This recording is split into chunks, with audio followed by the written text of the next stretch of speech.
Chapter 129. Putting aside confrontations movements, ever since he guided the first letter, Wang Chong led Shen Hai and Meng Long out of the city. "Young master, where are we heading to?" The lush forest was filled with thorns and weeds that reached one's chest. It was extremely inconvenient to move around in the forest. Shen Hai and Meng Long followed behind Wang Chong, cutting through the thorns along the way. Even their faces were scratched. This place was quite a distance away from the capital, and the ground was overgrown with weeds. There were also many towering trees as well, making it difficult to walk. Initially, when the two of them followed Wang Chong, they were excited when they heard that their young master was going to cultivate and absorb origin energy here. However, they realized that this wasn't the case after the past few days. Ever since the first day, their young master seemed to have been leading them around. "Don't worry, you'll know when we get there." As Wang Chong spoke, he chopped down the thorns, shrubs, and weeds in the surroundings. Even though he was leading Shen Hai and Meng Long around the mountain, Wang Chong didn't slack off in his cultivation at all. Might of the barbaric god was different from other cultivation technique. As long as one could cultivate the 1-dan origin energy art to 2-dan, one wouldn't be limited to sitting on the ground. Even while cultivating, one could absorb origin energy from the surroundings to raise one's cultivation technique.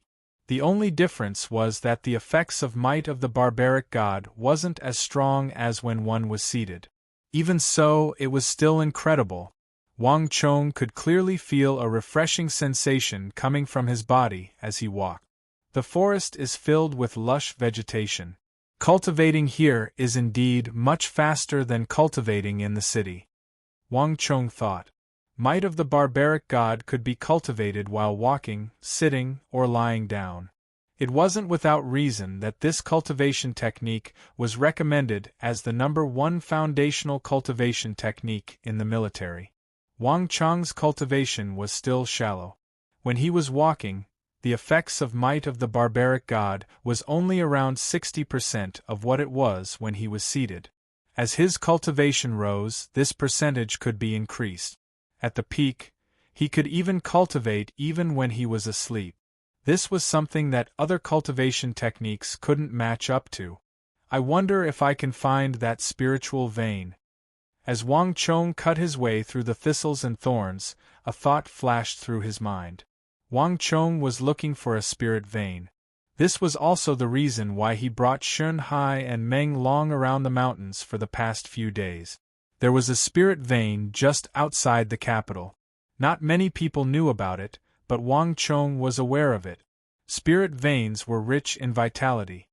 If one cultivated in such a place, their progress would be several times faster than in other places. No one knew why this was the case. They only knew that the formation of the spirit veins was related to the formation of the earth a long time ago. There were very few spirit veins around the capital, and most of them had already been occupied. However, the one Wang Chong found was different. This spirit vein was far more powerful than the other spirit veins. However, due to some special reasons, it could not be sensed from the outside. That was why no one had discovered it for many years. On the other hand, it would take many years before this spirit vein would be exposed, when the foreign steel cavalries entered the capital. When the spirit vein burst forth from the ground like a volcanic eruption, many people were dumbfounded. However, by then, it was already too late to make use of it. When Wang Chong entered the forest to cultivate the art of god of barbarians, he subconsciously thought of this massive wasted spirit vein. The unique terrain around the capital had trapped the spiritual energy. Until now, no one had discovered the existence of a hidden spirit vein, other than Wang Chong. "Don't stop, continue forward. I'll clear the path. You all should pay attention to the surroundings to see if there are any venomous snakes," Wang Chong said. In the forest, the greatest taboo was venomous snake. Even if one were to practice martial arts, a single bite from those venomous snakes would spell certain death. There was a reason why the spirit vein had not been discovered. One of the reasons was that venomous snake. Wang Chong vaguely remembered that there were more venomous snakes in the vicinity of the spirit vein. Compared to other places, there were more venomous snakes in the vicinity. After handing the task of guarding against the venomous snakes to Shun Hai and Meng Long, Wang Chong began searching for the location of the spirit vein alone. Might of the barbaric god was extremely sensitive to the movement of origin energy. For the past few days, Wang Chong had been roaming around the mountain, using the might of the barbaric god to sense the changes in the concentration of origin energy in the air to determine the approximate location of the spirit vein. In this period of time, Wang Chong had already determined the east, south, and west directions. All that was left was the final direction. It's about time. After an unknown period of time, a thought flashed across Wang Chong's mind, and he finally found the final direction. The moment he found the final location, the topography of the mountain range appeared in Wang Chong's mind, and he could roughly determine the location of the spirit vein. Let's go that way. Wang Chong suddenly turned around and pointed to a direction. Then, he led Shun Hai and Meng Long in that direction. The area that Wang Chong had determined was a stretch of mountains, and there were large trees that required 2 men to encircle. There wasn't the slightest hint of a spirit vein in this area. However, Wang Chong could still remember the fluctuations of the spirit vein. In the air, Wang Chong felt a familiar fluctuation. Even though it was weak, it was undeniably there. Wang Chong knew that this spirit vein was extremely unique. Even if one found the spirit vein, one wouldn't be able to sense the presence of the spirit vein beneath one's feet. Only by walking to the nearest mountain peak would one be able to sense the dense origin energy. Wang Chong led Shun Hai and Meng Long to search the surrounding mountains. Roughly an hour later, when Wang Chong led Shun Hai and Meng Long up another mountain peak, his mind suddenly jolted. A familiar scent could be felt from the surroundings. However, this fluctuation was at least 10 times denser than at the foot of the mountain. Ha ha ha, I found it! Wang Chong was overjoyed. Shun Hai, Meng Long, clean up this area. We're going to clear a training ground here. From now on, I'll be practicing my martial arts here. Shun Hai and Meng Long glanced at one another. They couldn't understand why their young master was so excited. The origin energy here seemed to be slightly denser, but the two of them couldn't sense a thing at all. Could this be what their young master was looking for? The two of them were perplexed. However, even though they were perplexed, they wouldn't disobey Wang Chong's orders. Yes, young master. The two of them drew their sabers and followed Wang Chong's instructions. They walked around the area, clearing the thorny vines and chopping down the trees. He cleared a training ground for Wang Chong on the mountain. When this training ground is cleared, you will know why I chose this place. Looking at the back of the two, Wang Chong chuckled inwardly. It was unknown whether it was due to the unique nature of the vegetation or the soil, but the spiritual energy in the spirit vein was greatly obstructed, such that one could only sense less than 1/100th of it. Shun Hai and Meng Long were still perplexed at the moment, but when the layer of soil on the mountain was shaved clean, they wouldn't think so anymore. About a few hours later, a simple, small training field on the top of the mountain was immediately cleared out. Seated in this small-scale training ground, Wang Chong began to circulate the might of the barbaric god in his body. He could clearly sense a surge of origin energy that was much denser than that of the other forests gushing in from the surroundings. If he were to cultivate here, not just might of the barbaric god, even his dragon bone art would be greatly enhanced. If I recall correctly, this place hasn't been bought yet. Wang Chong pondered as he cultivated.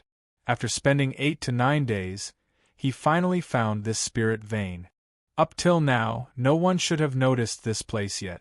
However, Wang Chong was clear that as he ventured deeper into the forest, it was only a matter of time before others noticed this place. This was the way of the world. If one didn't discover this place, nothing would happen. But if one were to discover this place, a large number of people would follow suit. The first step was to find this rare spirit vein, and the second step was much more complicated than that for Wang Chong. Shunhai, if I recall correctly, this should still be a barren mountain. No one wants to buy it. Do you still remember where this place is? Later on, make a trip to the Court of Judicial Review and buy this place as well as the surrounding mountains for me. Wang Chong suddenly said. Ah! Hearing Wang Chong's words, Shunhai and Menglong were taken aback. If one wanted to, one could easily buy all of the barren mountains in the Tang dynasty. In fact, one could even buy all of the barren mountains in the empire. However, the prerequisite was that one had to be able to afford it. The cost of buying a mountain had always been expensive, needless to say, a mountain range. It was still fine if one wanted to buy those astounding ore veins, but if it was just a worthless piece of trash, one would have to pay for it. The cost of buying a mountain range was no small matter. Even the prestigious clans wouldn't dare to do so casually. Young master, the mountain range here isn't small. If we were to buy all of it, it would be a huge sum. That's right, young master. Going by the Empire's rules, the cost here wouldn't be less than 80,000 taels. Furthermore, it would only be for 30 years at most. Shunhai and Menglong tried their best to dissuade him. In their view, this mountain range wasn't worth that much money. It wasn't worth it at all. The Empire's laws were unique, and there was a time limit to the purchase of any mountain range. If it was a ore vein, one had to dig it dry within 30 years. Dig as much as you could. It's your problem even if you accompany me. After 30 years, you would have to buy it again, and it wouldn't be at this price. Young master, could there be a ore vein beneath this mountain range? Shunhai asked carefully. After much thought, this was the only reason he could think of. It's not that. Wang Chong shook his head and stretched out a finger. It's something even more valuable than an ore vein. In this world, if one wanted to control one's own fate and change the fate of the Tang dynasty and the world, one had to have one's own influence. This was also the reason why Wang Chong asked his little uncle, Wang Mi, to help him find a few formidable imperial army instructors. This was a very vague idea, and it hadn't formed a complete system yet. However, just a moment ago, Wang Chong suddenly realized where his training camp should be located. When his little uncle found the instructors of the Imperial Army, this spirit vein would be the best base. As long as he could find a way to recruit a large number of truly loyal and reliable people, he would be able to use this spirit vein to train batch after batch of experts in the shortest amount of time possible. Batch after batch of people who were truly loyal to him and could be used by him came to him. Just like the troops he commanded in his previous life. Chapter 130. Shunhai quickly left. The mountain range in the distance was shrouded in mist, creating a tranquil atmosphere. Wang Chong took a glance before retracting his gaze. Closing his eyes, he sat cross-legged on the peak of the mountain and began cultivating might of the barbaric god. The origin energy here was much denser than the other forests. Wang Chong knew that the speed at which he could reach origin energy tier 7 here would be much faster than in the capital. Time passed slowly, and the affairs of the royal court were soon forgotten by Wang Chong. He focused his attention on his cultivation. In the forest, Wang Chong sat quietly, and his cultivation advanced with each passing day. With each passing day, Wang Chong's strength advanced by a notch. Compared to other martial arts, might of the barbaric god was much more effective in raising one's strength. The speed at which one could absorb origin energy from the air was far above that of fragrant elephant. As the number one martial art of the apocalypse in his previous life, might of the barbaric god became more and more useful the further one progressed. As Wang Chong's personal guard, Menglong stood by the side, and the more he observed, the more astonished he became. Wang Chong's cultivation was unbelievably fast. Martial arts focused on the subtle effects of influence, but Wang Chong's improvement was visible to the naked eye. Menglong had been in the military for many years, but he had never seen such a situation before. What kind of martial art is young master practicing? It's incredible! Meng Long was astonished. The feeling that Wang Chong gave him each day was different. He grew stronger with each passing day. Meng Long had been in the military for many years, and he had seen many things. However, he had never seen such a powerful martial art before. Even so, despite his astonishment, Meng Long didn't probe any further. Following Wang Chong, Meng Long had seen too many inconceivable things. There was always an explanation for everything. In Meng Long's view, there was a high chance that the young master's martial arts were bestowed to him by Duke Jiu. Only Duke Jiu would possess such a formidable martial art. Oblivious to Meng Long's thoughts, Wang Chong was fully immersed in his cultivation. The effect of the spiritual vein was far more powerful than he had imagined. The effect of cultivating on this kind of spirit vein was to gather essence qi. 1 day of absolute qi cultivation was equivalent to 3 days of ordinary cultivation. Strand by strand, the essence in Xiao Chen's body gradually gathered to the thickness of a pinky finger.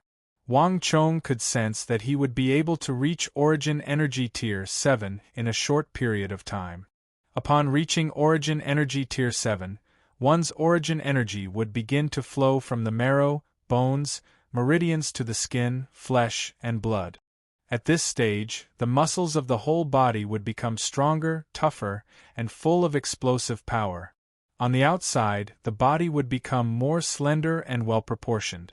The yuan qi in the body would also become more condensed. Unknowingly, several days had passed. Boom! All of a sudden, Wang Chong's body jolted, and following a series of ka-cha-cha sounds, the origin energy in Wang Chong's body finally broke through Origin Energy Tier 6 and reached Origin Energy Tier 7. At the same time, Wang Chong's physical body also began to grow as though bamboo after a spring rain, growing several centimeters taller in an impossible situation. Wang Chong's body belonged to the slender category, and after growing taller, it became even more slender and well-proportioned. Origin Energy Tier 7, Origin Energy Tier 7. Young Master, you suddenly reached Origin Energy Tier 7. A delighted voice sounded beside him. The moment Wang Chong grew taller, Meng Long exclaimed excitedly. The first thing Wang Chong saw when he opened his eyes was the excited expression on Meng Long's face. When one's cultivation reached Origin Energy Tier 7, one's body would visibly grow taller. This was the most obvious sign of one's cultivation advancing. As an experienced person, Meng Long was extremely familiar with this phenomenon. Wang Chong nodded his head with a smile. Exerting his strength, he stood up from the ground. With this action, he could immediately tell the difference. Initially, Wang Chong's body was no different from those of his age. However, after his body grew taller, his posture became more upright, and he looked like a 16 to 17-year-old youngster. This time, he really resembled the persona Wang Chong had put on at the Bluebottle Pavilion. Not bad, not bad. Meng Long assessed Wang Chong from head to toe, and a glint flashed in his eyes. The current Wang Chong's aura was much stronger than before. Even when compared to him, the difference wasn't as great as before. Young Master, if the old master were to know that you have made such a huge improvement, he would surely be delighted. As Meng Long spoke, he suddenly sent a punch toward Wang Chong. Pung! In that instant, Wang Chong raised his right fist and received the punch head-on. Their fists clashed, and a powerful force burst forth from Meng Long's hands. The immense force sent Wang Chong flying, but Wang Chong somersaulted in midair and plummeted to the ground. 1000 Gene Descent. Young Master, it seems like you have really reached Origin Energy Tier 7. A gleam flashed across Meng Long's eyes, and he was astonished. 1000 Gene Descent was a technique of Origin Energy Tier 7 martial artists. Upon reaching Origin Energy Tier 7, one would be able to open up many meridians, allowing one's origin energy to flow freely through one's body and gather at the soles of one's feet. Through this, one would be able to focus one's center of gravity on the soles of one's feet, thus allowing one to plummet swiftly from the sky. This was thousand gene descent. It might seem like nothing much, but in actual combat, this seemingly useless technique allowed one to swiftly alter the trajectory of one's body, thus allowing one to dodge fatal blows. Knowing thousand gene descent was nothing much, but for Wang Chong to be able to execute the thousand gene descent so skillfully despite having just reached Origin Energy Tier 7, it was truly shocking. Even those veterans wouldn't be able to execute it as skillfully as him. "Young master, take another move from me." Meng Long was getting more and more astonished. Without any hesitation, he leaped into the air as though a cannonball. At the same time, he executed an ordinary military fist technique, Slaughter Crushing Wolf, and charged toward Wang Chong with lightning speed. "Meng Long, I'll get angry if you continue doing this." Wang Chong chuckled. Even though he knew that Meng Long was testing him, Wang Chong didn't back down at all. His dantian jolted, and as though a tidal wave, he gathered all of his strength into his arm. Boom! A powerful gale burst forth from his fist, and while Wang Chong was sent flying by Meng Long's immense strength, Meng Long also staggered backward. His wrist felt numb, and he couldn't help but be astonished. The might of Wang Chong's punch was inconceivably great.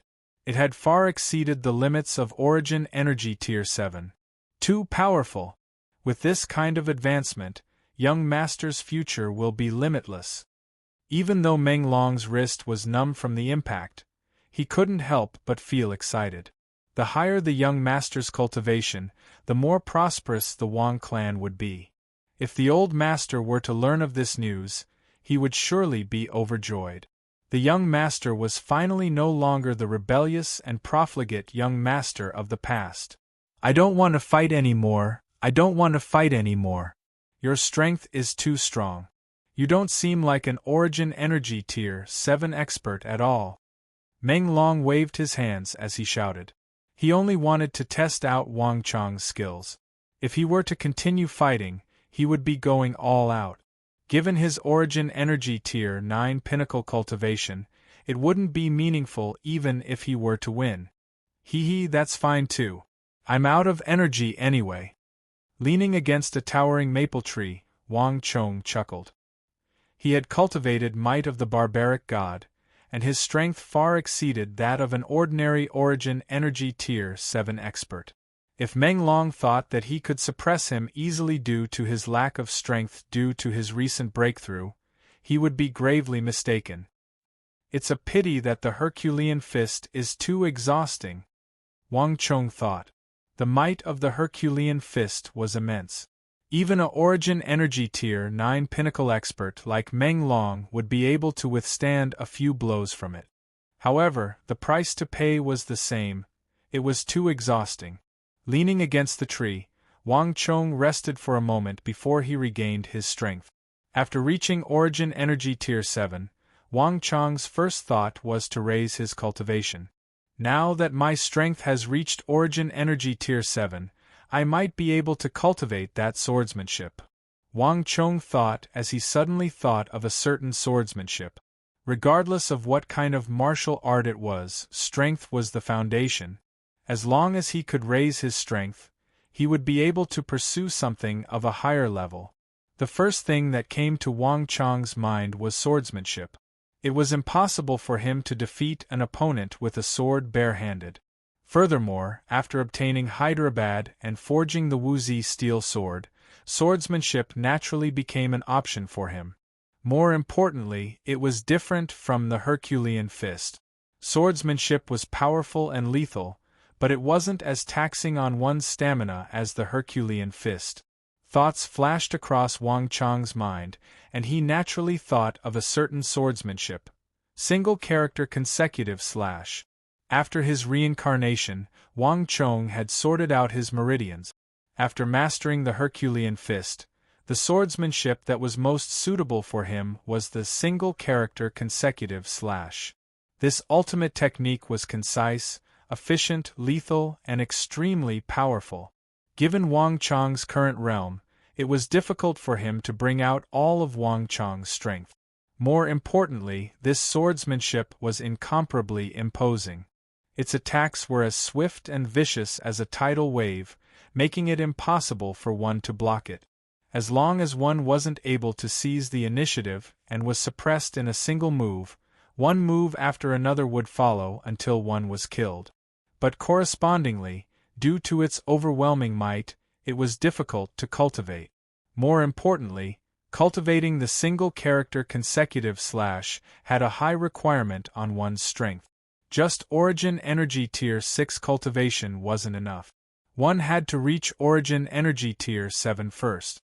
This is the swordsmanship. Wang Chang's mind was in turmoil as he quickly made up his mind. Unlike the Herculean fist art, the single-character consecutive slash was created by Wang Chong after he experienced countless battles of blood and fire. He had survived countless perilous situations and created it. This single-character consecutive slash was an amalgamation of the strengths of countless sword technique. It was the result of Wang Chong's painstaking efforts to perfect it. Wang Chong didn't create many martial arts himself, and the single-character consecutive slash was one of them.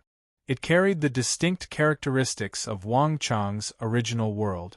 In the army, Wang Chong had required all low-ranking officers, from 5-man squad leaders to 100-man squad leaders to ordinary lieutenants, to learn it at the very least. The moment the single-character consecutive slash was activated, all targets in a straight line would be within its attack range. The momentum it exerted would destroy everything in its path until the last target was slain. Chapter 131. Unlike other martial arts, the single-character consecutive slash was created by Wang Chong himself. The principles behind its creation, meridian circulation, pulse circulation, Wang Chong knew every single detail of it like the back of his hand. For Wang Chong to cultivate such an ultimate technique, it was much faster than other ultimate technique. Leaning against the towering tree, Wang Chong drove the thin origin energy in his body to open up a brand new pathway in his body. It wasn't easy to open up this pathway, but Wang Chong had plenty of experience in this field. What others would require hundreds or even thousands of tries to master, Wang Chong was able to accomplish easily. Usually, he would only need 2 to 3 tries before he could succeed. This was the benefit of creating one's own martial art. However, even though it was easier to cultivate it now, the process of creating it back then was extremely arduous. 1. A low rumbling sound could be heard from Wang Chong's body. Soon, he entered a state of tranquility. Young master has become a martial arts fanatic. If old master were to see this, he would definitely not believe it. Meng Long was taken aback. Recovering from his daze, he walked over to stand guard for Wang Chong with a smile. The mountain peak gradually regained its tranquility. After an unknown period of time, Wang Chong's body jolted. Finally, he had cleared up the main meridian circulation of the single-character consecutive slash. Just as he was about to clear up some minor details, a soft sound suddenly echoed in his ears. Someone's here. Wang Chong opened his eyes and looked down the mountain. The footsteps were getting closer and closer. The other party didn't seem to be intending to conceal their presence. In just a moment, Wang Chong heard a familiar voice through the gaps in the dense forest. It's indeed Shen Hai. Wang Chong chuckled. Shen Hai went down alone, but when he came back, he wasn't alone. Instead, he brought along a few guards from the Wang family residence, as well as a few bare-armed commoners. Every single one of them carried tools with them, and it was clear that they were here to help Wang Chong construct this training ground. Young master. I've already taken care of the mountain range. We'll buy the entire area. Also, I've brought the person with me. We can start to build a few houses here. Shen Hai was in a good mood. As he climbed the slope, he waved at Wang Chong and the others. Haha, you've worked hard. Wang Chong also laughed. Not only did they bring tools, but Wang Chong also saw that they had brought fire and food. Suddenly, he gasped in surprise. When he got closer, Shunhai finally noticed that something was different. "Young master, you seem different this time?" "Yeah." Wang Chong laughed. "The last time he left the mountain, he was at Origin Energy Tier 6. Now, he was at Origin Energy Tier 7. Just as he was about to tell Shunhai, Wang Chong's expression suddenly changed. A strong sense of danger rose in his heart. "Be careful." Wang Chong's stern warning was like a bolt of lightning tearing through the void. He raised his head abruptly and turned his head to look at a dense forest on Shunhai's right. At the same time, Shunhai and Meng Long also noticed something amiss. The expressions of the two Wang clan guards changed dramatically. "Which female assassin is it?" "Young master, be careful." Both of them turned pale with fright. To think that the female assassin who assaulted Wang Chong the other day would follow him here. This was especially so for Shunhai. He was both ashamed and regretful. His expression was extremely ugly. No matter how slow he was, he could tell that the female assassin must have been following him all the way here. Unfortunately, even after so long, he hadn't noticed anything. "Protect the young master," Shunhai, Meng Long, and the other Wang family guards bellowed. Without any hesitation, they dashed toward the direction of the forest. "Get out of the way, you're no match for him," Wang Chong shouted anxiously. If Ablonadin and Arloja were here, that would be the case. With just them, it was impossible for them to stop that Eastern Islands female assassin.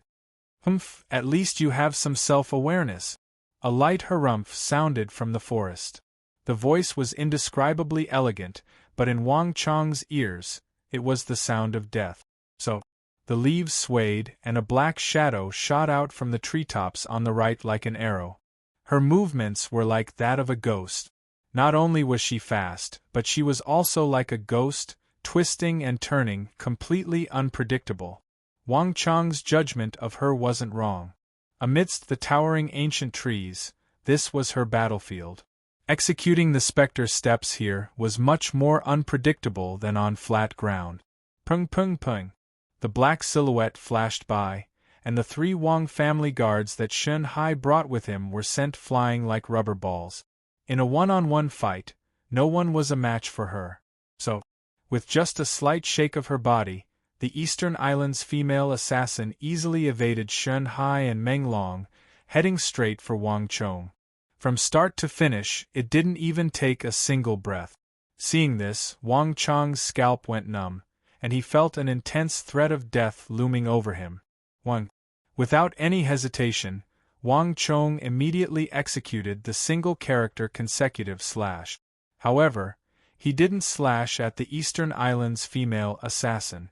Instead, as though a bolt of lightning, he dashed forward. Having crossed blows with her once, Wang Chong knew that this Eastern Islands female assassin was a true martial realm expert. In this forest, even if everyone were to work together, they wouldn't be a match for her. "Li Zhuxin, aren't you going to come out?" Feeling the incomparably sharp sword intent trailing him like a shadow, Wang Chong couldn't hold it in any longer. He abruptly turned to the surroundings and shouted loudly. As though responding to Wang Chong's voice, a deep and calm voice suddenly sounded from the forest. "Lady, stop!" Boom! Before the voice could finish, several zhang behind Wang Chong, a powerful aura suddenly burst forth. Boom! A deafening explosion sounded, and a raging gale blew, causing countless trees to bend. The Eastern Islands female assassin's head was facing the ground. When her sword struck the ground, it was as though she had struck an invisible wall. The immense force sent her flying several dozen zhang away. "Li Zhuxin." Shunhai and Meng Long saw the figure that suddenly appeared behind Wang Chong, and they were dumbfounded. This person was the middle-aged gray-robed man, whom Wang Chong had hired for 5,000 gold taels from the home of the Four Seas. Not only was Li Zhuxin's hiring price ridiculously high, he even had a bunch of lousy rules, such as coming and going as he pleased. After receiving the first sum of money, he left on the same day. This left the two loyal guards, Shunhai and Meng Long, extremely dissatisfied. How could this be considered as hiring an expert? It was more like hiring a master. Initially, the two of them were adamantly against Wang Chong hiring him, but they couldn't go against their young master's temper. Just that, they didn't expect Li Zhuxin to be hiding here after disappearing for so many days. This was especially so for Menglong. He had followed Wang Chong for more than 10 days in the depths of the mountain. Yet, despite such a long period of time, he didn't notice Li Zhuxin's presence in the vicinity at all. Boom! Just as Shen Hai was contemplating over the matter, another violent gale swept through the forest, causing one to be unable to open their eyes. The Eastern Islands' female assassin attempted to use the specter steps to bypass Li Zhuxin and head straight for Wang Chong. However, she was intercepted by Li Zhuxin once more. At the center of the forest, the two of them engaged in an intense battle. Looking at Li Zhuxin in the forest, Shen Hai was astonished. At this moment, the strength that Li Zhuxin displayed was even greater than that of the tea-house at the home of the Four Seas. Young master has really found a powerful guard. To think that I thought that he had left. Shen Hai was astonished. At this moment, he felt that the young master's decision was right. 5,000 gold taels might be a huge sum, but how could it compare to the lives of a few people? In this aspect, the young master's eye of discernment was far more formidable than his. Scatter! Scatter! All of you scatter! Suddenly, Shen Hai realized something and hurriedly shouted. Regardless of whether it was Li Zhuxin or the female assassin, they were both true martial realm experts, and their strength was simply too high. The gale that the duo stirred up felt as though it was a sharp knife slapping on their faces. A battle of this level wasn't something that the commoners could withstand. The crowd panicked and hurriedly retreated. Shen Hai and Menglong didn't dare to get too close either. Leading the other guards, they hurriedly retreated. A battle between true martial realm experts wasn't something that they could interfere in. Young master, be careful. Hurry over. Shen Hai and Menglong shouted to Wang Chong while protecting the commoners. Wang Chong replied, but he didn't make a move. For someone as powerful as the Eastern Islands' female assassin, who possessed the specter steps and formidable assassination techniques, numbers didn't pose much of an advantage to her in a forest. The previous battle was more than enough to prove this point. His eyes were completely focused on the battle between the true martial realm expert. In the forest, a violent gale blew and leaves fluttered in the air. In order to open up a training ground in the forest, Wang Chong had dug up a portion of the soil. However, at this moment, the soil had been swept up by the shock waves from the battle between the duo, blurring one's vision.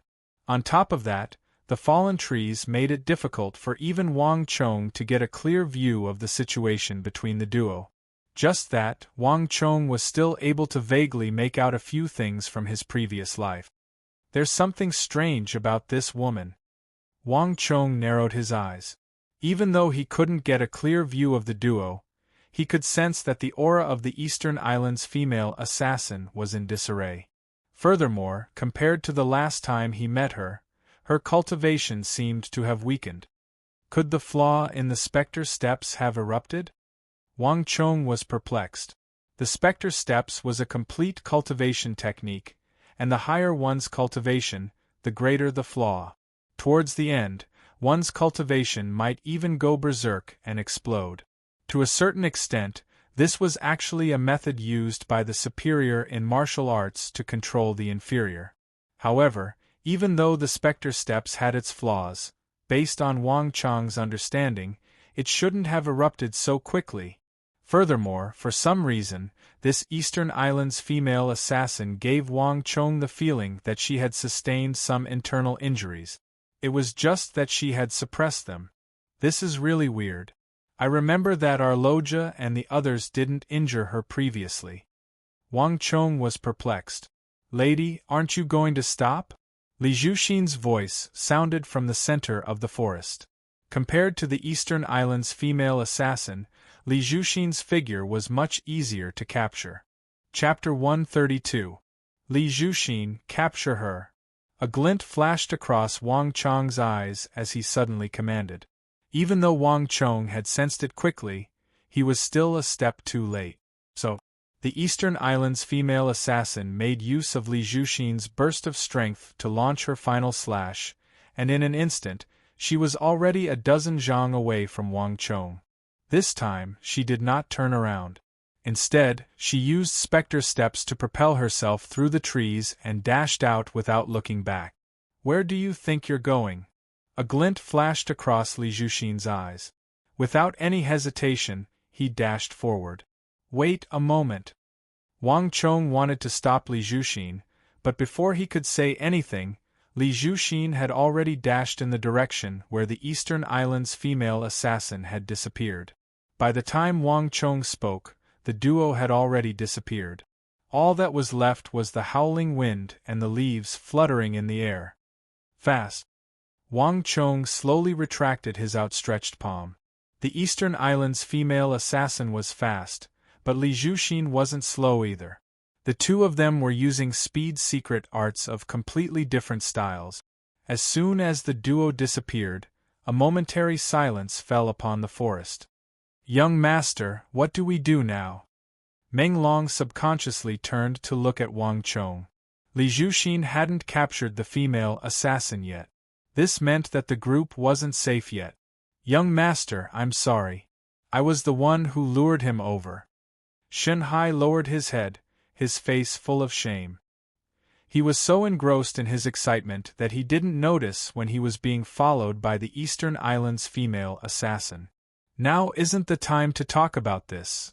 Wang Chong waved his hands casually. Actually, this female assassin doesn't have much to do with you. Her mission was not completed. Even without you, she would have found other ways to follow us. Unless we don't go up and down the mountain or enter the city. Otherwise, it's only a matter of time before she finds us. The reason why I hired Li Zhuxin from the House of Four Seas is to prevent such a situation. Right now, what we need to consider is what we should do next. A pensive look appeared on Wang Chong's face. Li Zhuxin had moved too quickly, leaving an opening in Wang Chong's defense. While the Eastern Islands female assassin's fighting prowess was beneath Li Zhuxin's, the specter steps was one of the secret arts of assassins, allowing her to move about unpredictably. On top of that, the environment of the forest was extremely beneficial for her to execute the specter steps. Thus, Li Zhuxin was unable to take him down for the time being. Young master, why don't we leave first? It's no longer safe here. Meng Long suddenly spoke up. That female assassin had left him horrified. Without our Loja, Ablonidin, Tuoba Guyuan, and the others, they weren't a match for her at all. In an environment like the forest, she didn't even need to fight with them. She could easily bypass them with a light flash. In terms of agility, even Ten Shenhais and Meng Longs wouldn't be able to catch up to her. No. Wang Chong refused without hesitation. This place is too far from the main road. Without a day or two, it's impossible to get there. With such a long time and such a long journey, it's impossible for us to walk out of this forest. Furthermore, this will only create more opportunities for her to assassinate us. It's better for us to stay here. Besides, we're leaving. What about them? As Wang Chong spoke, he pointed to the farmers that Shen Hai brought with him. The previous situation had left them dumbfounded, and one of them was trembling in fear. Upon seeing the situation, Shen Hai and Meng Long frowned. Wang Chong's words weren't without reason. If they were to bring them along, their speed would be too slow. They wouldn't be able to walk far in an entire day. Yet, they couldn't bring them along. They were in the depths of the forest. Putting aside whether they knew where they came from or not, just the tigers, leopards, and wolves here were enough to pose a huge threat to them. Furthermore, there was a limited amount of rations. If they were to run out of rations or get separated in the forest, it would be no different from the Wang clan killing them. If Madame were to learn of this, who knew how furious she would be? But it was impossible for them to stay here. Let's stay here for now. Wang Chong pondered for a moment before saying, Li Zhuxin has already chased after her. If he can't catch up to her, he will return soon. Even if we stay here, he will be able to find us in time. Right now, we can only be considered safe with him around. There was one more thing that Wang Chong didn't say. He mustn't leave the matter of the Eastern Islands' female assassin behind. Beneath his feet was a rare and large spirit vein. Who knew how many aristocratic families would be willing to pay with their blood or even their lives for it, unless he didn't want it anymore. Otherwise, he would have to find a way to resolve the matter of the Eastern Islands' female assassin.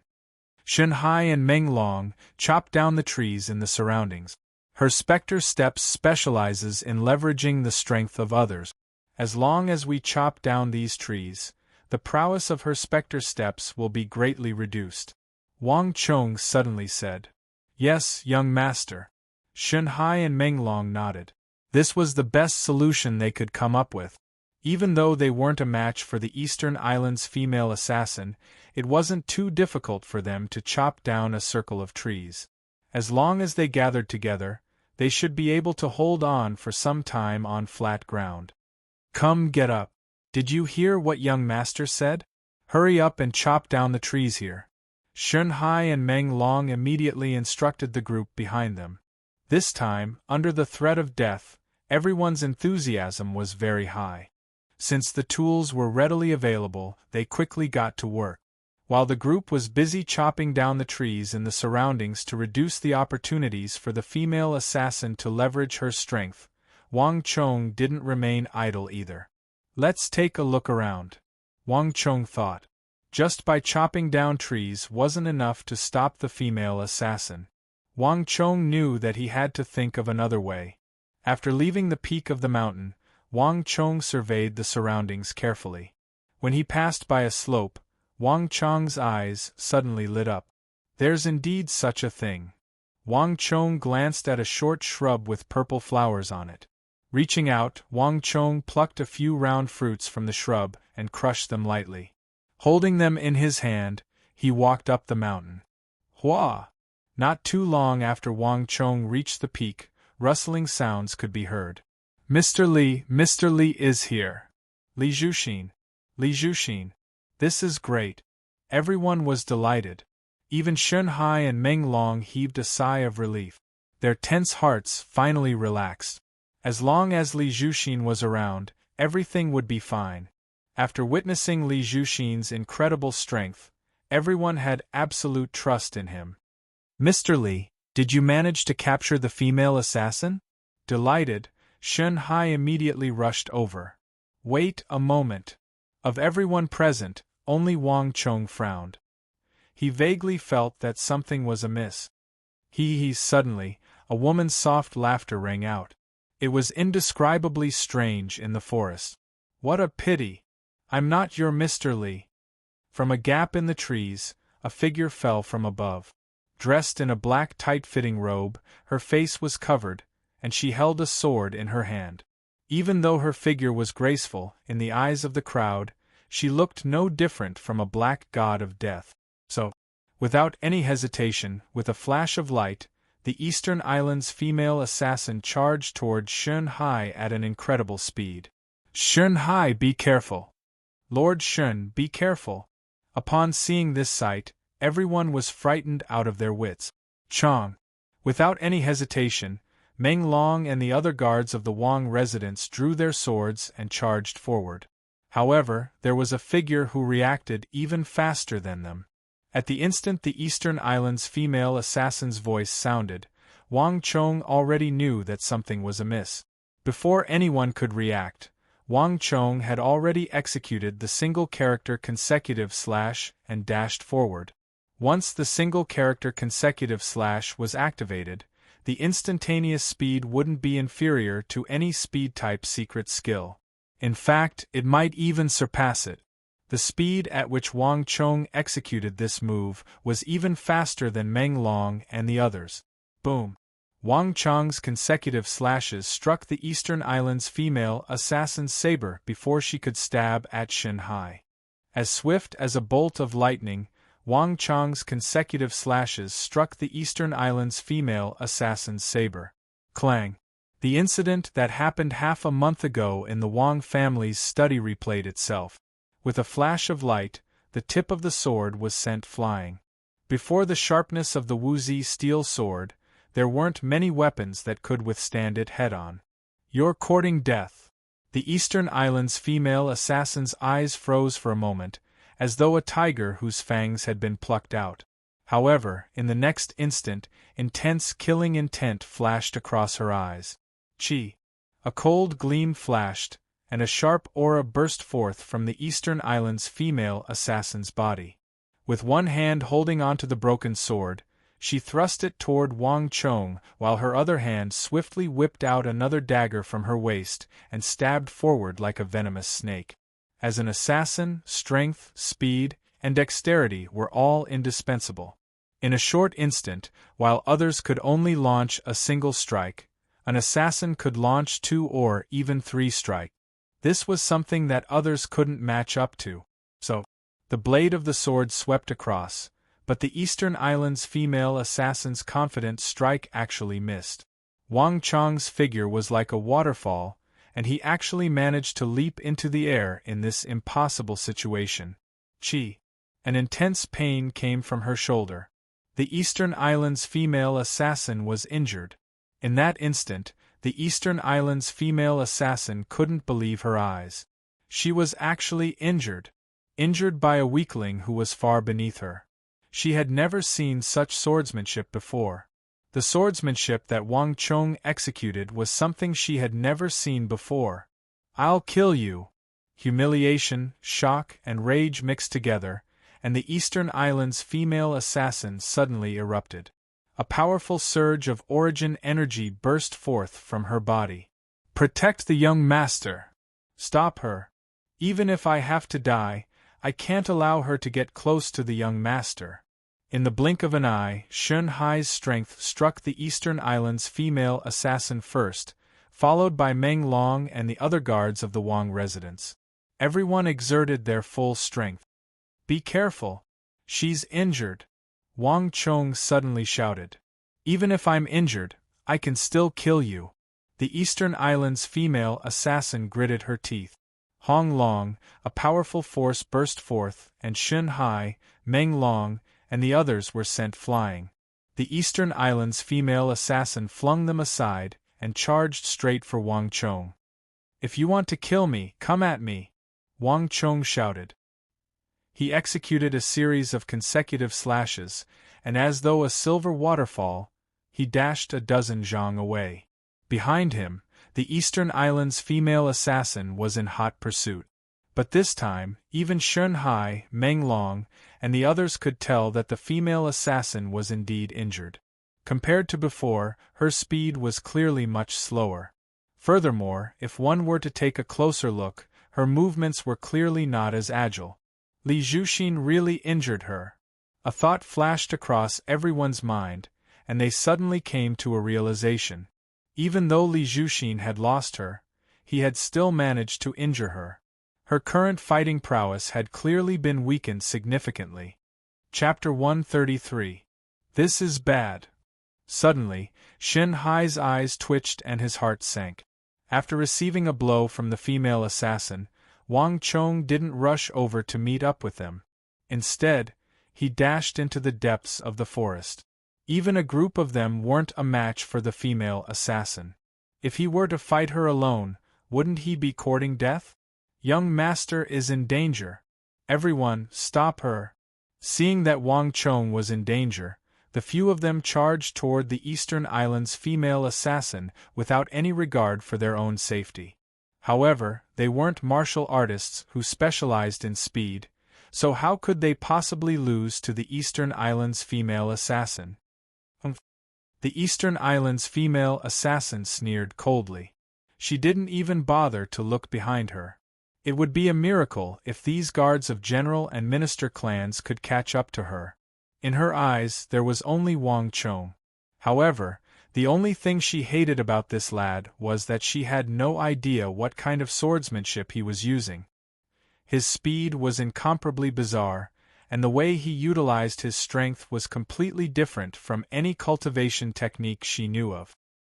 He was able to change the direction of his movements freely, and it wasn't inferior to her specter steps at all. Even with her capability, and in such a favorable forest, she was still unable to catch up to him. "Let's see where you can escape to." The Eastern Islands female assassin gritted her teeth. That ridiculously strong gray-robed middle-aged man had already been lured away, and would not leave in a short period of time. Moreover, even if he came back, as long as he captured this unfilial son of the surnamed Wang, he would not be able to bear with him. Pung! Stepping on a tree as thick as a wooden barrel, the Eastern Islands female assassin made use of this force to charge toward Wang Chong as though an arrow released from a bow. But all of a sudden, a dull groan sounded, and before everyone's astonished gazes, the Eastern Islands female assassin suddenly fell uncontrollably from the tree, crashing onto the ground. At the same time, a pitch-black triangular-headed snake, which had fused with the tree trunk, leaped down from the tree. With a chee sound, it swiftly darted into the forest and disappeared. "Careful, it's a black mamba snake." At the back, a peasant exclaimed in shock. He pointed at the fleeing snake with a horrified expression. The guards of the Wang residence didn't know about that snake, but he happened to know about it. This snake was extremely venomous, and upon contact with blood, its throat was sealed. "Viper! It's a poisonous snake." Shun Hai, Meng Long, and the others also came to a realization. Before entering the mountain, young master had told them that there were many poisonous snakes here, and that they had to be careful. Who could have thought that even though there were venomous snakes, their target wasn't them but the female assassin? Due to her superior cultivation technique, the female assassin was able to fly here and there in the forest. She didn't expect to be bitten by a venomous snake. Wonderful! This is retribution. Delighted, Shun Hai and Meng Long drew their swords and led their guards forward, surrounding the Eastern Islands female assassin tightly. However, they did not attack. A centipede dies, but it doesn't fall down. No one knew how much strength this female bodyguard had left, or how much power she would have when she counterattacked. "Don't worry, she doesn't have the strength." Wang Chong had been using the single-character consecutive slash to weave through the forest, avoiding the pursuit of the Eastern Islands female assassin. But at this time, with a flip, he easily jumped down from the tree. With a flip of his palm, he carefully scattered the shell of a fruit in his palm. "You plotted against me." No matter how slow the Eastern Islands female assassin's reaction was, upon seeing this sight, she felt both anxious and furious. Back in the Wang residence's study, Wang Chong had used a sleeping gas grenade to plot against her. This time, he had used some unknown means to use a venomous snake to plot against her. Both times, she was plotted against by a weakling who was far weaker than her. This made the Eastern Islands female assassin seethe with anger. The path of an assassin was one that was unscrupulous as long as it could kill the other party. Yet, this teenager seemed to be even more unconventional than her. An assassin attempting to assassinate the other party ended up being plotted against by the other party. If news of this were to spread, even if she wasn't poisoned, she would probably be laughed to death by her peers. "Don't be angry, the snake venom will act up faster if you are angry." Wang Chong chuckled. As he spoke, he walked over and wiped away the scent of the fruit on his body. "Bastard!" The Eastern Islands female assassin cursed with an awful complexion. She wanted to go all out and kill Wang Chong, but she just couldn't muster the strength to do so. Wang Chong was right. The angrier she was, the faster the venom would act up. At this moment, even her lips had turned black. The Eastern Islands female assassin couldn't do anything at all. She could only clutch the area above her injured ankle tightly in an attempt to slow down the effects of the venom. So this woman is already at the end of her tether. Seeing the female assassin's face darken, everyone knew that Wang Chong was speaking the truth.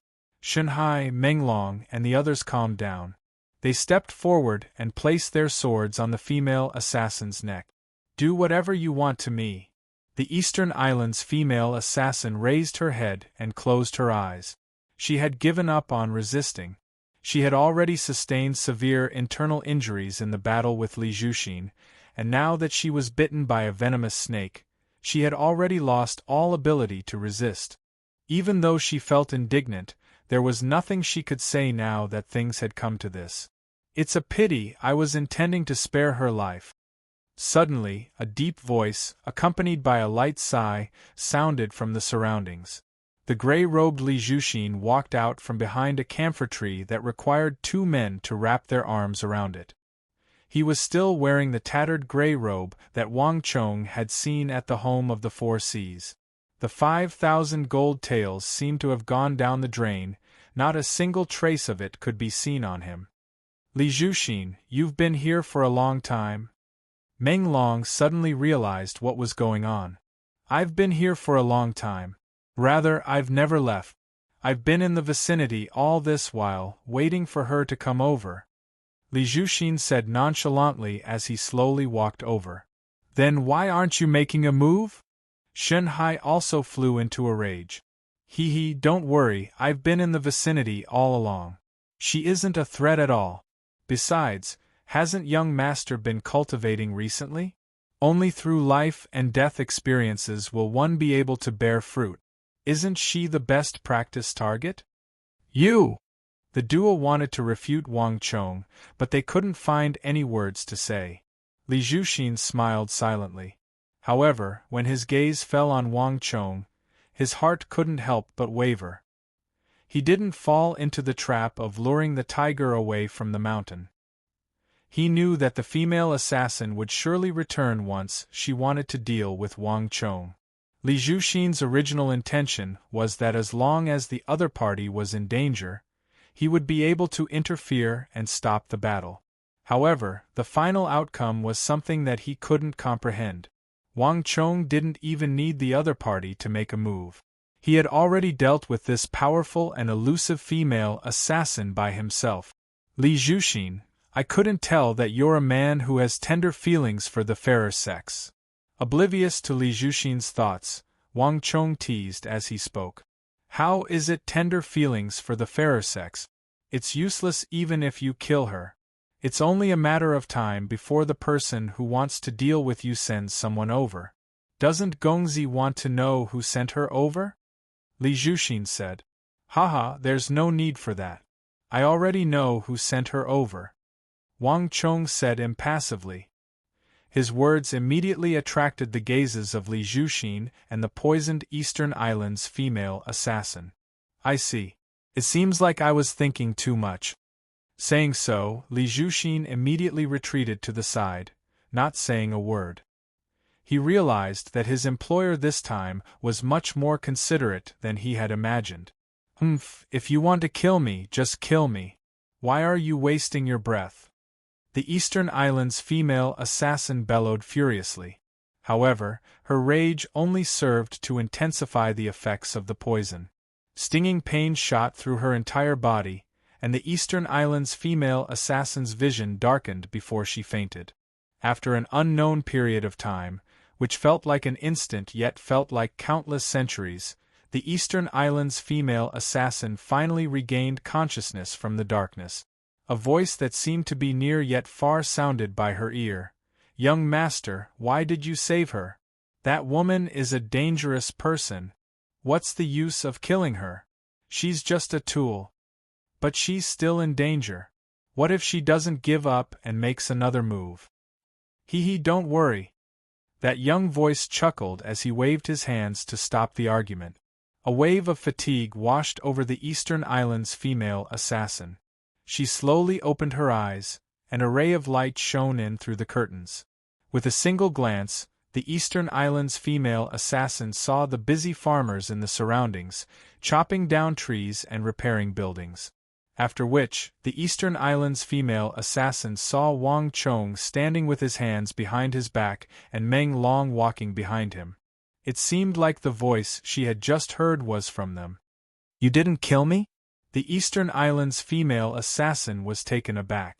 When she finally recovered from her shock, her face was filled with astonishment. This sudden voice immediately attracted everyone's attention. Hee, you're awake. Wang Chong chuckled as he turned around. Wang.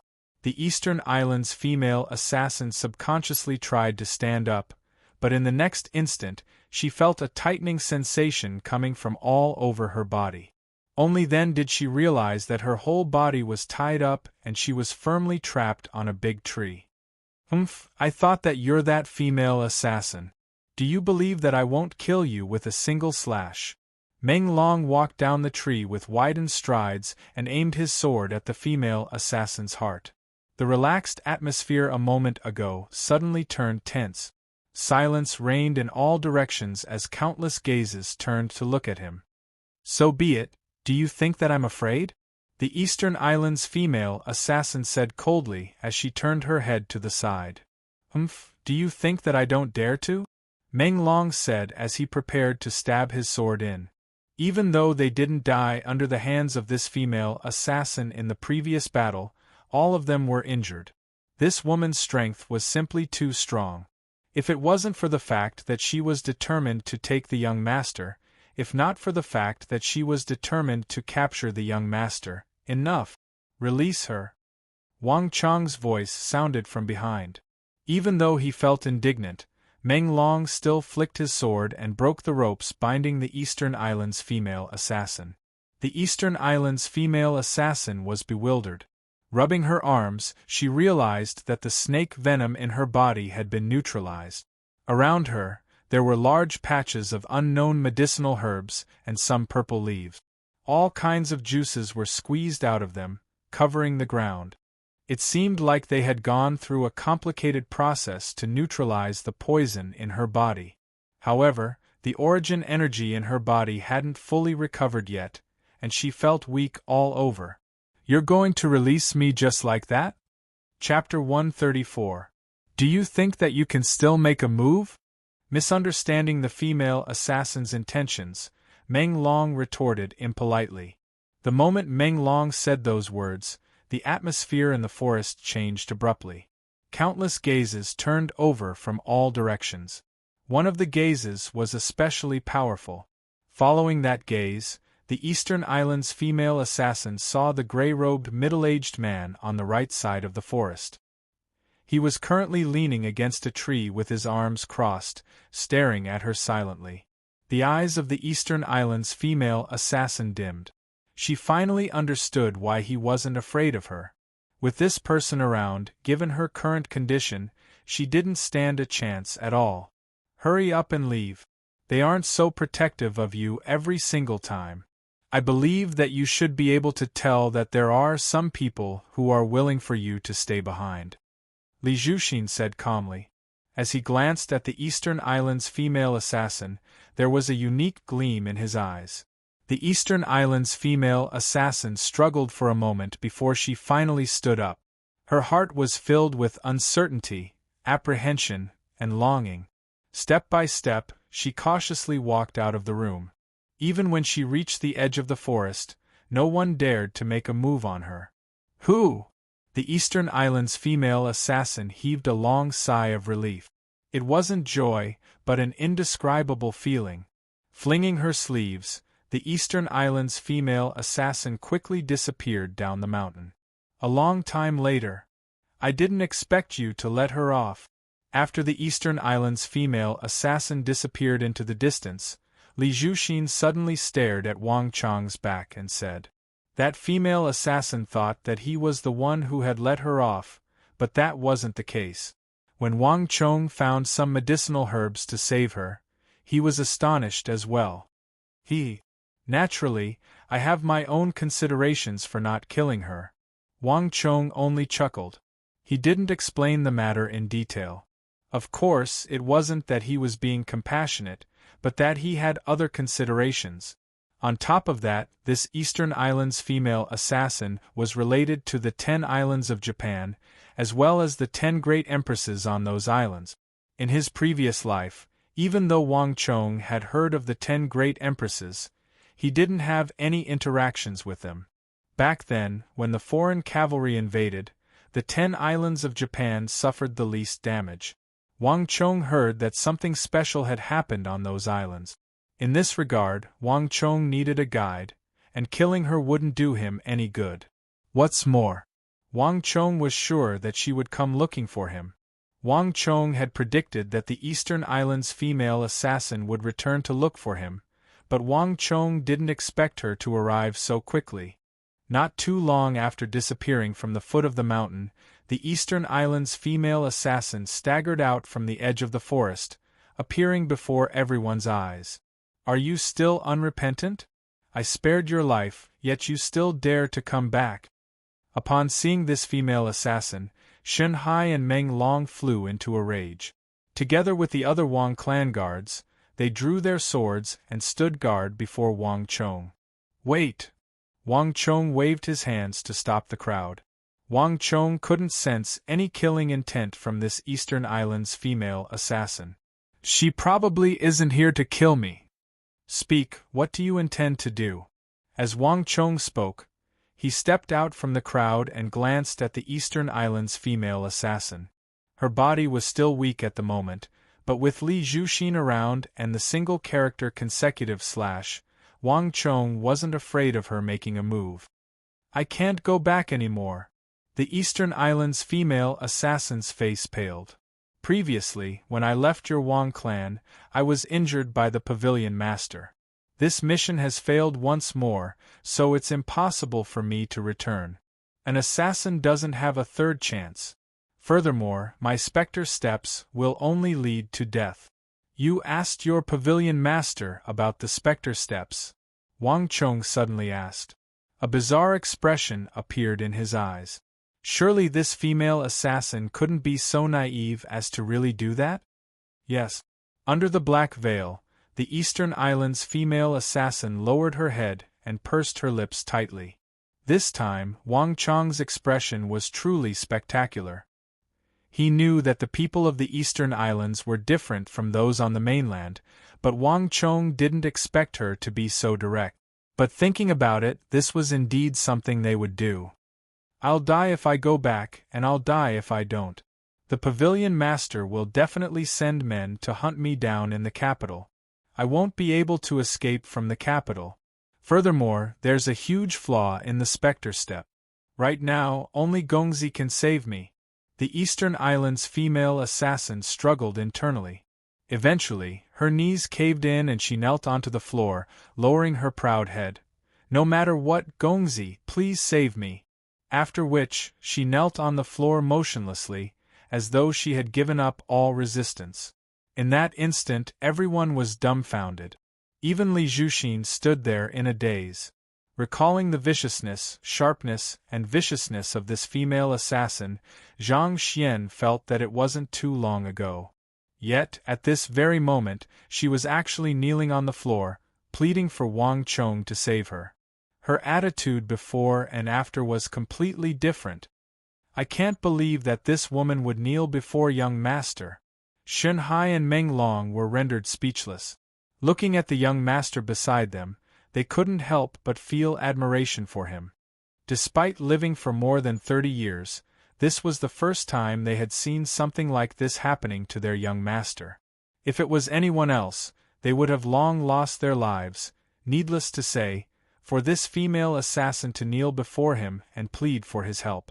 However, what Shen Hai and Meng Long didn't know was that at this very moment, Wang Chong's thoughts were completely different from theirs. This woman is so straightforward, so quick to react, and so pragmatic. Wang Chong thought. There was a huge flaw in the specter steps, this was undeniable. Wang Chong wasn't lying to her. On top of that, the stronger one was, the greater the threat they posed. If she wanted to be safe, she would have to stop her cultivation and stop pursuing greater strength. Even so, as time passed, she still couldn't escape death. Even though Wang Chong didn't know what happened when the Eastern Islands female assassin returned to the assassin organization, it was clear that it was happening. The severity of her specter steps had worsened. Others might not know of this, but she should be aware of it. That was why, after thinking about it, He knelt down in front of her without any hesitation. "What benefits do I get from helping you?" Wang Chong said impassively, his face impassive. "I have nothing to repay you with. If you save me and tell me how to resolve the flaw in my specter steps, I'm willing to serve you for eternity." Kneeling on the floor, the Eastern Islands female assassin gritted her teeth, drew out a dagger from her waist, and sliced the tip of her index finger. Crimson blood immediately gushed out from the tip of her finger. "I swear on the Black Dragon that I, Yasamiya Ayaka, am willing to serve Gongzi for eternity. I will be Gongzi's left and right arms to kill any opponent." As she spoke, the Eastern Islands female assassin drew a talisman in the air with her blood and tapped on her glabella. "Who?" The surroundings were silent, but a bizarre wind blew within a radius of several dozen zhang toward Wang Chong from the direction of the Eastern Islands female assassin, Yasamiya Ayaka. In an instant, the bizarre wind disappeared. A commotion broke out among the crowd, unable to comprehend what was going on. Wang Chong couldn't put his finger on it either.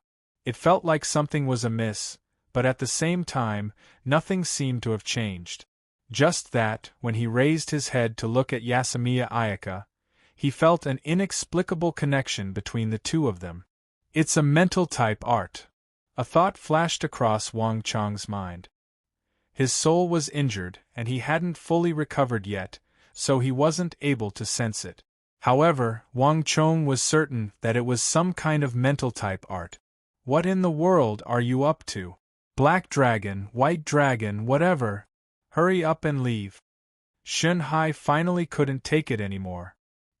He stared at it for a long time, but he couldn't see anything at all. The only thing he could see was that this woman was trying to fool him. "Wait a moment. You're Yasamiya Ayaka, right? Get up. I promise you." "Gongzi?" Shun Hai and Meng Long exclaimed in shock. "Don't worry, there won't be a problem." Wang Chong waved his hands casually. Walking up to Mayasame Ayaka, he stretched out his hand and said, "I accept your request. Get up and rest for a while. You'll find that your strength will recover much faster here than in other places." Mayasame Ayaka subconsciously stretched out her hand, intending to grab Wang Chong's arm. But in the next instant, she suddenly realized something and retracted her hand as though she was fleeing. An extremely unnatural reaction appeared on her body, as though she wasn't used to having physical contact with others. "Yes, Gong, yes, master." Mayasame Ayaka lowered her head respectfully, completely different from the haughty and arrogant attitude she had a moment ago. Wang Chong was taken aback for a moment before he came to a realization. As an assassin, it was likely that she was unaccustomed to having physical contact with others. Heavens! There's no need to stand on ceremony. Go and cultivate by yourself. Wang Chong flung his sleeves and said. Standing up, Mayasame Ayaka walked over to the tree where she was tied up, sat down, and began cultivating. Looking at Mayasame Ayaka's figure, Shun Hai and Meng Long shook their heads. The feeling this female assassin gave them was completely different from others. It was just a moment ago that she was so haughty and arrogant. Yet, at this moment, she was able to say the word master so naturally. This was something that most people in the Tang dynasty wouldn't be able to do. In the Central Plains, there were those who addressed one as Old Master, Gongzi, and Young Master. However, there were very few who addressed one as Master. The more powerful one was, the more arrogant they would be, and the less likely they would address another as Master. However, this didn't seem to apply to this female assassin at all. Wang Chong took in the reactions of the duo, but he didn't bother explaining the matter. The customs of the Eastern Islands were completely different from those of the Tang dynasty. In the Tang dynasty, Mayasame Ayaka's reaction might seem bizarre. However, in her homeland, Wang Chong felt that it was normal. Meng Long, don't think too much into it. I still have something for you to do, Wang Chong suddenly said. After dealing with Mayasame Ayaka and keeping the spirit vein in his hands, Wang Chong suddenly recalled another matter. Most of the places where spirit veins could form had extraordinary terrain. Wang Chong could vaguely recall that there was a top-notch iron mine not too far away from this spirit vein. However, Wang Chong only remembered that there was a mine in this area. As for which area it was, he had no idea. Meng Long would have to lead a group of men to investigate, excavate, and search for it. The reason why Wang Chong remembered this place was because the iron mine seemed to be nourished by the spirit vein. The quality of the ores within was extremely high, making it an excellent material for war. Chapter 135. Soon, Meng Long left the mountain with a few guards from the Wang family residence. Shen Hai had also returned to the Wang clan, intending to call a few more people over. Even though his 2 trusted aides had left, leaving behind a bunch of commoners, Wang Chong wasn't worried at all. Even so, Wang Chong wasn't worried at all. With Li Zhuxin and the newly recruited assassin Myasame Ayaka around, Wang Chong didn't have to worry about any danger at all. As for Myasame Ayaka, Wang Chong wasn't so foolish as to tell her everything he knew. Wang Chong only told her the first level of the secret art. Even though this level wasn't sufficient to make up for the flaws in Spectre Steps, it was sufficient to alleviate the injuries Myasame Ayaka was suffering from. Myasame Ayaka should be able to sense this as soon as she cultivated it. After Shen Hai and Meng Long left, Wang Chong didn't hold back. He first cultivated the single-character consecutive slash to the pinnacle before starting on the dragon bone art. Under the effects of the underground spirit vein, Wang Chong's mastery of the dragon bone art sped up significantly.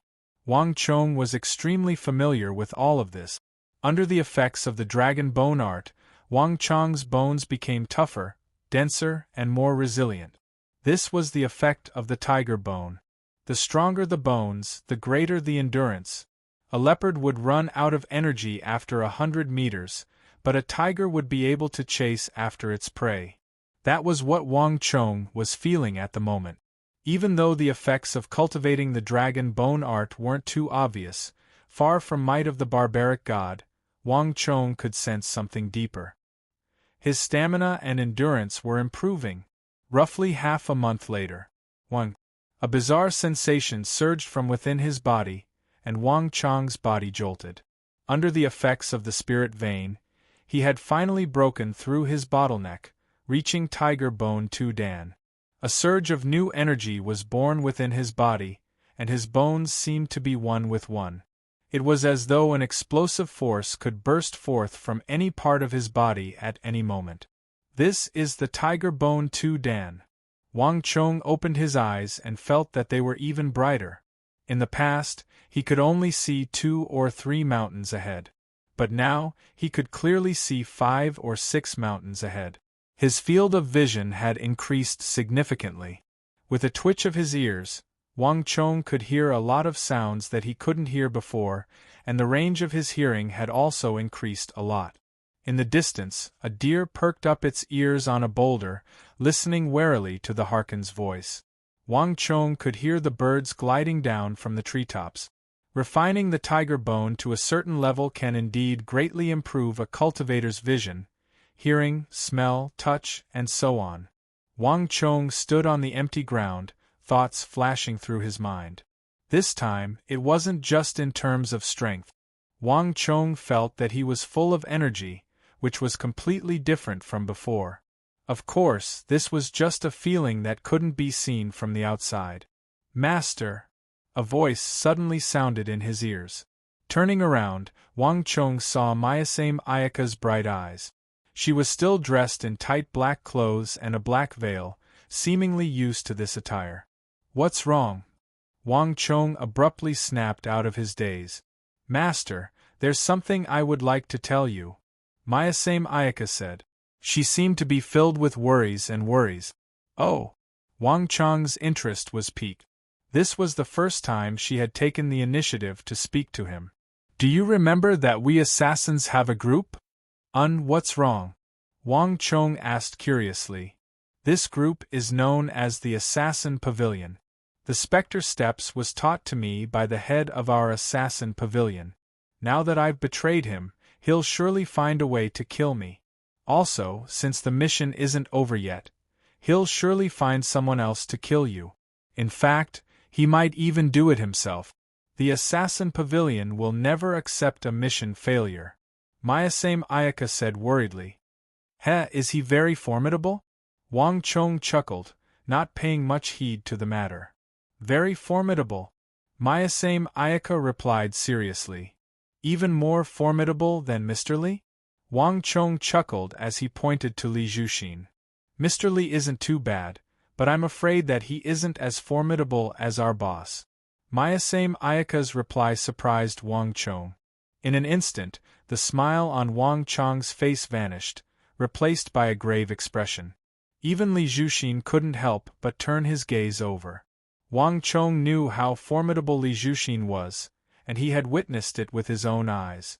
Yet, Mayasame Ayaka said that the Assassin Pavilion's boss was even more formidable than him? Wang Chong's face finally warped. If the Assassin Pavilion's boss was really that formidable, he was at least a true Martial Realm 8 Dan expert, perhaps even a profound Martial Realm expert. If that was the case, things wouldn't be as simple as they seemed.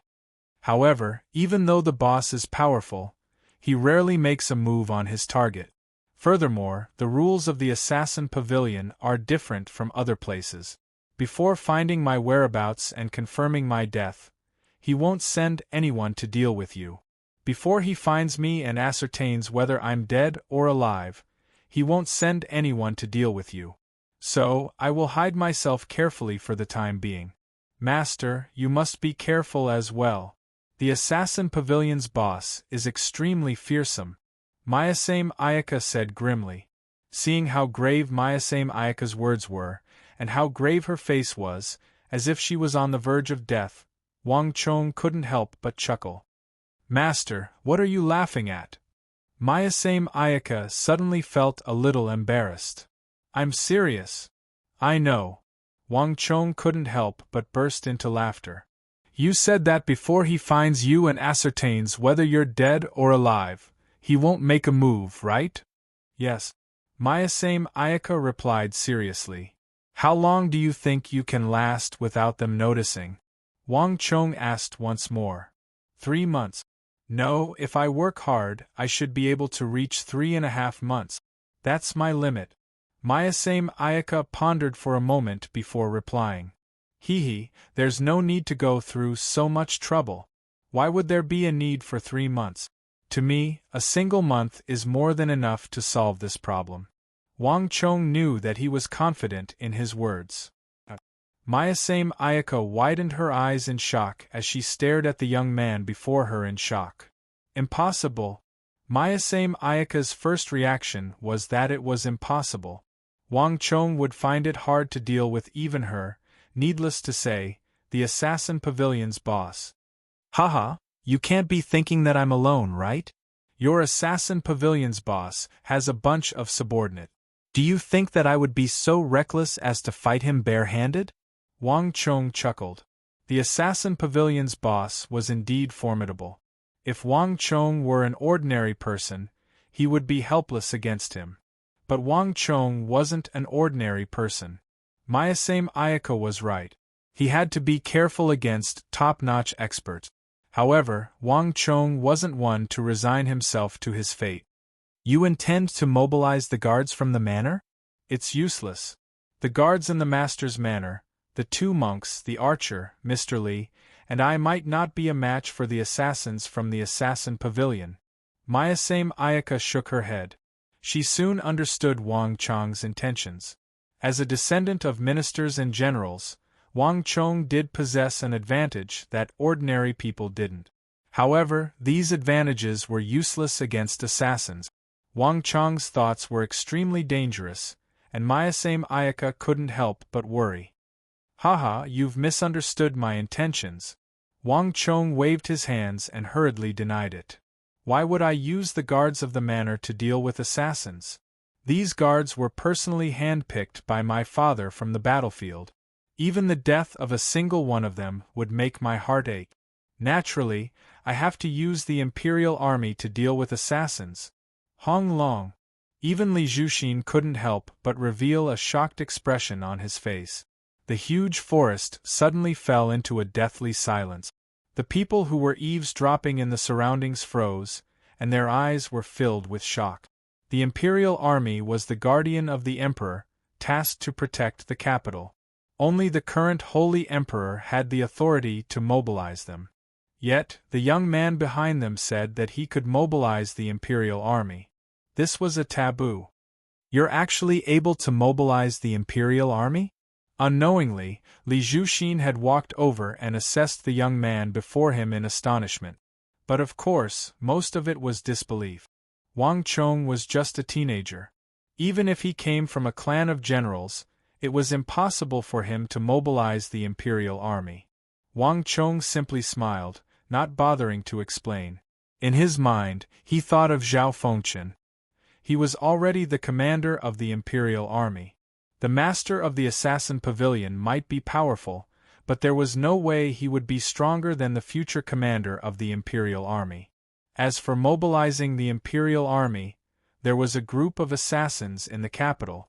It was only right for the imperial army to be mobilized after such a huge incident. No matter how formidable an assassin was, it was impossible for them to stand against an army, not to mention the elite imperial army. Do you know the location of the assassin pavilion? Wang Chong suddenly asked. Mayasame Ayaka subconsciously nodded with a dazed look on her face. Even though there isn't a fixed location, there will be a monthly gathering at a specific location. That's enough, Wang Chong replied calmly. However, he had already made up his mind to inform Uncle Li Lin of the matter after he returned. He would leave this matter to Uncle Li Lin. Mayasame Ayaka didn't know that the fate of the organization she was in had been decided by a single word from Wang Chong. After cultivating for a few more days on the peak of the mountain, the guards that Shun Hai dispatched from the Wang residence finally arrived. Gongzi, Mr. Tuoba has sent me to invite you over. He said that the saber has been forged, and Gongzi will have to deal with the rest. Madame has also sent word that something has happened in the residence, and she requests Gongzi to return to the residence as soon as possible. A guard of the Wang family knelt on one knee on the ground, his expression respectful. Upon hearing those words, Wang Chong's eyes fell into a daze. Unknowingly, so much time had passed in the mountain, and Tuoba Guyuan's narrow, thin, thick saber had already been forged.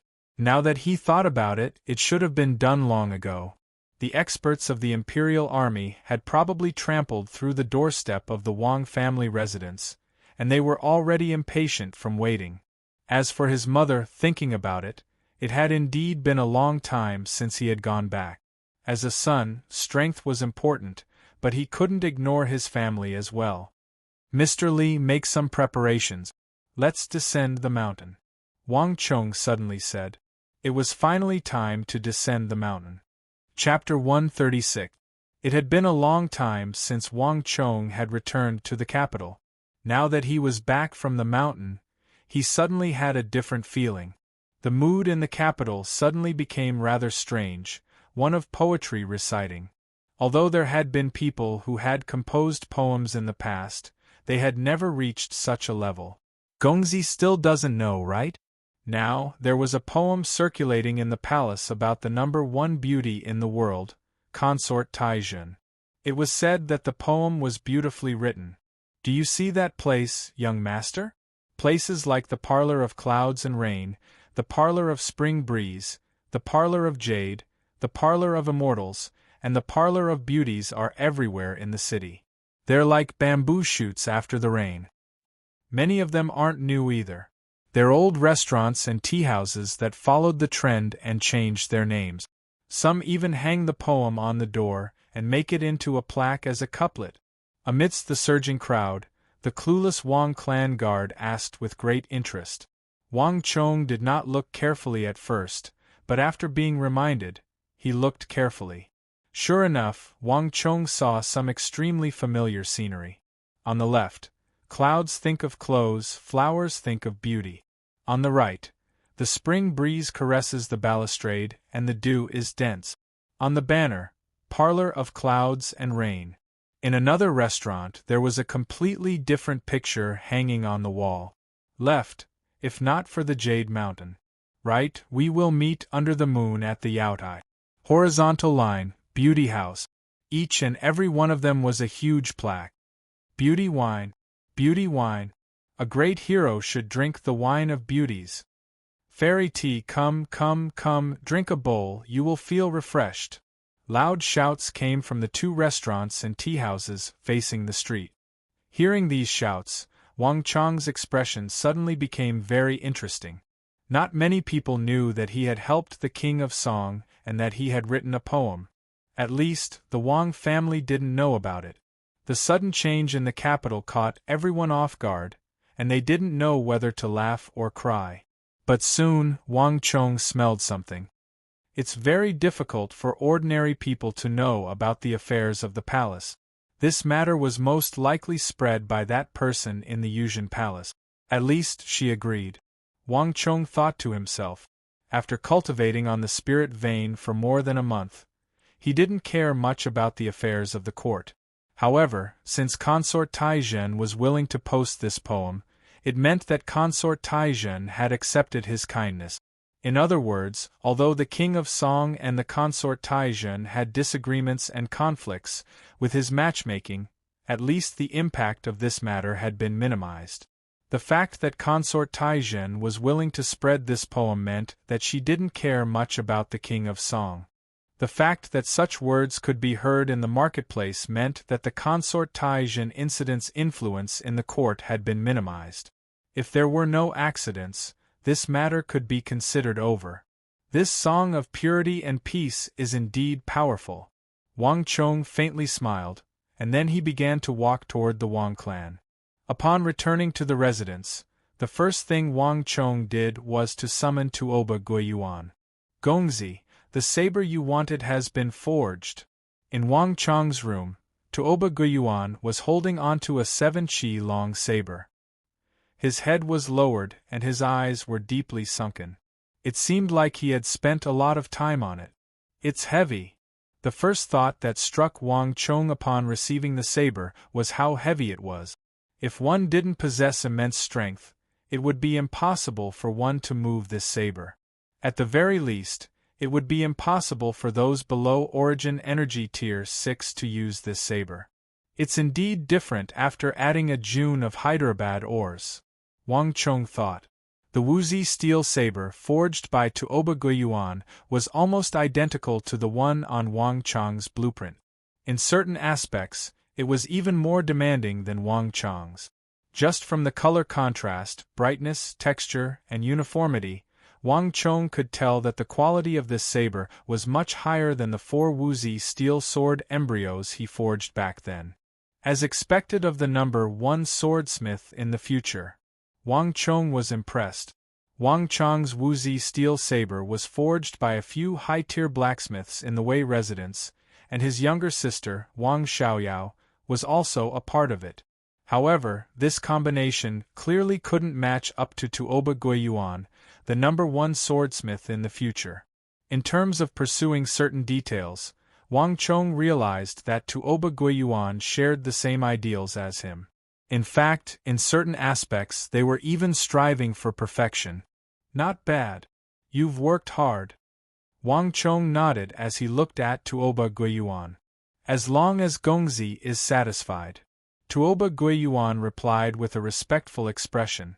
To Wang Chong, Tuoba Guiyuan was the number 1 swordsmith in the world.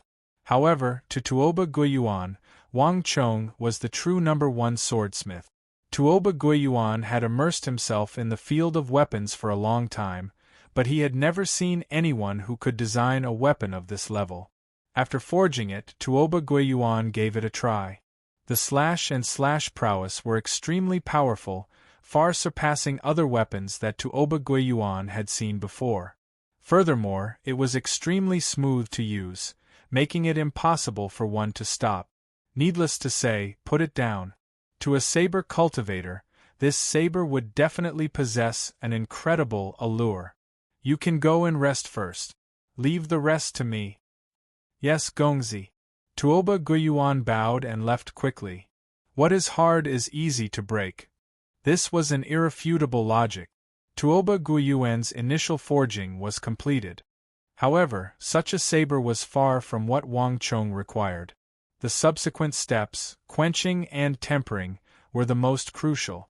Without these two steps, the 7 feet long narrow, thin and thick saber might not even be able to reach the battlefield and encounter those powerful experts and weapons. It wouldn't be long before it broke because of its rigidity. However, quenching and tempering could greatly increase the toughness of a weapon, preventing it from breaking too easily. If one didn't know these two steps, even if one were to imitate the outer appearance of Wang Chong's weapon, one wouldn't be able to obtain the essence of the saber, and it would still break easily. After placing the 7-chi-long saber in his room, Wang Chong first washed up and changed into a clean set of clothes. After which, he ran over to pay his respects to his mother. Mother! Wang Chong bowed respectfully to his mother. I'm sorry for worrying you over the past few days. In Wang Chong's heart, his mother would always be the most important. Hee, it's good that you're back. Madame Wang sat on a dark-colored wooden armchair. Upon seeing Wang Chong's return, she pointed to the seat beside her and said, "Sit." Wang Chong obeyed and sat down. However, he was curious. He received a message from his mother at the spirit vein. If it wasn't something important, his mother wouldn't call for him. "Chonger, I called you back this time. I have something to discuss with you." Madame Wang's expression softened. Even though Wang Chong was only 15 years old, he rarely caused her to worry. This was unimaginable in the past. "Chonger, do you still remember how you said that you wanted to enter the Kunwa training camp?" 1. A single stone raises 1,000 ripples. Wang Chong's heart jolted. He abruptly raised his head with a solemn expression. He had thought about why his mother would look for him, but he didn't expect it to be this matter. "Mother, is there any news regarding the Kunwa training camp?" Wang Chong asked with a concerned expression. The Consort Taijin incident and Regional Commander's incident were closely related to the royal court, but the 3 great training camps were the most closely related to him. In his previous life, because he didn't enter the 3 great training camps, Wang Chong had to take many detours. Eventually, due to his talent in the art of war, he caught the eye of the elders and became the Grand Marshal of the Central Plains. However, it was already too late by then. His defeat was already decided. The heavens help those who help themselves. One's fate had to be grasped in one's own hands.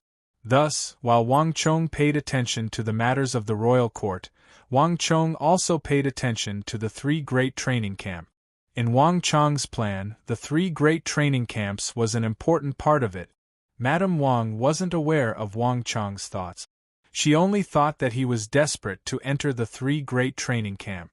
The matter regarding the 3 great training camps has been decided, and they are currently constructing 3 large-scale training camps. Also, the slots have been confirmed. The first batch of slots is extremely tight, and all of the clans are hoping to send their children there.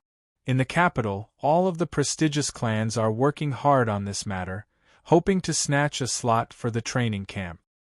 I remembered that you said that you wanted to enter the Kunwa training camp, so I called you over. Madame Wang said. How can that be? Hearing his mother's solemn tone, Wang Chong's eyebrows twitched. He was surprised.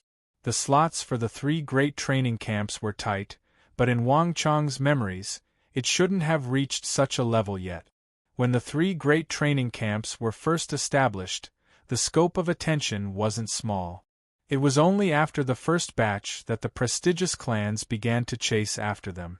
If what his mother said was true, then the attention that the 3 great training camps garnered was much greater than what he remembered in his previous life. You don't have to worry about the slots for now. 2 days ago, your big uncle sent me a message. The King of Song has already secured 2 slots for you. However, this isn't a guarantee. I heard that the Holy Emperor has given his approval for the training camp this time around, and no one is allowed to tamper with it. If you wish to enter the training camp, you have to pass an examination. The slot that the King of Song has given you isn't a guarantee either. So, I intend to find you a teacher. The King of Song, the King of Song. Wait a moment, Mother, what did you just say? Teacher? What teacher? You want to find me a teacher? Wang Chong was astonished. Her words were still fine at the start, but the tone of her words changed completely. Why did she bring up the topic of the Kunwu training camp to a teacher? Indeed, Madame Wang didn't think much of it. She thought that Wang Chong was just a little embarrassed. There are quite a few prestigious clans in the capital, and the competition is too intense. I asked around, and the madams in the capital are all running around worrying about this matter. Some of them even went to the royal palace to plead with the concubines. Given how intense the competition is, I've thought about it for a long time, and I think that it's better for you to find a teacher. This is also the main reason why I brought you back. With a teacher, nothing will go wrong. Otherwise, if you fail, our Wang clan is a clan of generals. Our Wang clan is a clan of generals. At that time, we will lose face greatly. Madame Wang said with a worried look. Chapter 137. Mother, there's no need. Wang Chong quickly said. Why? Madame Wang was surprised. Wang Chong's reaction was far beyond her expectations. Chonger, I'm doing this for your sake. Actually, I should have hired a master for you long ago. It was only because of my father's absence and my negligence that this happened. Listen to your mother this time. Mother, wait a moment. The Kunwu training camp hasn't officially started yet, right? Let's talk about it after some time. Wang Chong hurriedly dodged the question. Wang Chong knew that his mother meant well, but with his situation, he didn't need a master at all. On the other hand, he could be someone else's master. Bringing a master over, not knowing his background or depth, would instead restrict Wang Chong. He would have to consider many things, and he would not be able to do as he pleased. For example, Wang Chong would have a lot of concerns about the secret alchemist teams in the Imperial Palace and the Prince's mansions. After spending so much time together, he would eventually be discovered. If that kind of secret was exposed and the Wang family was implicated, it would cause a huge uproar. What do you mean wait a while? By that time, it would be too late. Nonsense. Listen to me this time. I'll find a master for you. It's settled then. Madame Wang finally put on a stern face and displayed the authority of a parent. By the time the 3 great training camps started, what was the point of looking for a master? Wasn't that just fooling around? Mother, I'll tell you the truth. Actually, I already have a master. Seeing that his mother was going to make decisions for him, Wang Chong finally confessed. You have a master? Madame Wang's face was filled with astonishment. Yeah. Mother, haven't you noticed that my strength has increased a lot? Didn't I defeat Duke of Su's grandson, Su Xian, at the Four Quarters Embassy? Actually, I already have a master. It was Uncle who arranged it for me. At the critical moment, Wang Chong hurriedly summoned his uncle, Li Lin. His uncle was an expert from the Imperial Army. His presence would definitely be convincing. Your uncle? As expected, when she heard Uncle Li Lin's name, her mother frowned deeply, but she did not pursue the matter further. If it's a master that your uncle found for you, then it's possible. Your uncle is in the Imperial Army, and there are many experts in the Imperial Palace. With his ability, it would be more than enough for him to find a teacher for you. After saying so, Madame Wang finally gave up. Wang Chong quickly changed the topic and found an excuse to change the topic, which made his mother laugh. Coming out of the room, Wang Chong wiped the cold sweat off his forehead. I'll have to inform Uncle about this matter, lest we expose ourselves. Wang Chong thought to himself. Although he temporarily used his uncle as a shield, Wang Chong did not dare to be careless. Although his mother was easy to talk to at times, she wasn't easy to fool at other times. Perhaps one day, he would ask about his master on a whim. Looks like that matter has to be brought forward, Wang Chong quietly said to himself as he recalled that matter. Setting off from his residence, Wang Chong drove straight to the Wei residence. Wang Chong, haha, you're finally back. Upon hearing the news, Wei Hao ran out of his residence excitedly with a look of anticipation on his face. It had been a while since they last met, and Wei Hao's frame seemed to have grown significantly. His spirit was completely different from before. Furthermore, he even brought along a few lackeys from the prestigious clans. I heard that you were out of the city, so I went to your residence a few times. The guards at your residence have no idea where you went. Right, these are my new lackeys, Tao Chun and Lu Jin. Hurry up and pay respect to young Master Chong. Wei Hao laughed as he looked behind him. Paying respect to young Master Chong. Upon hearing Wei Hao's words, the two scions hurriedly bowed.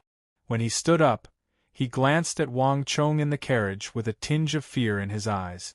There was probably no one in the Eight Gods Pavilion who didn't know of Wang Chong. It seems like you've been doing well recently. Wang Chong looked at the two scions in surprise. Wei Hao was known as a lone wolf in the Eight Gods Pavilion. Other than him, he didn't have any friends. But now, this fellow actually took in lackeys. Not bad. You've been living well recently. Wang Chong was here to look for Wei Hao, but at this moment, he wasn't in a hurry anymore. Of course. You might not know, but that lad, Gao Fei, has become extremely obedient after beating him up. Heh, do you think it'll be that easy for that lad, Su Bai, to lay a finger on me? Right now, in the Eight Gods Pavilion, I, Wei Hao, am an eight-legged crab. Wei Hao patted his chest gleefully. Haha, youngster Wei, cut it out. I still don't know who you are. Wang Chong exposed him with a single sentence and beckoned him over. Come up, I have something to talk to you about. You guys can return first. I'll look for you later.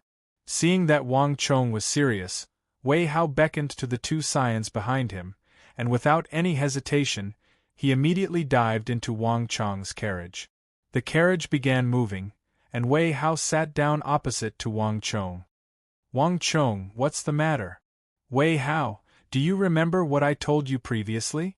That I wanted you to look for someone for me? Zhang Munian?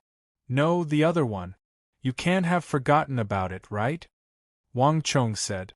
You mean that? Wei Hao immediately understood what he meant. Regarding the matter regarding the charity hall, I've done as you instructed. Right now, there are around 30 shops in the capital that are run by us. Every day we would give out porridge, clothes, and blankets to the vagabonds and beggars. However, the daily expenses for these are huge, and you should be able to afford it. As for the old man you wanted me to look for, I've paid attention to him as well. I really didn't see him. Back then, after the incident at the Bluebottle Pavilion, Wang Chong's uncle interceded on his behalf, and he sold the first Wuzi steel sword to Zhao Fengchen for 37,000 taels. Wang Chong gave half of the money to Ablanadin and Arloja, and the other half to Wei Hao. It was then that Wang Chong requested Wei Hao to do him a favor. The first matter was to set up the charity hall. In his previous life, when the Wang clan fell, Wang Chong's entire family wandered from place to place, experiencing all kinds of hardships in the world. They were treated coldly, looked down on, and starved. This was because he had experienced such a life, and he had accepted gifts and help from others. Thus, he could understand why. Regardless of the era, space-time continuum, or even the most prosperous era, there was no lack of vagabonds and beggars who wandered from place to place. There were all sorts of reasons why these people wandered from place to place. Some of them were like Wang Chong in his previous life, some were born with a disability, some met with an unexpected calamity, some suffered a huge mental trauma, and some lost the land that they relied on for survival. Regardless of the reason, every single one of them had a different tragedy to face. Due to his own experience, Wang Chong wanted to set up the charity hall to help those in need. It was just like those people whose names he didn't know, but who had helped him in his previous life. This was one of Wang Chong's wishes in his previous life. The other matter was to look for a mysterious old man. In his previous life, there were a few things that Wang Chong wanted the most, but he had never been able to obtain them. Even in his death, he had no fate with these things. One of them was So Yung-sun's art of god and demon obliteration. In the Battle of the Capital, So Yung-sun had used his own strength to display a world-shaking sword art, killing thousands of the otherworldly invaders and stopping their offensive. This supreme art had just revealed its edge and shocked the world when it was buried together with So Yung-sun in the ruins of the capital, becoming a lost art. In the days to come, there would be countless bloody battles that required this art, but no one would be able to use it. Countless people sighed endlessly when they brought it up, revealing endless regret. The other was the great Inyang heaven creation art. In the war against the otherworldly invaders in the Central Plains, there was one person who stood out the most. He didn't need any weapons, but he could easily kill a large number of the otherworldly invaders. Before him, all the otherworldly invaders would be turned into withered corpses, their deaths extremely gruesome. In the war against the otherworldly invaders, the might displayed by the great Inyang heaven creation art was not one bit inferior to that of So Yung-sun, who had fought against 10,000 in the capital. In the apocalyptic era, this was publicly acknowledged as one of the 5 great arts. Unfortunately, even though this person had obtained the world mining art, his talent was far too lacking. His combat experience, reaction speed, agility, and adaptability were all incomparable to this supreme art. Given this person's mediocre talent, he should never have learned this art. Later on, he learned that this was indeed the case. When this person was 27 or 28, he had accomplished nothing and was working as a hired laborer in a wealthy clan. He didn't have much of a cultivation in martial arts, and he didn't even have much interest in it. However, his greatest merit was that he had a kind heart. Normally, he would often help those in need. Then, one day, for some unknown reason, he actually saved a peerless devil. When this demon was young, he committed all sorts of evil and killed countless people, inspiring fear in the world of sections. But after he was betrayed and saved by that person, his personality underwent a huge change. He abandoned evil and became a kind and benevolent old man. The old man had forced him to accept the great Inyang heaven creation art, and had even led him onto a completely different path. As if to atone for his sins, and also to change that person's overly ordinary and mediocre aptitude, the old man gave up all of his power and even his life. He used the Great Enlightenment technique to transfer all of his power to that person, and from then on, he created a peerless genius. As for the old man himself, he died from the dissipation of his cultivation. Just like that, an ordinary 28-year-old man with mediocre talent became a top-notch expert in the span of a single night. In order to repay the old man's kindness, he hardened his heart and killed those who had betrayed the old man. At the same time, he also walked a path that he had never wanted to tread. Wang Chong had never met that person, but all of this, including all of his encounters, had been spread by that person himself. When a person stepped onto a path that he didn't like, even if he succeeded, he wouldn't be happy. When a person was born with mediocre talent and had no intention of stepping onto the martial path, his fate was already sealed the moment he stepped onto this path in order to repay the old man's kindness. In the end, that peerless expert who possessed the great Inyang heaven creation art fell into a heavy encirclement because of his mediocrity in combat. He was surrounded and killed by the horsemen of the foreign lands. The great Inyang heaven creation art was lost in the later stages as a result. At that time, Wang Chong hadn't become the Grand Marshal of the Central Plains yet, and the martial artists of the Central Plains hadn't begun the campaign to promote martial arts to the public. Chapter 138. Wang Chong remembered all of these things deeply. These were the things that Wang Chong deeply regretted after he became the Grand Marshal of the Central Plains. It was precisely because of this that his path to saving the Central Plains was filled with twists and tribulations. Even until his death, Wang Chong was unable to surpass his limits and reach those legendary realms. As such, in this reincarnation, Wang Chong's greatest wish was to make up for the regrets in his heart. He wanted to obtain these ultimate arts that were destined to be forgotten in the future. Not only was it for himself, but it was also so that these top-notch ultimate arts wouldn't be buried in the dust of history like in his previous life. As such, on Wang Chong's list of names, the old man who possessed the great Yin-Yang heaven creation art had always been an important figure. However, it was a pity that the old man was too mysterious. Even that old man was extremely secretive about his unorthodox teacher, only addressing him as the evil emperor. The capital was massive, so how could Wang Chong know when he would be ambushed or where he would appear? In this aspect, Wang Chong could only ask for Wei Hao's help. There's no need to rush this matter. Just help me keep a lookout. See if there's any special old man. Wang Chong knew that he had given Wei Hao too few details, and it was no different from searching for a needle in a haystack. It would be too difficult for Wei Hao to find the evil emperor with just these few details. After driving Wei Hao around the city, Wang Chong took a look at the charity hall. Wei Hao had indeed done a good job. The entrance of the charity hall was packed with people. Clothes, food, water, and a place to rest. All of these were well prepared. In this aspect, it was much better for the Wei clan to have a specialized talent than for him to do it himself.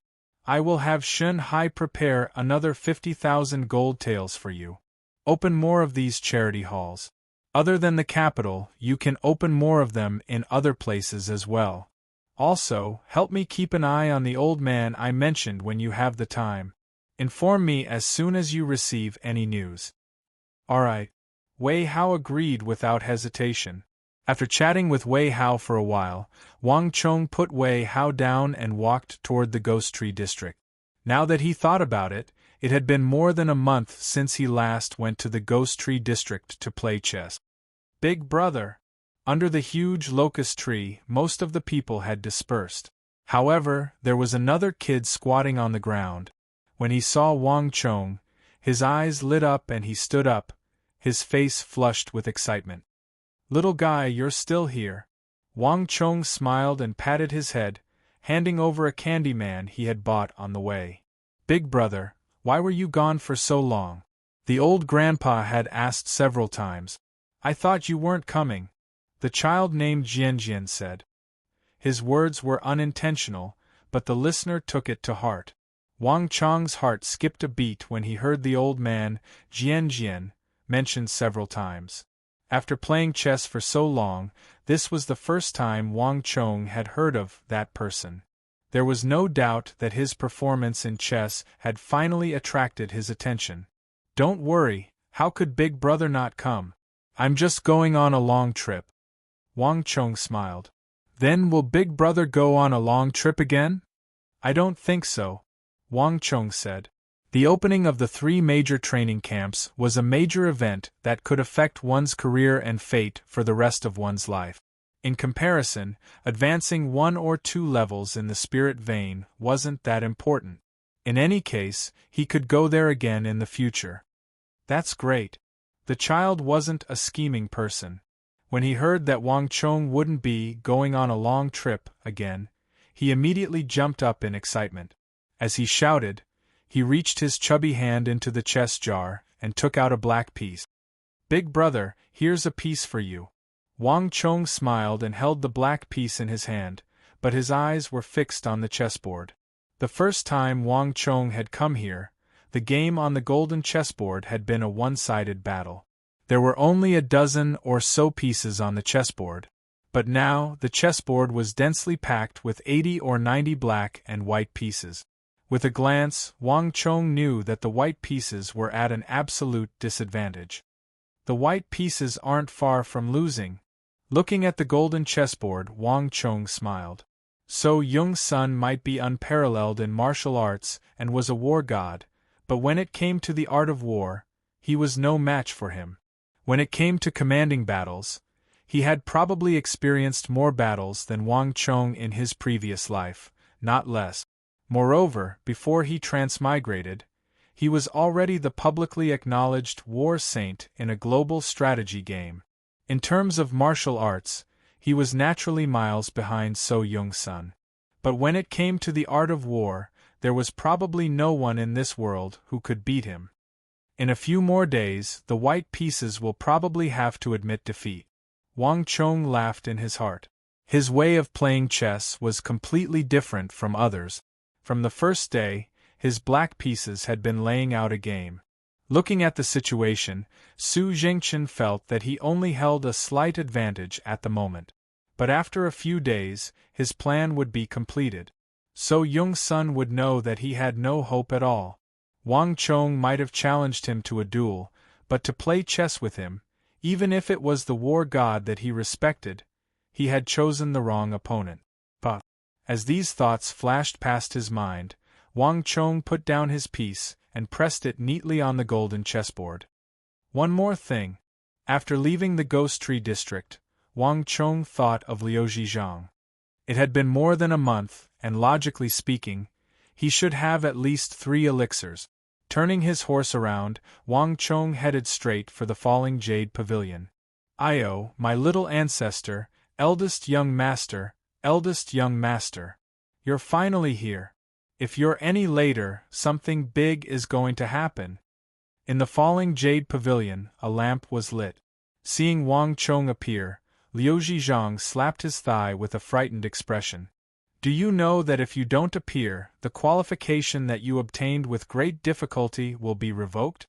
Then, the qualification to become a shadow that he had worked so hard to obtain would be revoked.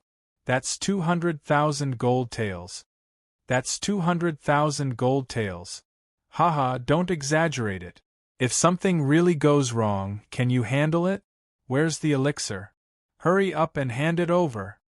Wang Chong laughed heartily, not falling for his trick. Liu Zhizhang was from the Alchemist Alliance, and given his strength, it was only a matter of a few days. It was impossible for him to stall for time. As expected, after hearing Wang Chong's words, Liu Zhizhang chuckled awkwardly. This young master of the Wang clan might be young, but it wasn't easy to fool him. Where's the elixir? 3, right? Hand it over, Wang Chong said as he lifted his robe and sat down on the tiger skin chair in the room. The falling jade pavilion looked eerie from the outside, but it was luxurious on the inside. He, as expected, I can't hide it from young master. Liu Zhizhang didn't beat around the bush and walked into the room. When he came out, there were a few purple brocade boxes in his hand. Young master, please open it. This is something that I exchanged with a few others for you this month. Liu Zhizhang said with a fawning expression. The Alchemist Alliance wouldn't easily do business with outsiders. For example, the Wang clan might be a family with 3 generations of generals and ministers, but they didn't enter the eyes of the Alchemist Alliance. Their partners were all long-time allies. Some of them even originated from the previous dynasty and were extremely secretive. However, the Wang clan was the most special one. Not only did they have a huge influence in the court, but they also made up for their biggest shortcoming, wealth. It was just like the embryonic form of the empire's largest family in the future. At least, in Liu Zhizhang's eyes, as long as everything remained unchanged. In the future, they might become the newest and eternal partner of the Alchemist Alliance. It's been hard on you. Don't worry. I won't mistreat you for helping me. Wang Chong patted Six-Fingered Zhang's shoulders, as though he was impartial in his punishment and reward.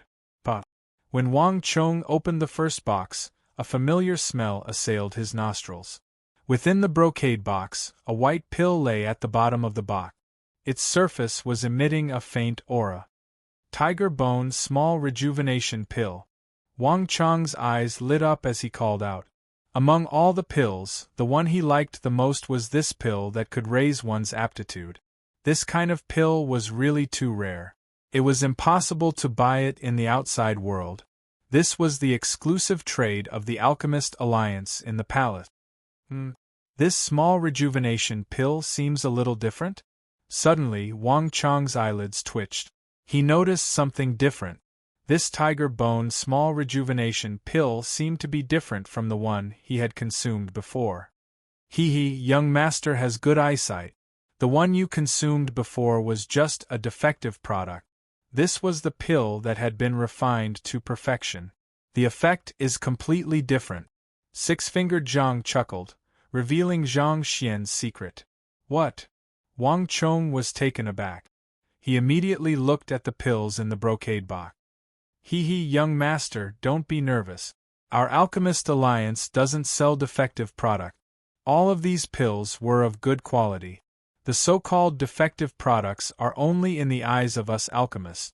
In the outside world, they are still top-notch pills. I know that young master wants top-notch pills that can raise one's aptitude. That's why I spent a lot of effort to get them for you. Liu Zhang began to take credit. Did you go gambling again? Hearing this, Wang Chong smiled. He didn't even look at the pills. He raised his head and looked at Liu Zhang. Listen to me. If you want to gamble, you can. But don't go to those galley gambling houses anymore. At that time, you will be in trouble. I won't be able to save you every time. Wang Chong said. Young master's eyes are really sharp. Liu Zhang smiled embarrassedly. Being stared at by a 15-year-old boy made him feel like a child doing something wrong in front of an adult. Liu Zhang knew that this was wrong, but he couldn't help but have such a feeling. This young master of the Wang clan was simply too cunning. He could see through one's heart with just a glance. He didn't say anything at all. He just knew that he went to gamble and was short of money. In just a few interactions, Six-fingered Zhang already felt that there was no secret he could hide from the other party. Don't worry, there will be plenty of benefits for you. Wang Chong just casually said and didn't pursue the matter seriously. With a snap, Wang Chong opened the box. A dense wave of elemental energy immediately emitted from the brocade box. Smelling this scent, Wang Chong's expression changed. Elemental Qi Pill. You guys can actually refine such a thing. Chapter 139. It's not that powerful. Hearing the name Vitality Pill, Liu Zhang was startled. That wasn't the name of the pill. However, he quickly understood what Wang Chong meant. This is an acquired pill. It's a new pill recipe that a young alchemist in the palace recently researched. It has never appeared before. It's very difficult to refine, and it has exploded many times. Right now, it's only a few defective products. It hasn't been perfected yet. This kind of defective product that was first refined cannot be presented to the Holy Emperor or the princes in the palace. If there's a problem, their heads will fall off. In the end, they brought it here. I can't help it. This is a hard sell. Every month, there would always be some pills like this that were forced to be distributed. They're expensive and not very good. At the end, Six-fingered Zhang had an embarrassed look on his face. Defective product? Wang Chong turned around with a surprised look. He looked at the pill on the table again. Sure enough, the pill didn't emit pure vitality, but some other impurities. He was too shocked before, so he didn't notice it. What you see is actually just a layer of wax on the outside. This way, the impurities in the pill can be sealed. Liu Zhang said embarrassedly. This was a small trick in alchemy. He was an alchemist himself, so he naturally knew about it. Wang Chong's eyes flickered, but he didn't say much. He grabbed the acquired pill on the table and stuffed it into his mouth. After the skin of the pill broke, a messy smell immediately came out. It's the smell of medicinal herbs, and it should be the kind of high-grade spiritual herbs. Wang Chong suddenly came to a realization.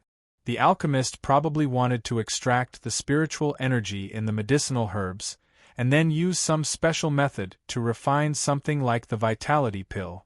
However, this matter was obviously not that easy. Gulp. As these thoughts flashed through his mind, Wang Chong mumbled and quickly swallowed the pill.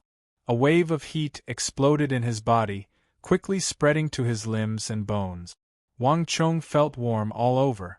With the help of the Dan Qi, Wang Chong felt that his strength had increased by a notch in just a moment. Compared to before, the essence in his body had also increased a little. After a while, when the medicinal efficacy of the pill disappeared, Wang Chong finally calmed down. What 6 batches Zhang said was right. This was indeed not some essence qi pill. There was only a small amount of essence qi in the elixir, not as much as Wang Chong had imagined. Liu Zhang didn't think much of it. From an alchemist's point of view, a defective product was worthless. But Wang Chong was different. I didn't expect that I could actually use money to buy something similar to the essence qi pill. Wang Chong's heart rose and fell, and it was difficult for him to calm down. To a martial artist, the most precious thing was undoubtedly yuan qi. In the imperial palace, there was actually someone who could refine something similar to the essence qi pill. This truly shocked Wang Chong. Wang Chong finally understood why this alchemist's secret alliance was so mysterious. The items were sold at such a high price, yet there were so many powerful forces that flocked to it. There were many things here that couldn't be bought with money in the outside world. This was truly a priceless treasure. How much does one acquired pill cost? Wang Chong asked, opening his eyes. 6,000 taels. Liu Zhang said. He wasn't talking about silver here, but actual gold. This was an alchemist used by the imperial palace. He had never sold an elixir that was priced in silver. How many can you refine in a month? 3. Liu Zhang said. I want all of them. Bring them all over for me. Wang Chong said. Six-fingered Zhang was astonished. But this is a defective product of the elementary level. I know. Wang Chong smiled and said in an unquestionable tone. The last one was a healing elixir. Although it looked ordinary, how could a healing elixir concocted by the imperial palace's alchemist be comparable to an ordinary one? With 2 elixirs, Wang Chong left the falling jade pavilion. After solving all the problems at once, Wang Chong focused all his attention on the 7 qi long saber. This was Wang Chong's second weapon, which was very important to Wang Chong. Moreover, one wouldn't know the cost of daily necessities. Previously, when Wang Chong received more than 600,000 taels of gold, he felt that he would never be able to finish spending it. But when he really put it to use, he felt that he was spending money like water. Joining the alchemist's secret alliance cost him more than 200,000 taels of gold.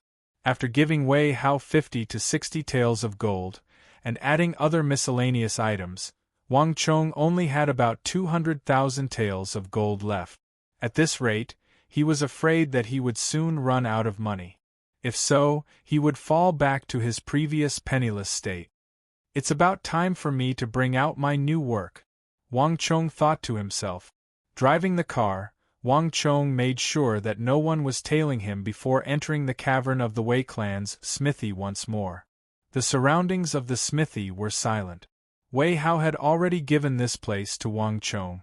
As long as Wang Chong needed it, this place could become Wang Chong's personal smithy. The Wei clan had many businesses, and smithy was only one of them. Take this smithy as an example. As long as Wei Hao made up for its loss, even his father, the Duke of Wei, wouldn't be able to notice that something had been done to it. Help me guard the outside, don't let anyone get close. Wang Chong arranged for Li Zhuxin to guard the outside before entering the cavern alone. Wang Chong was already very familiar with quenching weapons. Even though quenching was very important to a weapon, like a phoenix rising from the ashes, it wasn't actually that complicated to operate. The key was the change in thinking and the change in the quenching fluid. The quenching that Wang Chong had mastered was completely beyond this era. Walking into the cavern, Wang Chong poured the quenching fluid, that was a mixture of sesame oil, sheep oil, butter, and asphalt brought by the Western region merchants, into the metal trough. Then, he went to the nearby area to cut some pine branches, piled them on the ground, and started burning them. The temperature at which Wuzi steel was quenched was very important. Otherwise, even if one mastered the right quenching fluid, the quality of the final product could be worlds apart, and it might even turn into a waste product. From night till dawn, Wang Chong was extremely busy. Around daybreak, the morning sun rose. A sizzling black smoke rose from the metal trough. A moment later, Wang Chong took out a pair of metal pliers and fished out the narrow, thin, and thick saber from the trough. Oil flowed everywhere, and a shiny saber with beautiful patterns appeared in front of Wang Chong. This was the world's first narrow, thin, and thick saber. When the morning sun shone in from outside the cavern, it reflected a dazzling, cold light. Just by looking at it, Wang Chong could feel that this saber was extremely sharp and indestructible. Clang! With a flash of cold light, the metal trough containing the quenching fluid was immediately cut into two. It was so soft that it looked like it was rotting. Good saber! Wang Chong looked at the saber and smiled. Even without the praise of others, Wang Chong could feel that this saber was probably even sharper than his Wuzi steel sword. This saber combined the skills of the world's #1 swordsmith, Tuoba Guiyuan, and his epic-making skills. In terms of quality, it had already reached the peak of this world. Moreover, the unique arc and weight of the blade were enough to make it the favorite of experts in the saber Dao. It's a pity that I only use swords, Wang Chong thought to himself. He used a sword for his single-character consecutive slash, and this saber wasn't suitable for him. However, even a swordsman like Wang Chong couldn't bear to let go of this saber when he held it in his hands. Needless to say, those saber experts would feel the same way. This saber wasn't just sharp. Its exterior design was originally very suitable for slashing, and slashing. Now, all that's left is to temper it, Wang Chong thought to himself. To many people, a saber like Wang Chong's was already a finished product. Even if he took it out, it would be sought after by tens of thousands of people. However, Wang Chong knew that this wasn't the way to go. Although such a saber was sharp and easy to use, it was easy to break. If it was too rigid, it might not be a good thing for a saber. If he didn't solve this problem, it might be broken at a crucial moment in the hands of a top-notch martial artist. In this world, although there weren't many people who forged sabers, there were definitely people who understood sabers. At least, many people knew the principle of rigid but easy to break. For those top-notch martial artists, they could use brute force to hit the middle of the saber or close to 70% of the hilt. They would most likely be able to break the saber with brute force. If that happened, the reputation of Wuzi steel in this world would be ruined. The reputation that Wang Chong had painstakingly built up would also be destroyed. In the future, it wouldn't be so easy to make money from Hyderabad ores. That would be destroying his own reputation. Of course, Wang Chong wouldn't do such a thing. Therefore, he had to temper it.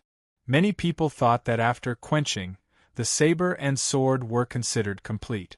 However, almost no one knew that after quenching, there was actually another process called temper. This was the last process in the entire process of forging a sword, and it was also the highest and pinnacle of the process. In this world, many people hadn't even mastered the skill of quenching, let alone the epic-making skill of temper. This was a skill that Wang Chong had mastered alone. At the same time, it was his biggest and final secret in the field of swordsmithing. Without the technique of temper, a weapon like the 7-foot narrow, thick saber would never be made. If it was made, it would only be a joke and not a real weapon.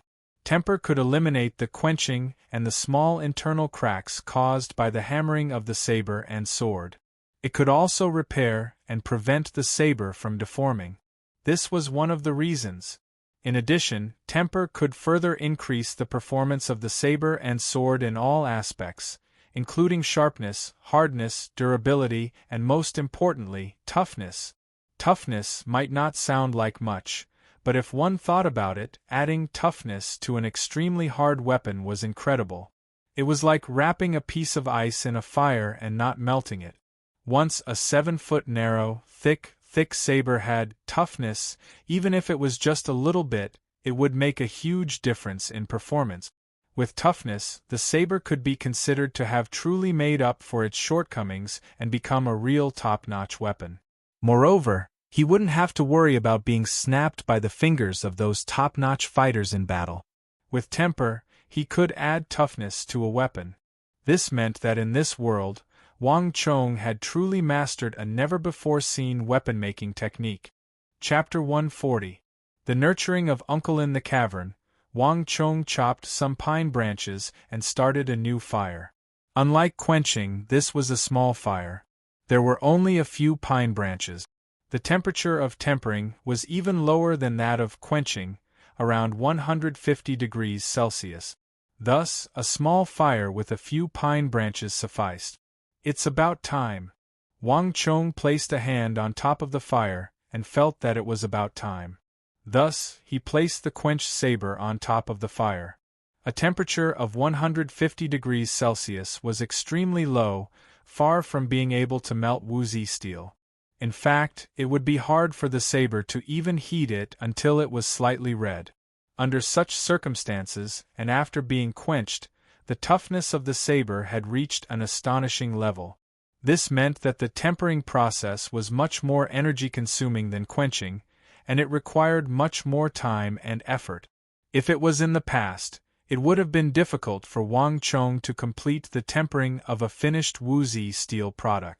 However, after reaching Origin Energy Tier 7 and cultivating Might of the Barbaric God, Wang Chong's strength had increased significantly, allowing him to complete this process alone.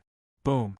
As though a bolt of lightning, Wang Chong brandished his metal hammer and smashed it heavily against the surface of the saber. The heavy smithing platform trembled under Wang Chong's hammer, and a lot of stone powder and stone fragments fell from the cavern. Boom! Once, twice, thrice.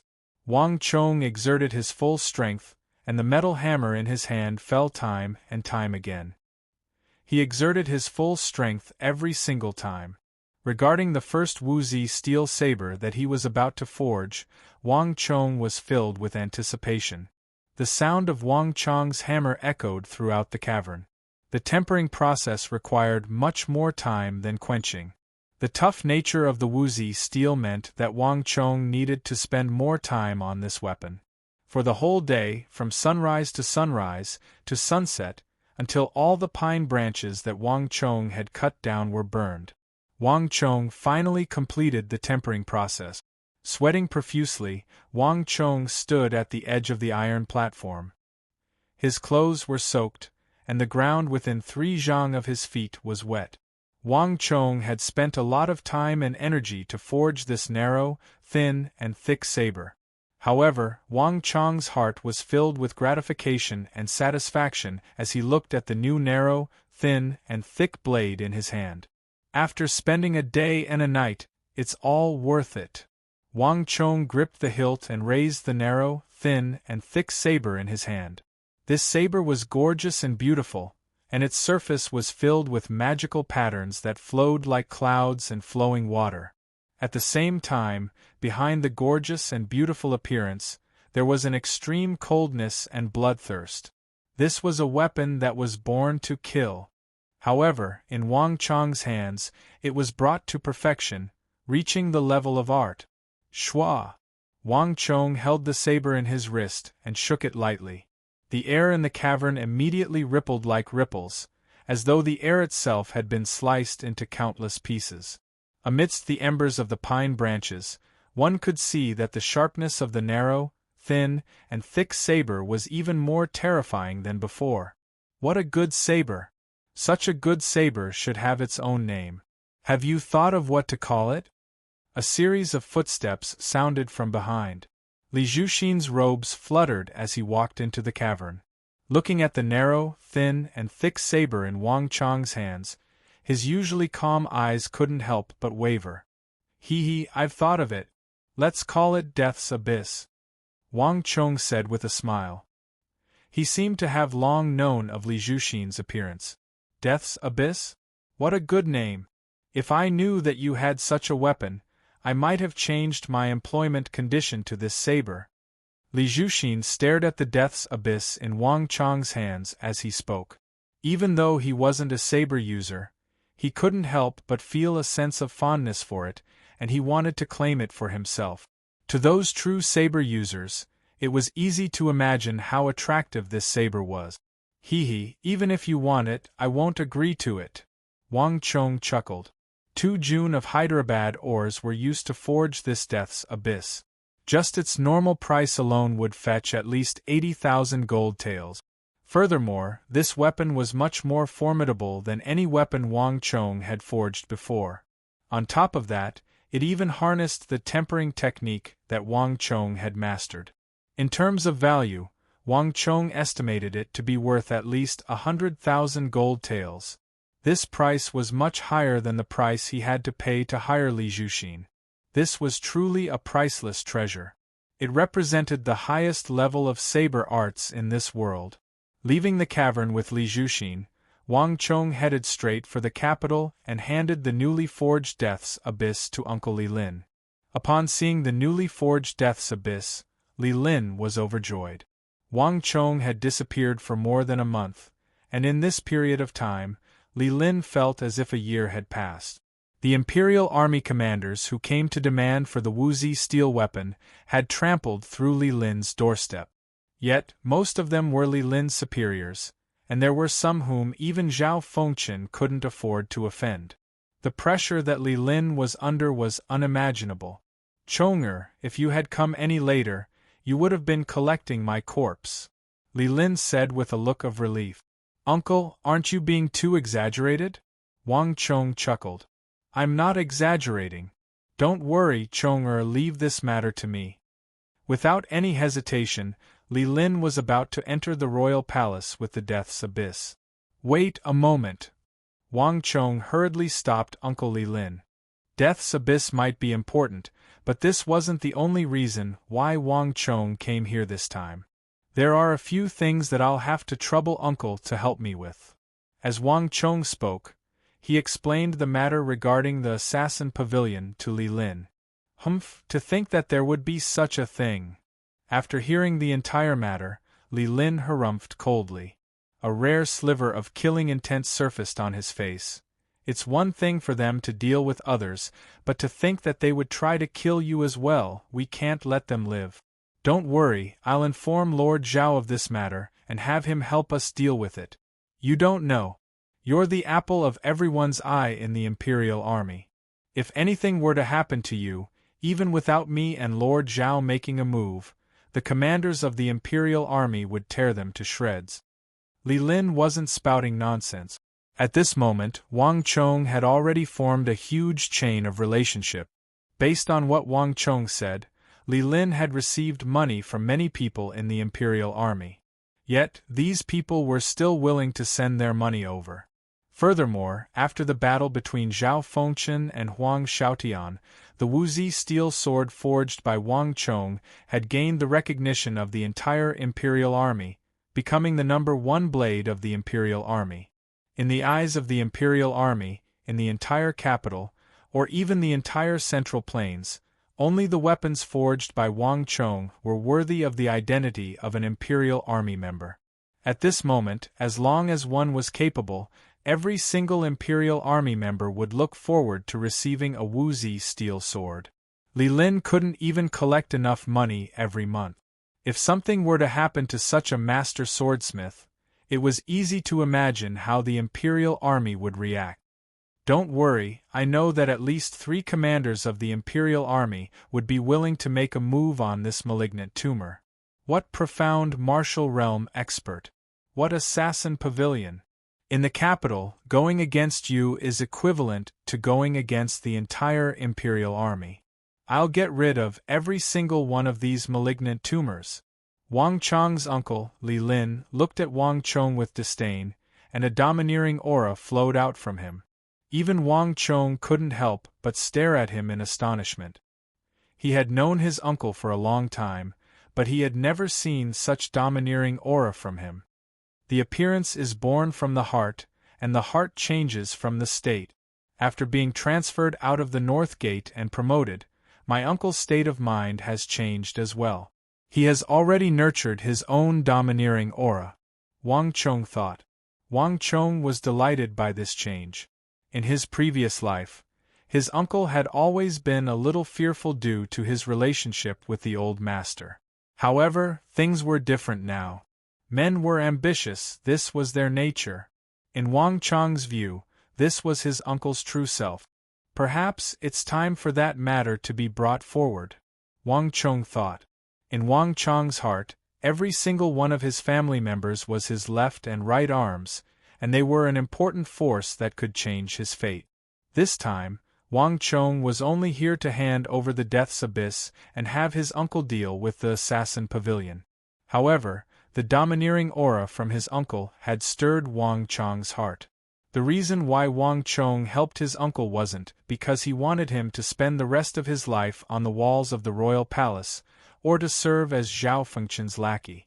Toward his uncle, Wang Chong had greater expectations and ambitions. However, with his current strength, it was impossible for him to accomplish all of this. Uncle, wait a moment. Under Uncle Li Lin's astonished gaze, Wang Chong suddenly dived into the carriage. When he came out, he was holding a handwritten secret manual in his hand. Uncle, this is for you. Wang Chong took the secret manual that he had hidden in the secret chamber beneath the carriage and passed it over with a single hand. Ah? For me? What is it? Li Lin looked at Wang Chong in confusion, unable to make head or tail of what was going on. As he spoke, he subconsciously took it from Wang Chong. Initially, Li Lin was still in a daze, but after flipping through 2 pages, his face warped in astonishment. Martial Arts Secret Manual. What Wang Chong passed him was a martial arts secret manual, and an extremely formidable one at that. Just by flipping through a few pages, Li Lin could tell that this martial art was far more formidable than any of the martial arts he had learned before. Chonger, how did you get such a thing? Li Lin was astonished. This martial art was of an extremely high tier. Li Lin didn't believe that a teenager like Wang Chong could possess it. Uncle, this was actually given to me by my grandfather. Wang Chong pointed it out and pushed all of the credit to his grandfather. Even though Wang Chong was able to purchase the Hyderabad ore and forge the Wuzi steel sword, it wasn't completely inconceivable. At the very least, it was within reason. However, for a top-notch martial arts secret manual to be taken out all of a sudden, it was impossible for one not to be suspicious. This wasn't something that could be explained by intelligence. It was precisely because of this that even though Wang Chong had already made a copy of this secret manual, he didn't find a suitable opportunity to pass it to him. Until the 4 Quarters Embassy Old Master? Li Lin was astonished. That's right. Do you still remember the 4 Quarters Embassy?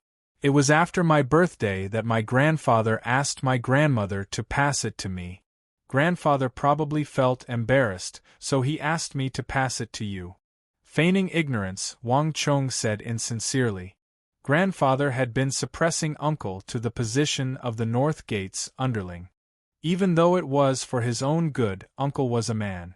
It was hard to say that he wouldn't hold a grudge against uncle. In a sense, Wang Chong was helping to mend the rift between uncle and grandfather. Old Master, as expected, upon hearing Wang Chong's words, Li Lin seemed to have understood something, and his eyes were filled with gratitude. However, in front of Wang Chong, he managed to hold himself back. I understand. Li Lin smiled. If there's a chance, help me thank the old master. Tell him that uncle won't let him down. Leave the matter of the Wuzi steel saber to me. I'll be heading in now. After which, he turned around and walked toward the royal palace with Death's Abyss in tow. Perhaps it was his imagination, but Wang Chong felt as though a heavy burden had been lifted from his back, or as though a burden buried deep in his heart had been lifted. Chapter 141. After resolving the matter regarding the Wuzi steel, Wang Chong heaved a sigh of relief. However, he didn't let up. Instead, he continued to search for traces of the evil emperor while heading to the Ghost Tree district to play chess. On the other hand, Uncle Li Lin's side was progressing swiftly as well. Seemingly out of anger at the assassin pavilion for attempting to assassinate Wang Chong, he vanished after just 2 days. While the Imperial Army was patrolling the capital, they discovered a nest of assassins with malicious intentions. All of them were killed, and their corpses piled up in the courtyard. This matter caused a huge uproar in the capital. It was said that a large number of Imperial Army experts were mobilized for this matter, and there were even 5 to 6 commanders of the Imperial Army. Many people witnessed it personally, and they said that the matter wasn't as simple as it seemed. However, there was one thing that was certain. These people were dressed in black and were dressed like assassins. This point was certain. Thus, no one spoke up for them. When Wang Chong heard of this matter, he chuckled lightly. He only sent a letter to Myasame Ayaka before tossing the matter to the back of his mind. While Wang Chong was living his life peacefully, the depths of the royal palace wasn't peaceful at all. Deep in the night, somewhere in the abandoned cold palace of the Imperial Palace, the lights were brightly lit. Rows of lanterns were hung from the trees and the eaves. Outside the cold palace was a huge crowd. Imperial Army members surrounded the area, and with a single glance, one could tell that there were at least 1,000 of them. Today was a big day for the Imperial Army. Everyone knew that the #1 swordsmith of the Tang dynasty would be auctioning off his second weapon. In the royal palace, there were many Imperial Army commanders who had been eagerly anticipating the auction. After witnessing the battle between Zhao Fengchen and Huang Xiaotian, everyone knew that this weapon was incomparably sharp, beautiful, and rare. To the Imperial Army, it could raise their fighting prowess by leaps and bounds. More importantly, this weapon was priceless, and it was something that could only be chanced upon. To the Imperial Army, only this weapon could serve as a foil to their standing. After so long, it's finally time for that Gongzi to forge a new weapon. He only makes a single one every month. It really makes one drool. If only there were more of them. The first weapon was taken by Commander Zhao. I just don't know who will be so lucky this time. Yeah. If only I had a Wuzi steel weapon like that. What a pity it was so expensive. I can't afford it, so I can only look around. Outside the cold palace, there was a lot of discussion. Now, everyone knew that the son of a general or minister had handed over all the Wuzi steel weapons in the Imperial Army to his uncle, Li Lin. There was no one in the Imperial Army who didn't know of Li Lin. He's here, he's here. Suddenly, there was a commotion in front. Everyone looked up and saw that the door was open. A brilliant light shone through the door. Li Lin, clad in heavy armor and a long sword at his waist, appeared in front of everyone with a dignified expression. In an instant, the noisy Imperial Army fell silent. Now, those who want to auction weapons can come in with the slip from before, Li Lin said solemnly. The moment these words were spoken, the Imperial Army commanders walked in with smiles on their faces, holding the slips of paper that Wang Chong had given them. Everyone knew that the competition for this auction would be intense. That Wuzi steel weapon definitely wasn't cheap. But money? Who the heck cared about money? As long as they could buy that invincible weapon that could cut through metal as though mud, what did money matter? In any case, the Imperial Army didn't have much expenditure. Furthermore, even if they were to run into trouble in the future, they wouldn't have to worry about not being able to sell this weapon. The 20 to 30 Imperial Army leaders walked in together. Next, those with wooden tokens can come in, Li Lin said. This was Li Lin's idea. Even though Wang Chong wanted to sell batches of credentials, Li Lin didn't think that it was necessary. As a member of the Imperial Army, he knew how popular the Wuzi steel was. No matter where he went, there would be people talking about the auction at the Bluebottle Pavilion. There were also people discussing the battle between Zhao Fengchen and Huang Xiaotian. A Wuzi steel weapon that was said to be indestructible and could even cut a strand of hair with the slightest breeze was enough to make one's blood boil and tremble, as if they wanted to get their hands on it. It was precisely because he was part of the Imperial Army that he knew how intense this hunger was that Li Lin dared to do it. One must know that this was an Imperial army of more than 100,000 soldiers. However, Wang Chang's Wuzi steel sword was only produced once a month. It would be strange if the Imperial army didn't go crazy over it. Therefore, Li Lin decided to divide the auction into 2 levels of qualifications. Wang Chang's slip was the first batch, and he could enjoy a discount. The wooden plate that Li Lin opened was from the second batch, which belonged to a lower level. With a wooden token, one could participate in the auction as well. However, they had to pay 10% more than the auction price. Moreover, it was different from the ones Wang Chong had written. Li Lin's wooden token was a one-time use item.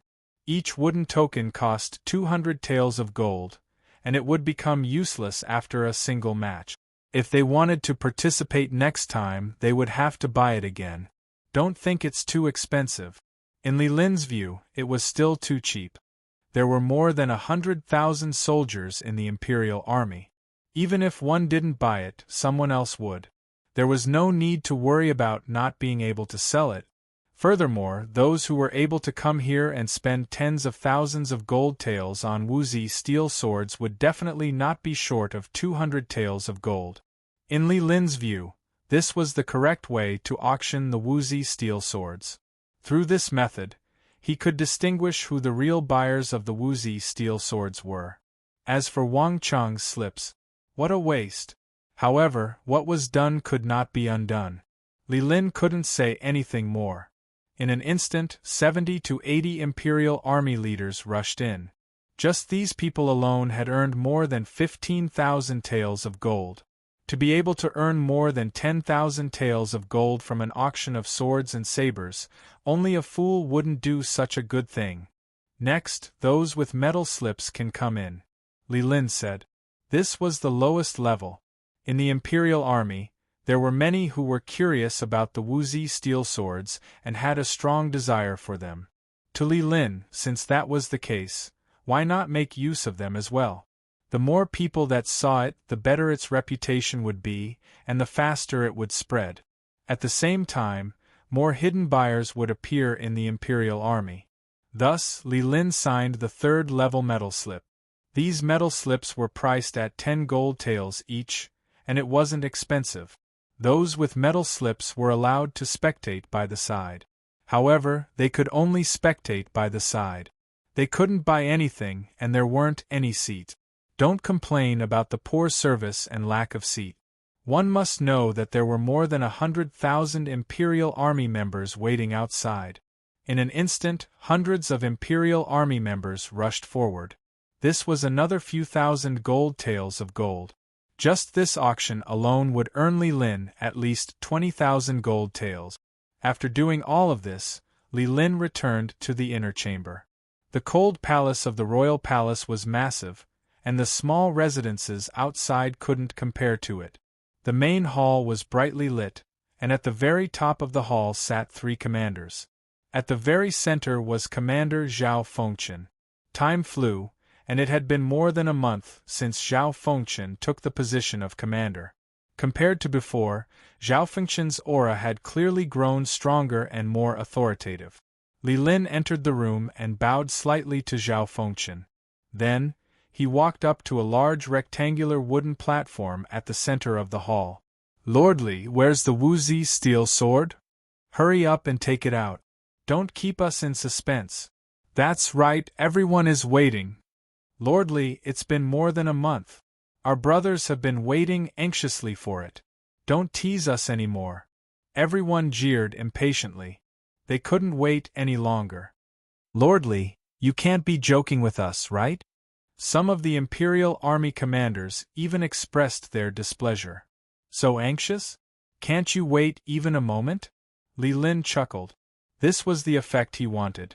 "Since that's the case, I won't keep you in suspense. The second Wuzi steel sword is right here. Pa." Right after saying those words, Li Lin slammed his palm on the wooden platform before him. Pung!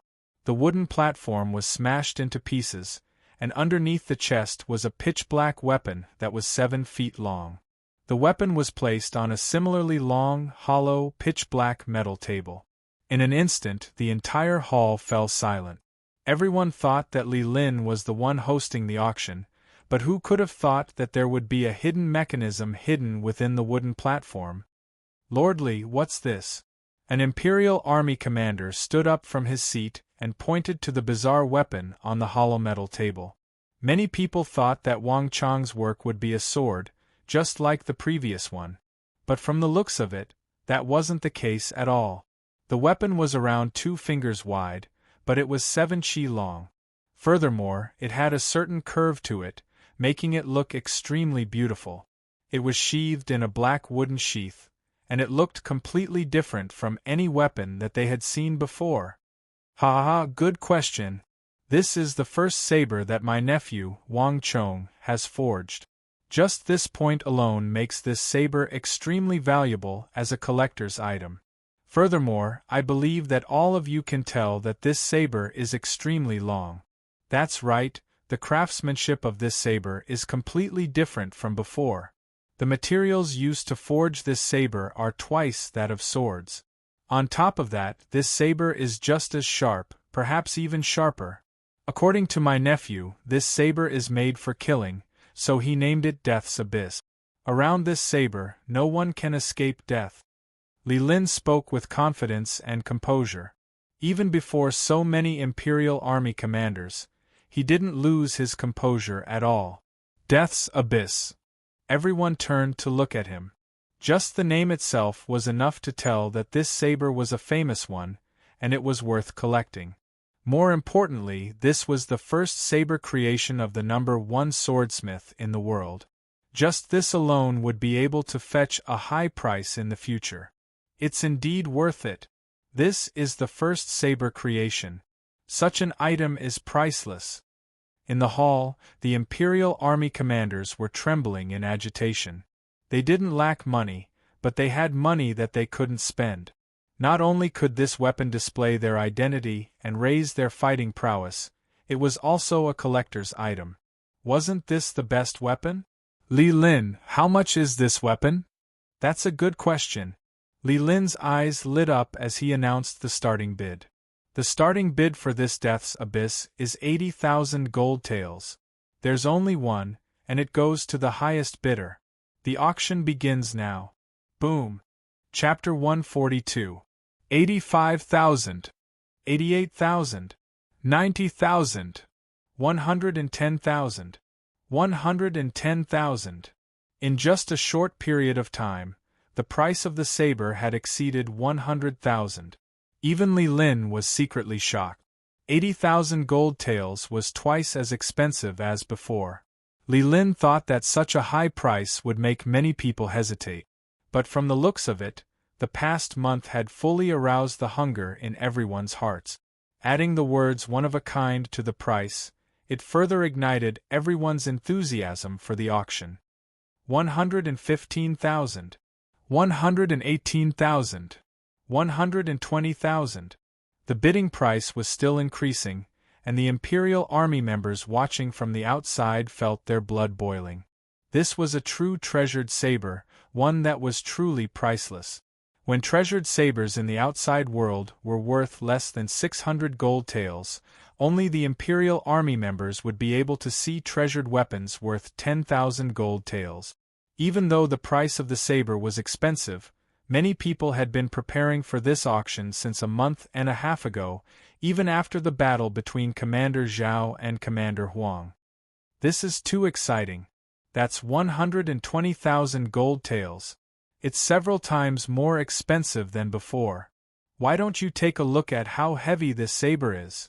I've never heard of it before, and the materials used are 2 times more than before. Furthermore, this is the first saber of a master. Even if we don't use it, we can still sell it in the future. Did you see that? That's Commander Jing. Even Commander Jing is here. This was a true aristocratic family with deep foundations and inheritances. The Jing clan was one of the top prestigious clans in the Sui dynasty. Those prestigious clans outside can't compare to it. That's right. Even though the Jing clan doesn't stand out in the outside world, their reputation is far from that of those prestigious clans outside. But in reality, this was a true aristocratic family, a true colossus. Normally, they wouldn't even let you know. 120,000 gold taels isn't much to such a secretive clan. That's right. Also, the Bai clan is a sixth-generation Imperial Army general. It would be a wonder if they would let such an opportunity slip by. There are too many monks and not enough gruel. At the back of the hall, the faces of the crowd were flushed red, as though they were on steroids. They were even more excited than those who were participating in the auction. It was truly worth it to be able to spectate here for 10 gold taels. In the Imperial Army, who would care about 10 gold taels? 139,000. 140,000. 141,000. 142,000. 142,500. There was a limit to the value of any weapon, but it was not infinite. When the price reached 140,000, the increment gradually slowed down. Obviously, in everyone's hearts, the true price of this weapon should be around 150,000, not more than that. Not bad. Behind Li Lin, Zhao Fengchen nodded slightly. This price had already exceeded his expectations. It was quite good. It was apparent that this weapon was very popular among the Imperial Army. Hee. Logically speaking, this price was not bad. However, Li Lin couldn't help but laugh when he saw this scene. He had heard from Wang Chong before. This time, the sword was very similar. It used a new technology, and compared to the previous Wuzi steel weapons, there was an additional process. Almost immediately, Li Lin keenly realized that there was a huge business opportunity in this. Everyone, speaking of which, none of you have seen a real saber. Now I'll let everyone take a look. Li Lin suddenly grabbed the hilt of the saber and pulled it lightly. Clang! A clear and melodious dragon's roar resounded in the ears of everyone in the hall. Following that, a cold light leaped up like a flood dragon and streaked across the ceiling above the hall. All the lights in the room suddenly dimmed at this moment and were robbed of their light. Everyone's heart skipped a beat. When they took a closer look, they realized that Li Lin was holding a uniquely shaped saber. This was a 7-chi-long saber. From the tip of the saber to the hilt, it was an extremely uniform length of 2 fingers. On top of that, the massive arc of the saber seemed to exude a soul-stirring sense of beauty. What was even more stifling was the magical inscriptions on the saber. It exuded an extreme sense of beauty, and at the same time, it exuded an intimidating sense of aggression. It was as though the saber had left one's grasp and was preparing to launch an attack, exerting an immense pressure on one's heart. In an instant, the originally noisy hall suddenly became extremely quiet. Zhao Fengchen was just about to pick up the tea gu on the table, but upon seeing this sight, he was stunned for a moment, and his hand was just about to press down on it. As he was in a rush, he didn't have the time to take a good look at the saber that Li Lin had brought over.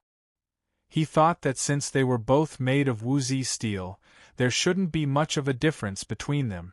However, Zhao Fengchen suddenly realized that the saber in Li Lin's hand was slightly different from his. It wasn't just in terms of appearance. Swoosh! Seeing that he had attracted the attention of the entire hall, Li Lin nodded in satisfaction. Shwa! With a flick of his wrist, Li Lin brandished his saber in the air. Li Lin's movement wasn't huge, but the effect of his saber was astonishing. Hoo! The temperature in the massive hall suddenly plummeted, and from where Li Lin was standing, a huge gale suddenly blew. Due to Li Lin's slight movement, the calm air flow suddenly fell into disorder. The air seemed to have been sliced into millions of pieces, and even the area in front of the empty metal table was torn apart, forming numerous vortexes. On Zhao Fengchen's left and right, upon seeing this sight, the eyes of the two commanders who weren't too concerned abruptly narrowed and their faces warped. How sharp! Li Lin's strength was on a completely different level from that of Wang Chong's. The commotion caused by his saber was far greater than that of Wang Chong's. Everyone present was an expert, and with a single glance, they could tell that Li Lin's saber was sharp to the extreme. It was on a completely different level from Zhao Fengchen's saber. "Ah, my clothes!" The Imperial Army members participating in the auction suddenly exclaimed in shock. An Imperial Army member lowered his head to look at the undergarments that were exposed from his collar in shock. Unknowingly, the undergarments that were exposed had been torn apart by Li Lin's saber. At this moment, everyone looked at the 7-chi long saber in Li Lin's hand once more, and their gazes immediately changed. This saber was simply too sharp. Wielding such a saber, it wouldn't be a problem for him to challenge an even stronger opponent than him. Not only would he not be at a disadvantage, his opponent might even be intimidated by him. 150,000 taels. Lord Li, I want this saber. Suddenly, someone raised his hand and shouted loudly. 160,000 taels. I want it. 180,000 taels. 190,000 taels. The others also came to a realization, and the crowd went into a frenzy. This saber had already reached an inconceivable level, and it was practically a killing machine. More importantly, there was no market for it. 200,000 taels. A voice shouted. Great! Li Lin's face flushed in agitation, and he clenched his fists tightly. The reason why he intentionally didn't draw his saber previously was for this moment. And now, he had achieved his goal. Wait a moment. All of a sudden, a cold bellow sounded. This voice was incredibly loud, and it harnessed immense might, causing the ceiling of the hall to tremble. This abrupt change caused the entire hall to fall silent. Countless gazes turned toward the direction where the voice came from. With this glance, many people revealed astonished expressions. Lord Huang! Lord Huang! General Huang! Some of the Imperial Army members seated at the front row stood up and bowed slightly to show their respect. Huang Xiaotian, what are you doing here? At the top of the hall, Zhao Fengchen was seated upright, but upon seeing that person, his expression turned cold and he abruptly stood up. A majestic aura gushed forth like a tidal wave. The temperature in the hall plummeted, and the atmosphere abruptly turned tense. Amidst the crowd, there was a black-skinned man with a muscular body reminiscent of a bear. He was no other than Zhao Fengchen's nemesis in the royal palace, Huang Xiaotian. Due to the selection battle, Zhao Fengchen and Huang Xiaotian had fallen out, and after the selection battle, their relationship became even more tense. No one could have expected Huang Xiaotian to appear at this moment. In an instant, the entire hall fell silent. Everyone held their breath, and no one dared to speak. The atmosphere was incredibly tense. Humph! Since you can come, why can't I? Does the cold palace have your surname? Besides, weren't you the ones who invited me here?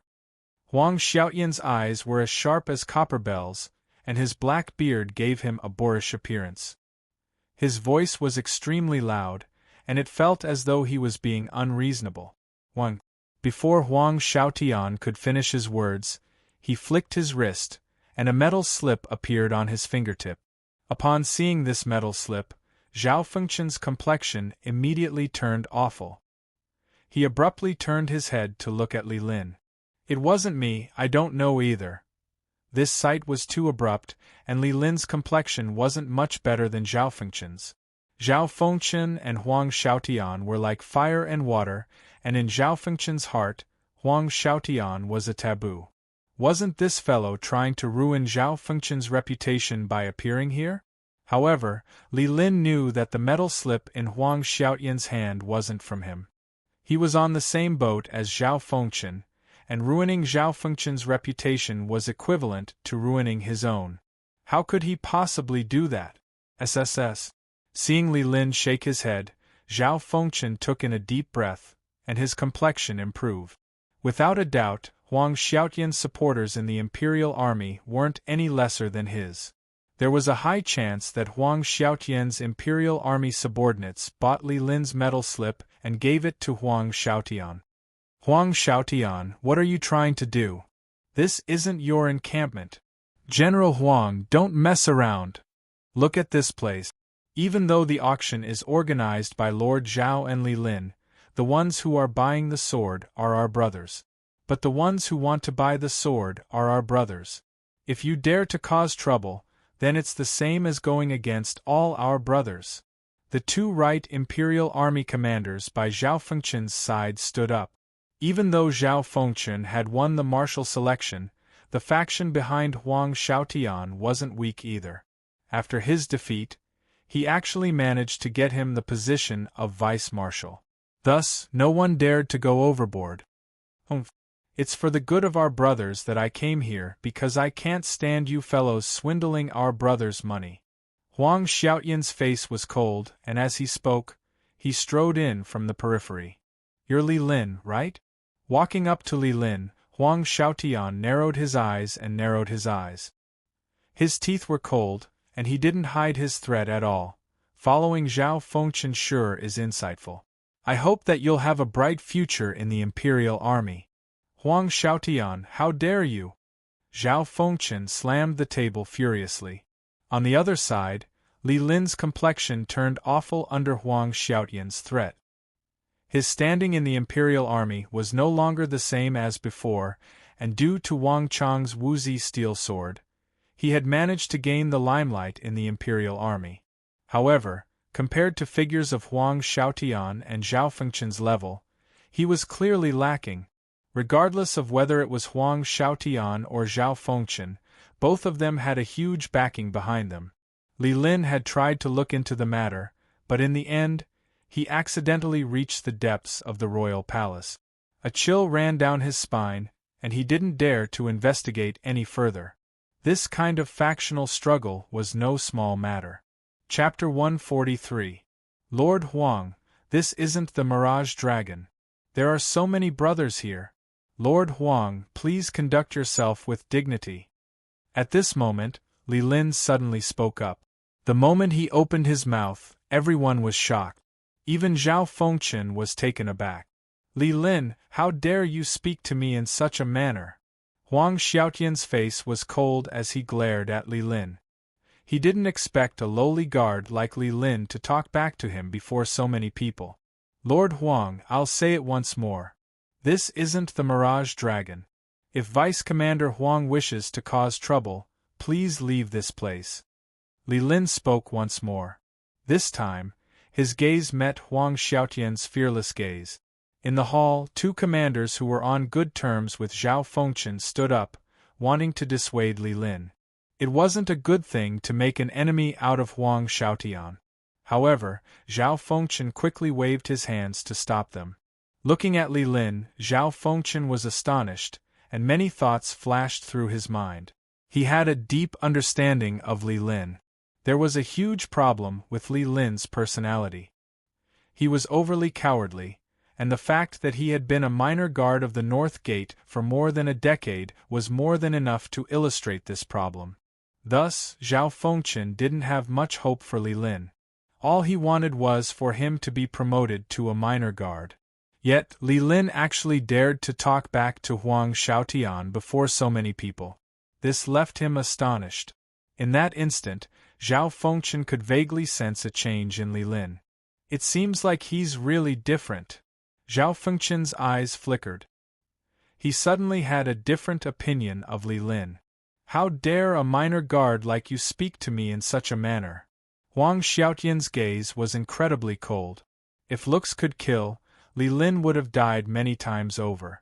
Huang Xiaotian had never been polite to those who dared to offend him. But in the end, Huang Xiaotian didn't make a move. Humph. You're just a trash who relied on a woman to climb up. On Duke Jiu's account, I won't teach you a lesson this time. Pa. Huang Xiaotian's palm shot forward, and with lightning speed, he grabbed the death's abyss in Li Lin's hand. Boom. Li Lin didn't even have time to react before he was sent flying by this huge force. He staggered and only managed to stabilize himself after taking a few steps back. His face was extremely red. Li Lin could be considered an expert in the Imperial Army. but compared to a future big shot like Huang Xiaotian, there was still a huge gap. Even though Huang Xiaotian had lost to Zhao Fengchen, he was still one of the top experts in the future imperial army beneath the three marshals. How could Li Lin be his match? Brothers, please take a look. I, Huang Xiaotian, am not here for a personal grudge. It's just that I can't bear to see these fellows swindle others of their wealth. Huang Xiaotian easily snatched Death's Abyss from Li Lin's hand. His right hand gripped the hilt of the saber and slowly turned it around in the hall.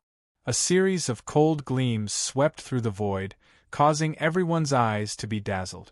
However, Huang Xiaotian's face was filled with disdain. It was as though this wasn't some treasure saber, but a worthless piece of scrap metal. Huang Xiaotian, what are you trying to do? Zhao Fengchen suddenly spoke with a cold expression. Didn't I tell you? I can't bear to see you swindlers, so I'm here to expose you. Huang Xiaotian turned to look at Zhao Fengchen and sneered coldly. A powerful aura emanated from his body. What is hard is easy to break. Zhao Fengchen, Li Lin, don't tell me you don't understand this logic. Any weapon that exceeds 3 qi will break easily, and the longer it is, the more likely it will break. Thus, in the Central Plains, there are very few swordsmiths who can forge weapons beyond 3 qi. A weapon of 4 qi is already a rare sight, but to think that you would use a weapon of 7 qi to fool everyone. Do you really think that everyone here is a fool? Huang Xiaotian's words immediately caused a huge commotion in the hall. Everyone was here for the reputation of the Wood steel weapons, and with Zhao Fengchen's example, as well as the lack of time, they didn't really consider this problem. However, with Huang Xiaotian's words, many of them came to a realization. That's right, what is hard is easy to break. Even though they didn't know how to forge swords, they understood this logic. Thus, in the Central Plains, no one would forge a weapon that was longer than 4 qi, unless it was a spear or halberd.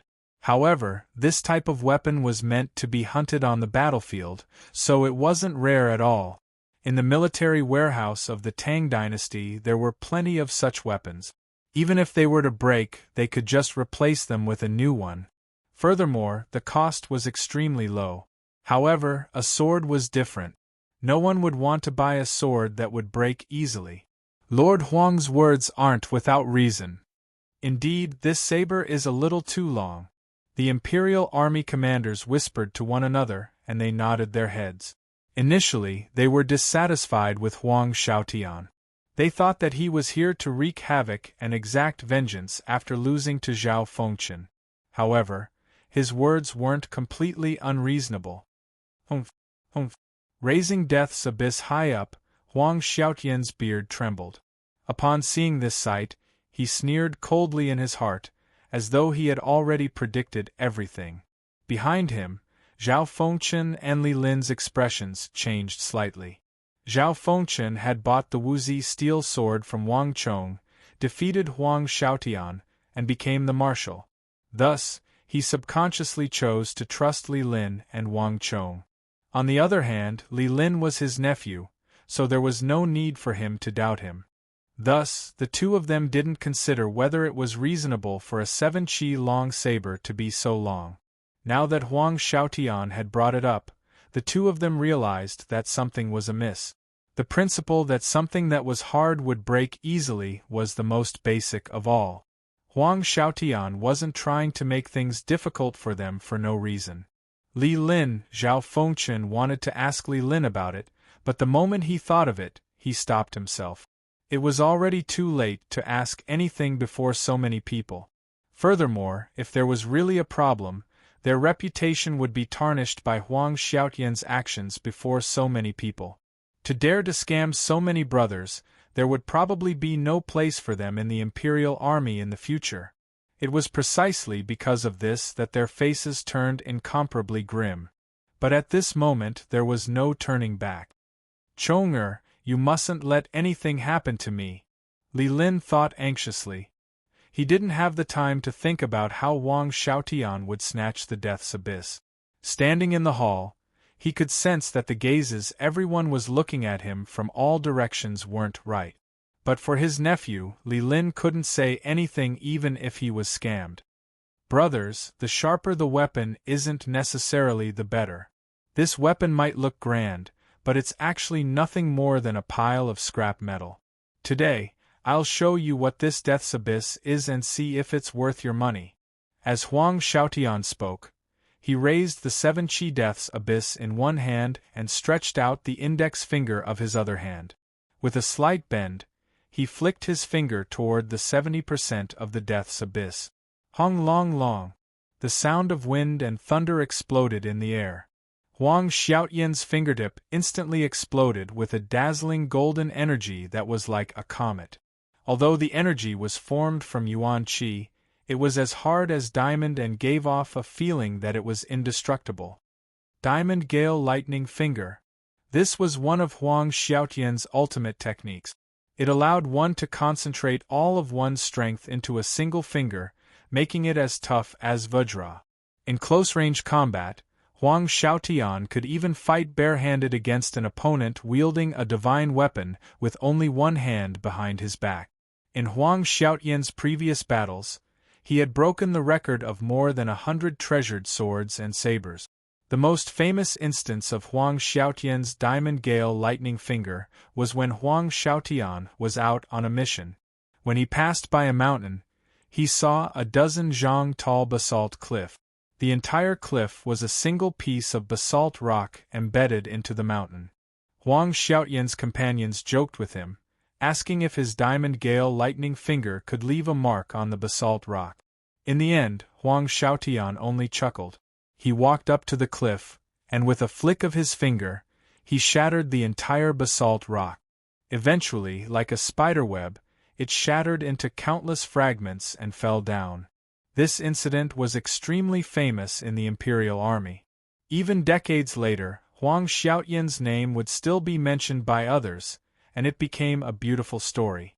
If Huang Xiaotian were to use his Diamond Gale Lightning Finger, there probably wouldn't be many weapons that could withstand it.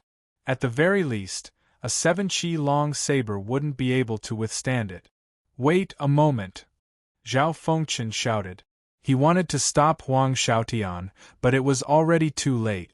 Hong long long, the entire hall was filled with the sound of wind and thunder. It was as though countless lightning bolts were streaking across the hall. In that instant, before everyone's eyes, time seemed to have come to a halt. Whoo! A raging wind blew in the hall, and endless air currents flowed in the direction of the Death's Abyss along with Huang Xiaotian's finger. As Huang Xiaotian's finger inched closer, everyone's hearts leaped into their throats. The atmosphere was tense. Everyone knew that Huang Xiaotian's finger could collapse a cliff with a single finger. It wasn't something that could be looked at normally. This finger wasn't just a single finger, it was his full strength. No one knew whether the 7 Qi long Death's Abyss could withstand this attack or not. Hong long. Finally, Huang Xiaotian's finger struck 70% of the saber, and the entire hall trembled. It was as though an invisible meteor had struck it, and the trembling of the saber reverberated in the air. But in the next instant everyone was dumbfounded. Even after withstanding the full strength of Huang Xiaotian's Diamond Gale Lightning Finger, the 7 Qi long Wuzi steel was actually unscathed. How is this possible? In that instant, no one was more shocked than Huang Xiaotian. The strength of the Diamond Gale Lightning Finger was incomparably powerful, and he had broken countless weapons with it. There weren't many weapons that could withstand it. Not to mention, this weapon was 7 Qi long, making it even easier for it to break. As long as he flicked his finger at 70% of the saber's hilt, the weapon would definitely shatter inch by inch. It was impossible for a weapon that was 7 Qi long to withstand his attack. This is impossible. Huang Xiaotian flicked his finger at the saber once more. This time it was fast, hurried, and heavy. Hong long long. The ground trembled, but the 7 Qi long Death's Abyss in Huang Xiaotian's hand remained unharmed. In that instant Huang Xiaotian's face paled. Just as Huang Xiaotian was about to flick his finger for the third time, Zhao Fengchen finally couldn't stand it anymore. Huang Xiaotian, stop it! Zhao Fengchen bellowed furiously. If you don't stop now, don't blame me for getting nasty.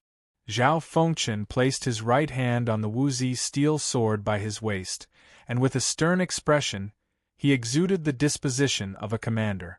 Just as Li Lin had said, this wasn't the territory of the Mirage Dragon or Huang Xiaotian. Since Huang Xiaotian dared to act so brazenly, he shouldn't blame him for getting nasty.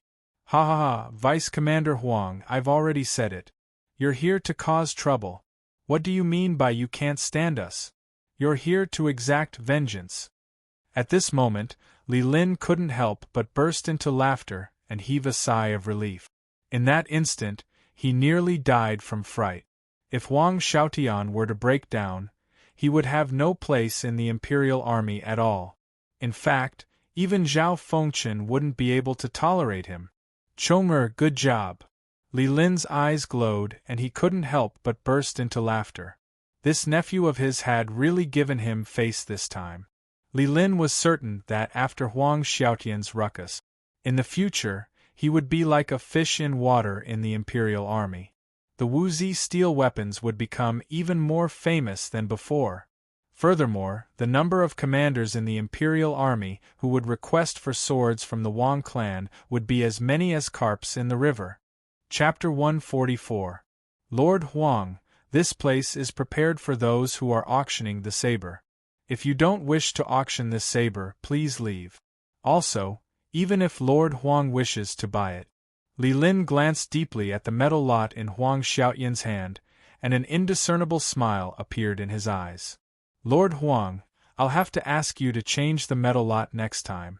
This metal lot that costs 10 gold taels each can only stand at the very back. As Li Lin spoke, he pointed to the back of the hall. Boom! Upon hearing those words, everyone burst into laughter. It would be great if Huang Xiaotian succeeded in such a matter, as everyone would be impressed by him. But he failed. Clearly, there was nothing wrong with the saber that Chong Gongzi forged. The nature of this matter changed completely. There were already people in the crowd who were dissatisfied with Huang Xiaotian. Seeing how he was causing a ruckus, how could they possibly let go of this opportunity to mock him? You!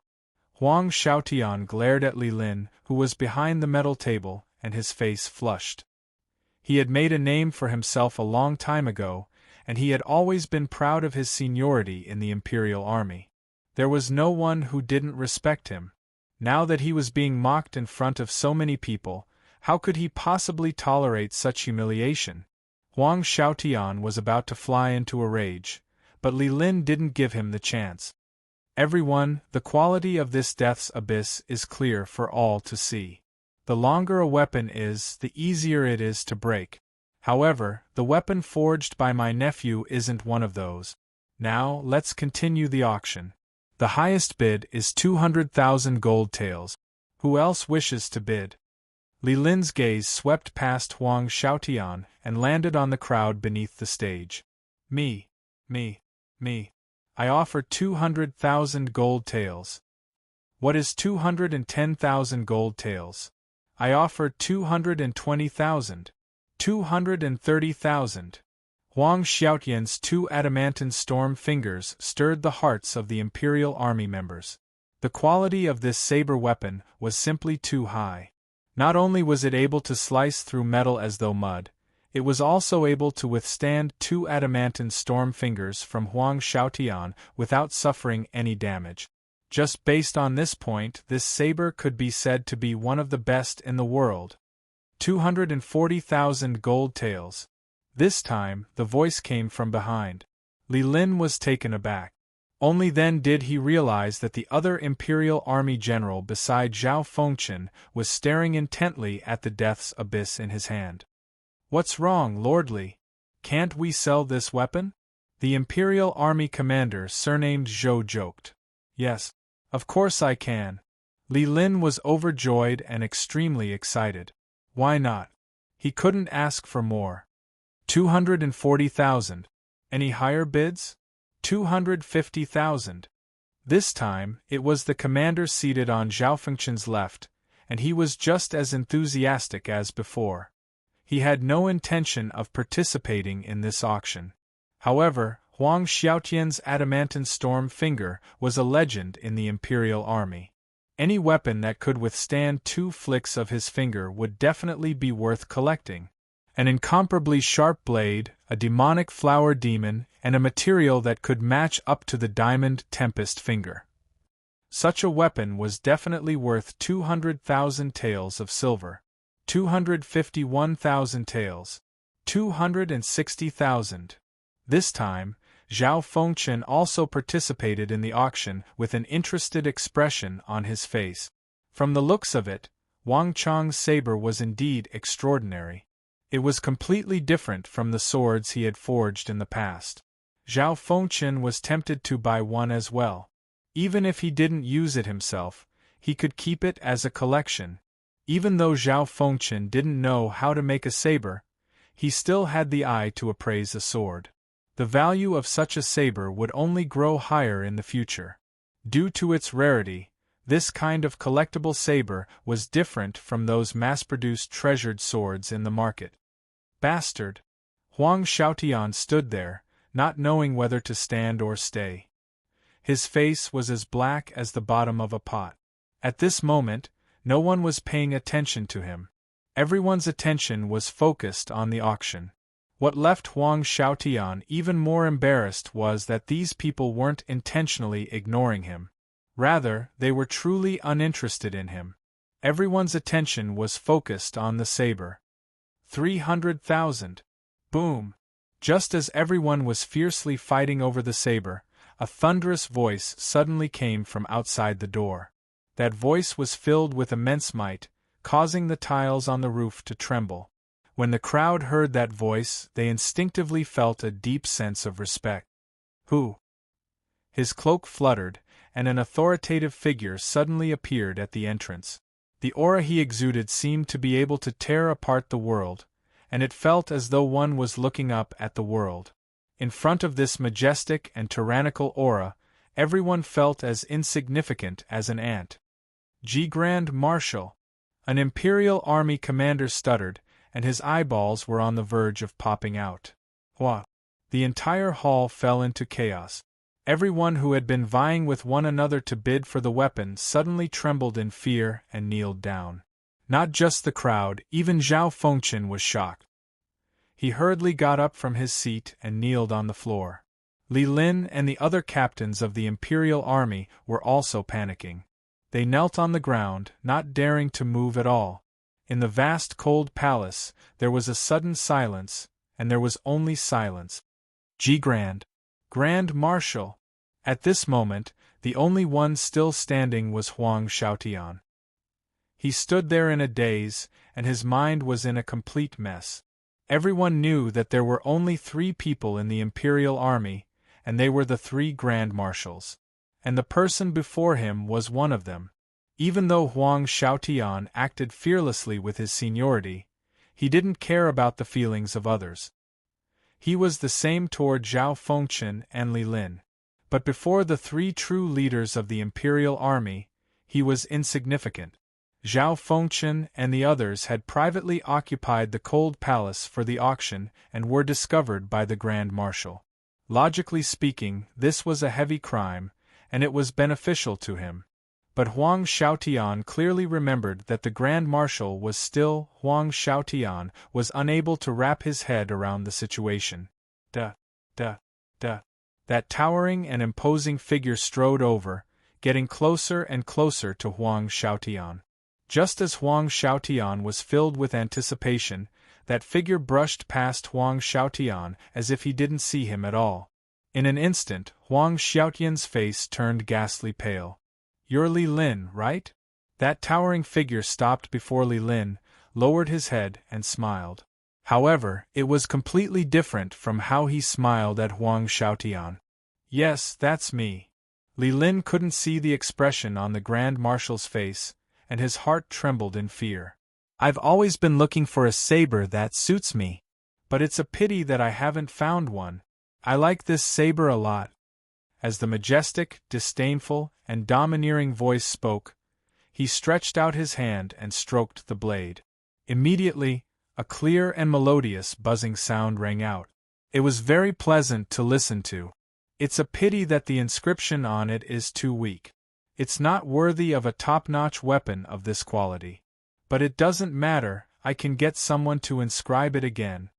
The Grand Marshal spoke as he twirled the saber in his hand, as though he couldn't bear to part with it. Li Lin's face fell to the ground, and he suddenly recalled something. That's right.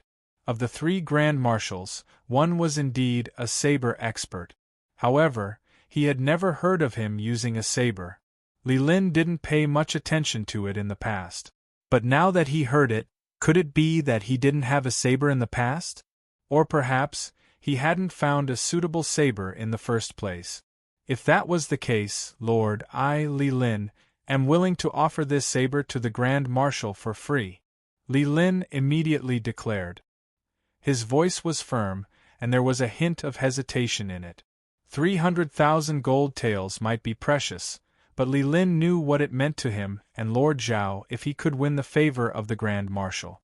With the protection of this lord, his and Zhao Fengchen's future in the Imperial Army would be bright, and no one would dare to do anything to them. Huang Xiaotian's incident would never happen again. To be able to win the favor of an Imperial Army Grand Marshal with 300,000 gold taels, this was a rare opportunity. Even if Wang Chong were to learn of it, he would surely support Li Lin. The moment Li Lin said those words, Huang Xiaotian's face darkened. However, the Grand Marshal's reaction was out of Li Lin's expectations. There's no need for it. 300,000 gold taels, it's decided. There's no need to say anything more. The Grand Marshal's voice was firm, and there was no room for doubt. 300,000 gold taels, right? I'll get someone to pass it to you soon. Your name is Li Lin, right? I'll remember this name. Your saber, I like it a lot. As the Grand Marshal spoke, he picked up the saber on the table and left. His black cloak fluttered in the wind, and it didn't take long for him to disappear into the night. Even though he had taken away the Death's Abyss, no one thought that the Grand Marshal would go back on his words. In the Imperial Army, the Grand Marshal's words were the golden tongue. Li Lin and Zhao Fengchen stood up from the ground, and they glanced at one another. Slowly, smiles appeared in their eyes. Lifting their heads, they realized that Huang Xiaotian had already disappeared. However, they knew that this fellow wouldn't dare to act arrogantly before them anymore. The Grand Marshal of the Imperial Army.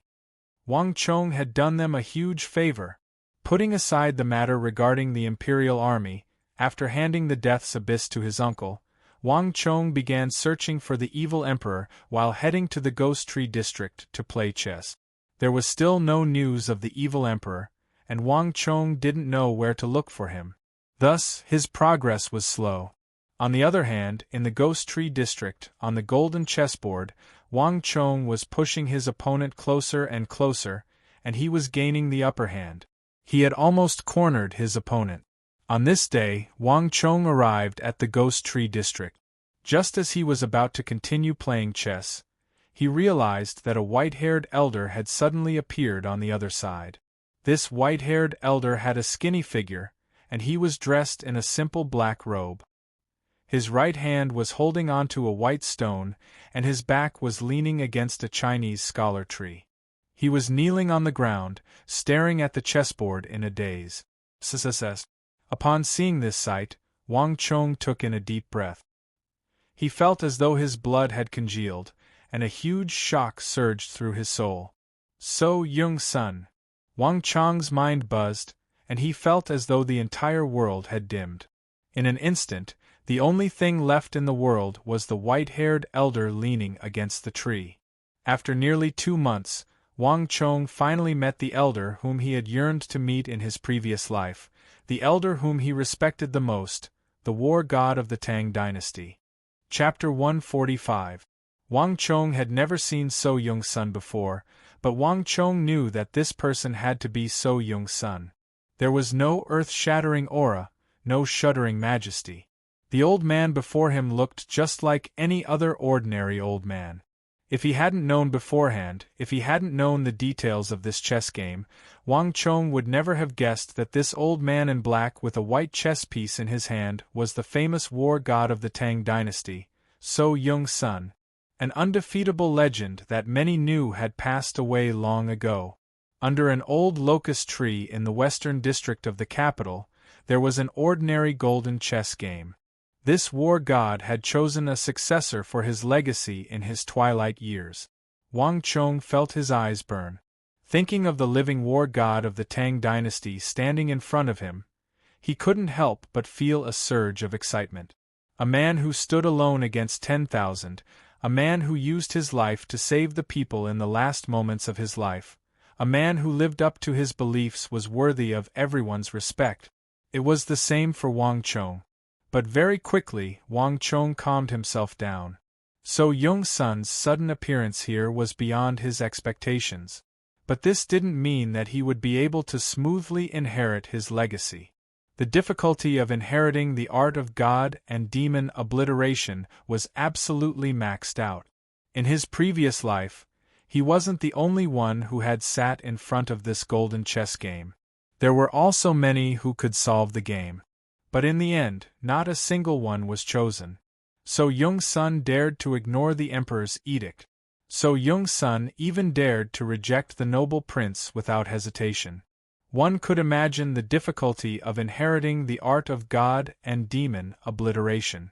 It wasn't a coincidence that the art of god and demon obliteration was so famous. There was a big reason behind it. So Yung-sun's personality played a big part. No one knew what his exact criteria for choosing a disciple was. Moreover, even if he was accepted into the sect, he would soon be kicked out of the sect. This kind of thing had happened before in his previous life. Wang Chong did not dare to be careless. So Yung-sun's appearance was only the beginning. The next test was the most important. At this thought, he strode towards the locust tree. Old man.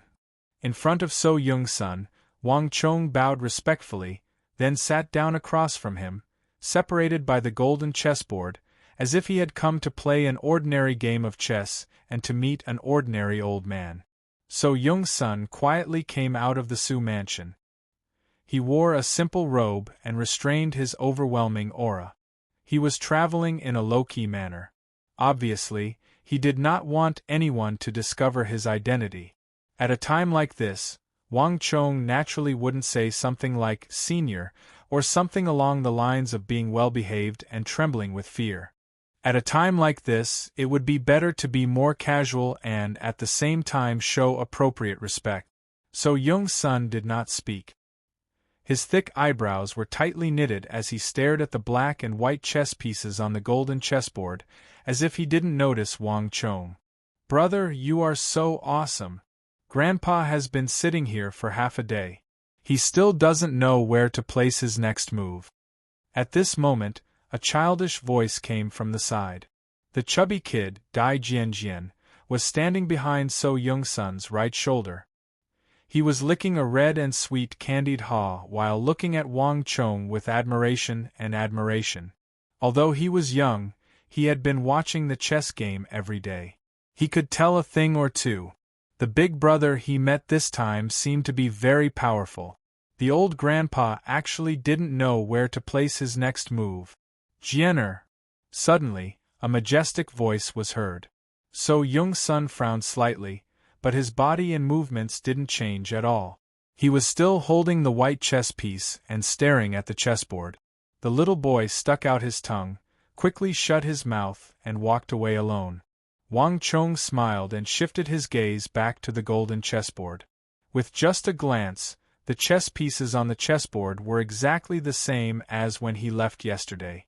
In other words, from yesterday until now, So Yung-sun still hadn't figured out where to place his white chess piece. So Yung-sun hadn't placed his chess piece yet, and naturally, it wasn't Wang Chong's turn yet. Everything was still the same as it was yesterday. Zhi. The sound of cicadas chirping came from the locust tree, but no one spoke. So Yung-sun didn't speak, and Wang Chong didn't find it appropriate to speak either. Under the locust tree, all was silent. "Young man, your way of playing is a little strange."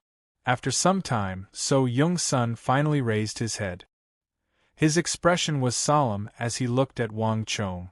This was the first time Wang Chong had a chance to look at him face to face. So Young-sun was very skinny, but he was very dignified and gave off a sense of righteousness.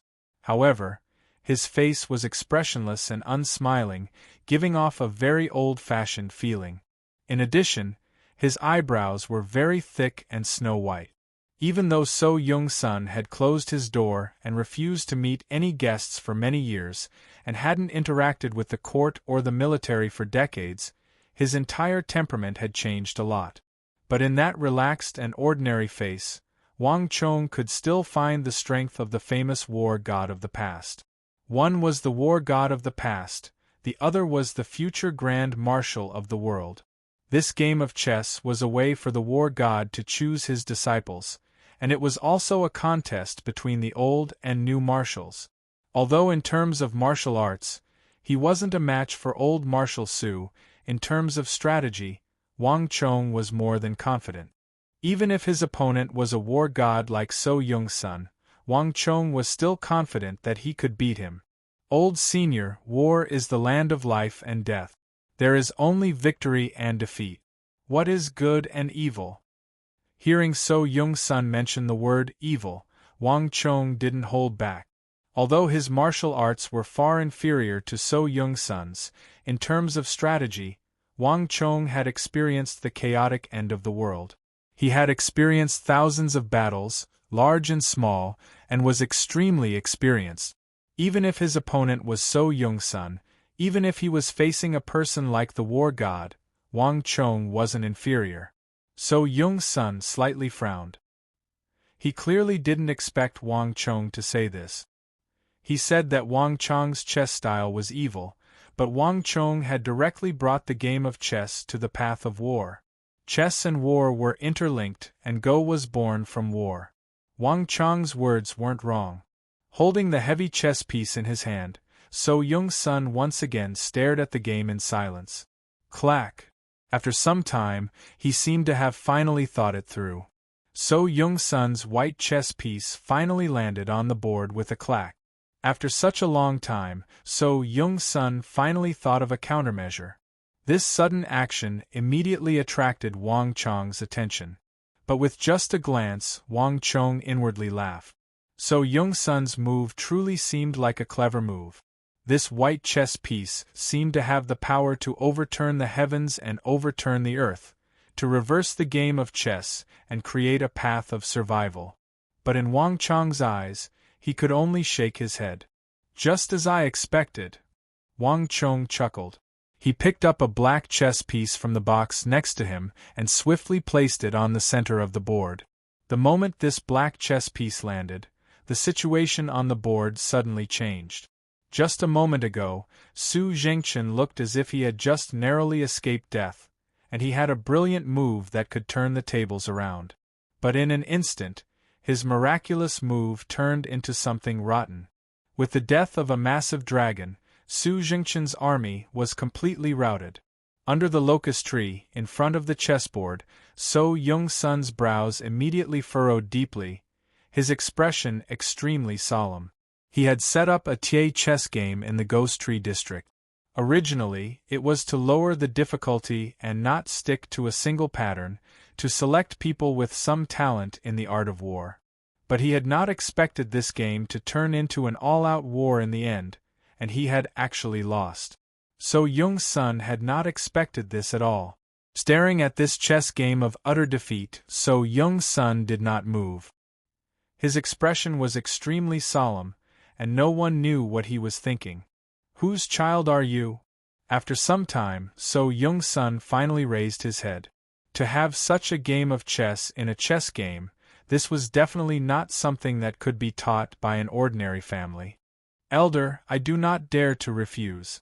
I am Wang Chong, the son of General Wang Yan of the Tang dynasty, and the grandson of the former Prime Minister Wang Jiuling.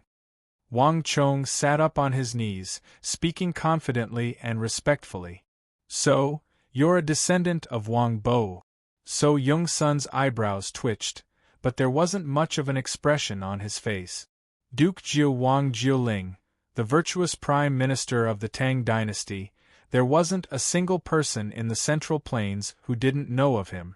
Speaking of which, there was no one who didn't raise their thumbs to show their respect. But So Young-sun didn't address him directly by his name, but by his name. There wasn't the slightest hint of respect on his face either, as though he was speaking of a junior. If it was someone else, Wang Chong might have felt that the other party was insulting him, and he might have stood up and left. However, Wang Chong knew that there were only a few people in the entire Tang dynasty who were qualified to address his grandfather as a senior. So Young-sun was one of them. As the war god, So Young-sun's era of fame far surpassed that of his grandfather. Back when he was at the peak of his power, his grandfather was still an unknown lad. Even though his grandfather had just celebrated his 70th birthday not too long ago, in terms of age, he still paled in comparison to the person before him. However, in terms of age, he was still a far cry from the person before him. He could be considered to be relatively young. Thinking about it, how old should he be now? 80? 90? How old should he be now? Over 80? Over 90? Wang Chong's heart was in turmoil. Wang Chong's mind was in turmoil. Grandfather only rose to fame when he was in his 20s. At that time, Su Zhengchen was at least in his 40s, perhaps even older. In fact, Wang Chong even suspected that his age might be close to 100 years old.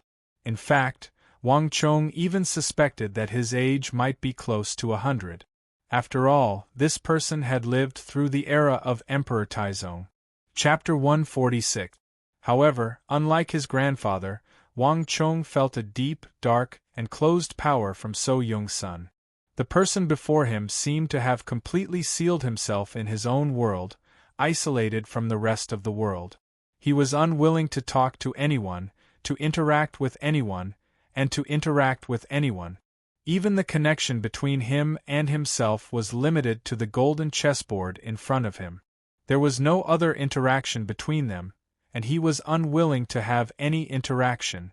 Looking at the god of war of the Tang dynasty before him, Wang Chong felt a deep resonance and sympathy in his heart. Wang Chong was no stranger to such a situation. In his previous life, when he lost everything and had nothing, he was also in such a state. There was nothing left for him to yearn for in life. The only reason he lived was to complete a goal and mission given to him in life. So Young-sun should be the same. Wang Chong thought to himself, thinking of the old man's experience. So Young-sun lost his son when he was young, died in his old age, and all his relatives had passed away, leaving him all alone. Wasn't this the same situation as him back then? The only difference was that he had reincarnated and had a chance to change his fate and reunite with his family. So Young-sun was different. Right now, he might just be choosing a suitable successor to pass on his art of god and demon obliteration.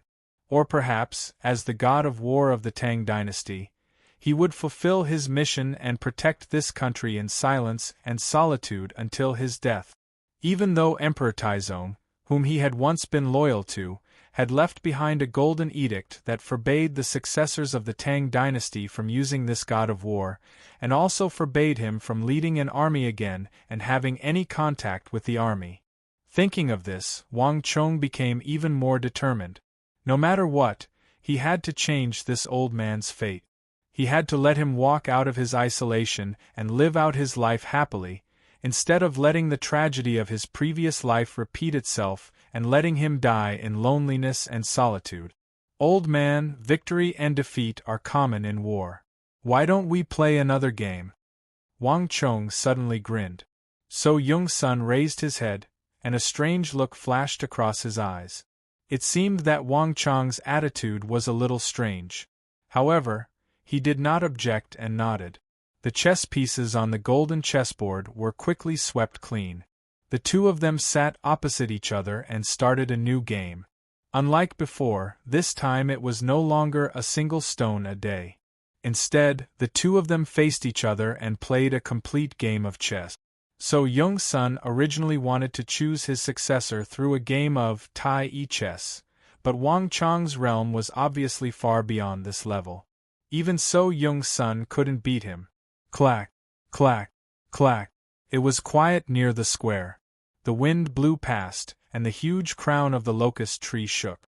Leaves fell from the sky, landed on the chessboard, and floated past the two. So Young-sun was a man of few words, and he didn't like to speak much.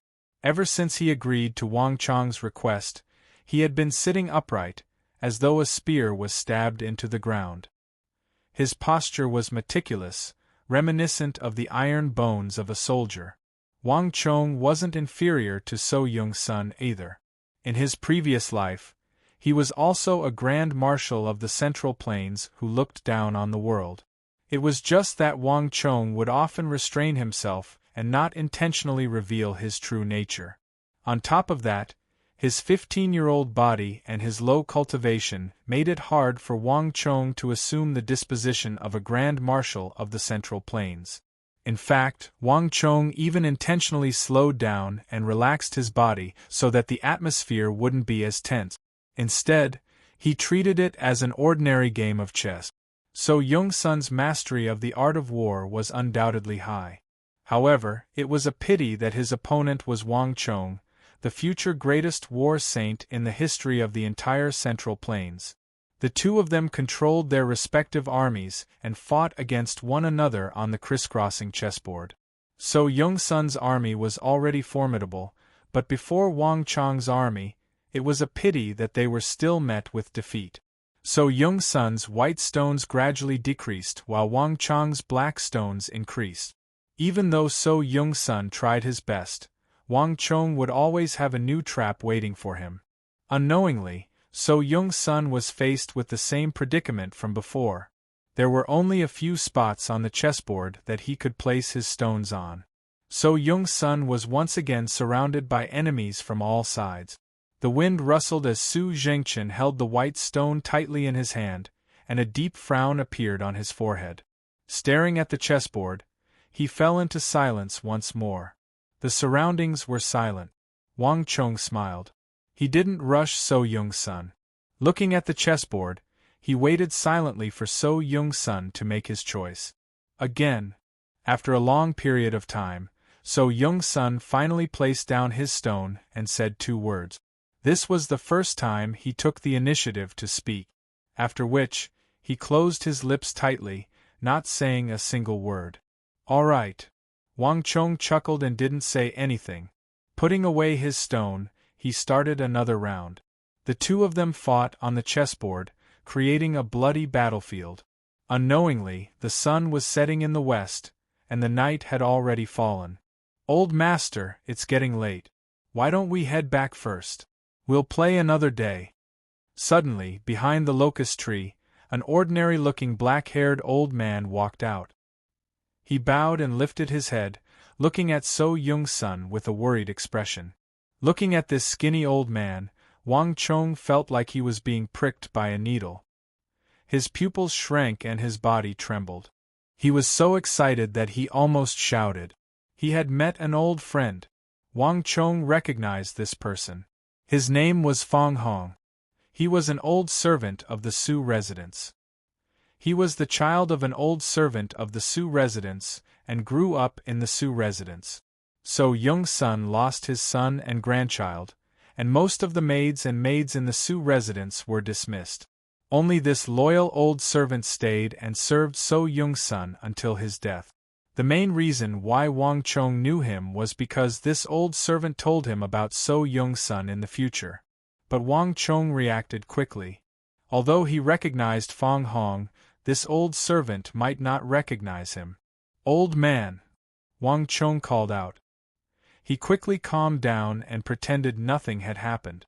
The Fong Hong in front of him was much younger than when Wang Chong knew him. His hair was still black, unlike the white hairs of his future life.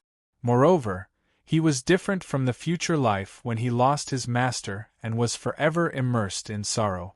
The Fang Hong now was still loyal, had his own backbone, and had his own value in life. This made Wang Chong, who knew him, secretly happy for him.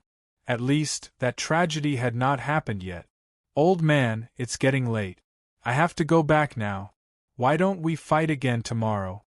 Wang Chong looked at So Young's son and grinned. With Fang Hong's reminder, Wang Chong also remembered something.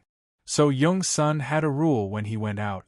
Whether it was to play chess or to do something else, he had to return to the Su residence before the sky turned dark. Otherwise, if he was discovered by the patrolling Imperial Army and the news got back to the palace, it would cause a lot of trouble. So Young's son did not want that person in the palace to notice him. As long as that person in the palace noticed him, it would mean that all the civil and military officials in the court, as well as the entire world, would notice him. For so many years, ever since Emperor Taizong, So Young's son was used to keeping a low profile. He had always been like this. This had already become a habit of his subconscious. Although Wang Chong did not approve of this habit of his, today was the first time they met. Even if he wanted to change this habit, it would have to wait until later. So Young's son looked at Wang Chong in silence. Finally, he looked at the chessboard. He saw that on the crisscross chessboard, the white pieces had already been destroyed. This game, he had lost again.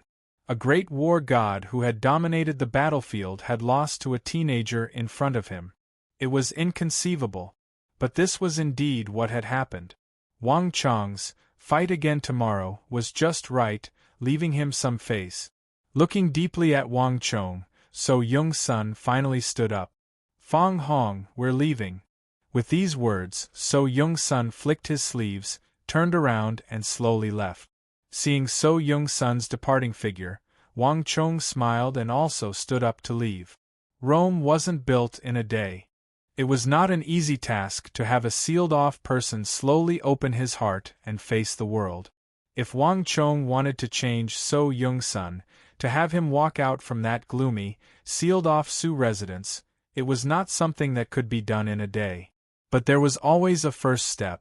Little by little, there would always be a time when a little bit becomes a lot. So the next day, Wang Chong still went to the meeting. Under the giant locust tree, a golden chessboard was placed. Behind the chessboard, a familiar figure was kneeling. Snow-white hair, black unlined clothes, motionless in the morning wind, as if he had been waiting for a long time. "Good morning, senior." Wang Chong grinned as he made his way over and sat opposite So Young's son. "Hurry, come here." Wang Chong beckoned behind him. Very quickly, several guards responded, carrying a small table and placing it to the side. On the small table, there was a plate of peanuts and 2 pairs of exquisite chopsticks. "What's this?" So Young's son frowned. He glanced at the table by the side and looked at Wang Chong. "Peanuts." Wang Chong chuckled, as though saying, "You can't possibly not recognize peanut." So Young's son didn't say a word. Instead, his frown deepened. "Ha ha ha, senior, so this is what you're talking about. Isn't it too monotonous just to play chess? Eating peanuts while playing chess is much better. Here, these chopsticks are for you." Wang Chong chuckled, as though he had only understood the other party's intentions now. Change came from little by little.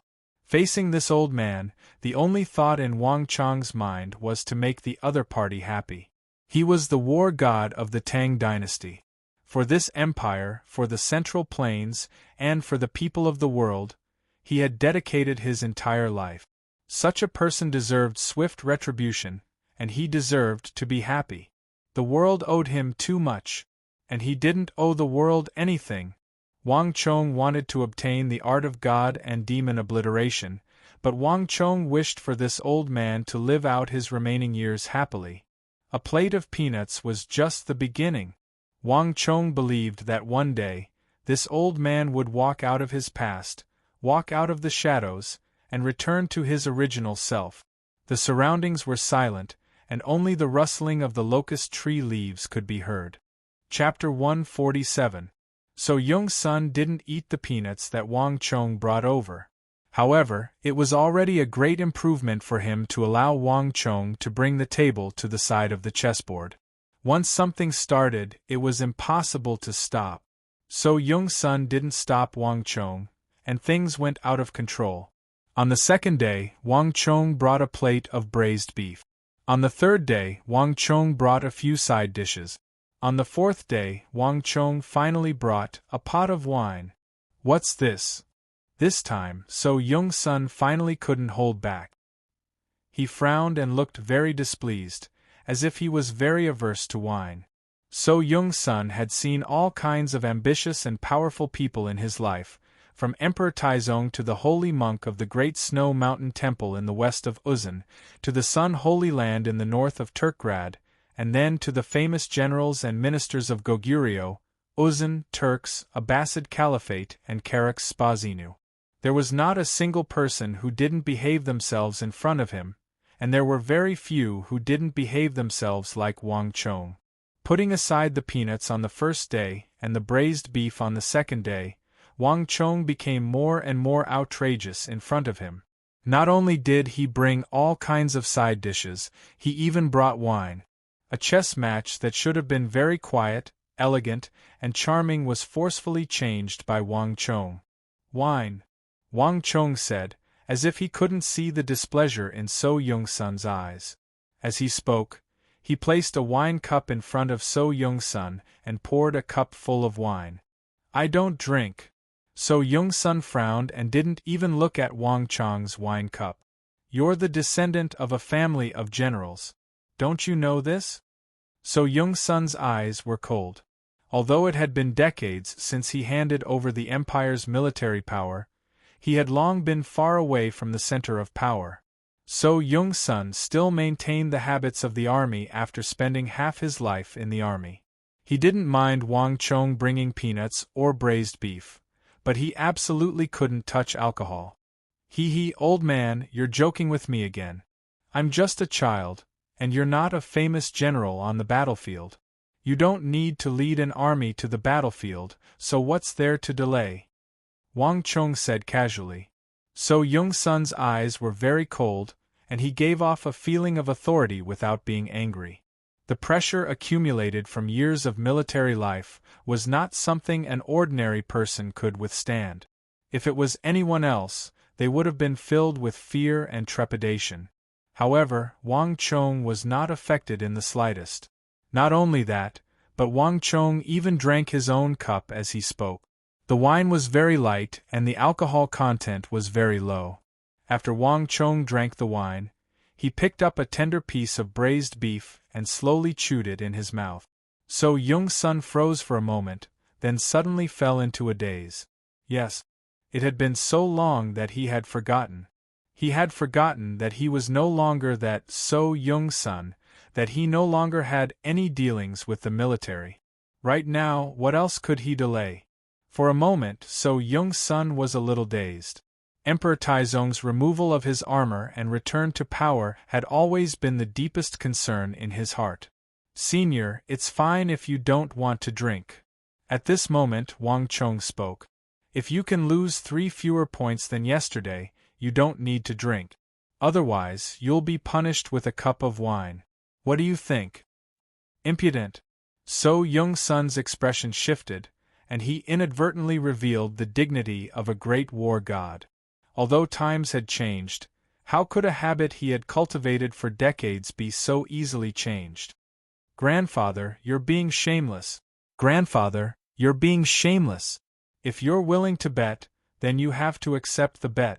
If you're willing to bet, then you have to accept the bet. At this moment, a tender voice came from the side. A chubby child suddenly hugged So Young-sun's arm and vigorously shook it, refusing to budge. The authority that Su Zhengchen had just revealed a moment ago immediately crumbled. For some reason, the first time he saw this child several months ago, he had felt that they were particularly congenial. This child had also brought him no small amount of joy.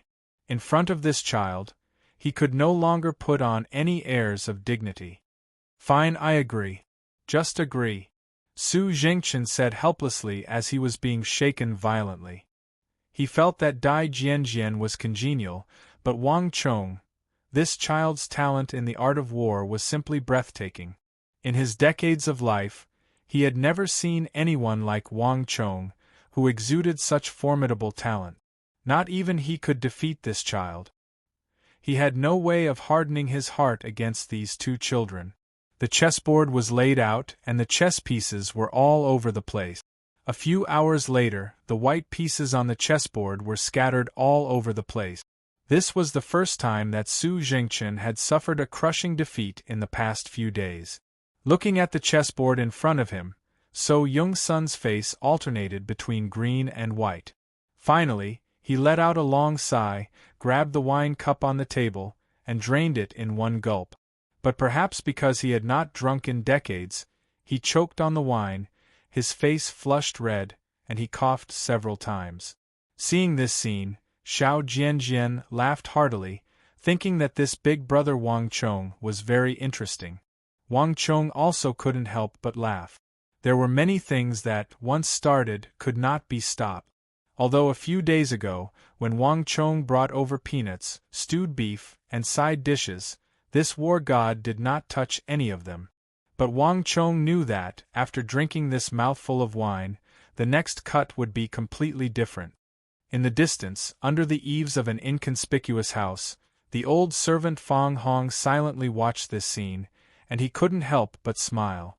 It had been a long time since he had seen his old master like this, although his face was flushed red, and he even choked on the wine. But finally, he was not like before, immersed in pain. For some reason, Fang Hong was suddenly very fond of the youth named Wang Chong, and the 4-year-old child. Wang Chong's judgment was correct. After drinking that cup of wine, he had indeed broken something. It was as if he had broken through some kind of taboo and barrier in his heart. In the following days, So Young-sun really didn't refuse, and would occasionally pick up a few peanuts, a few slices of beef, a few side dishes with his chopsticks, and drink a few mouthfuls of wine, although he didn't drink much, only a little occasionally. But compared to before, he was indeed much more easygoing. When Wang Chong played chess, he also felt that the atmosphere was no longer trembling, as if he was treading on thin ice. This was a change. Seeing that the old man whom he respected was able to let go of some of the knots in his heart, Wang Chong was secretly happy for him. Time passed day by day. So Young-sun still didn't reveal his identity. Wang Chong also didn't reveal it, and still went to the ghost tree district every day. Under the big tree, one old and one young, they looked no different from anyone else. During this time, Wang Chong handed over the goods to his uncle.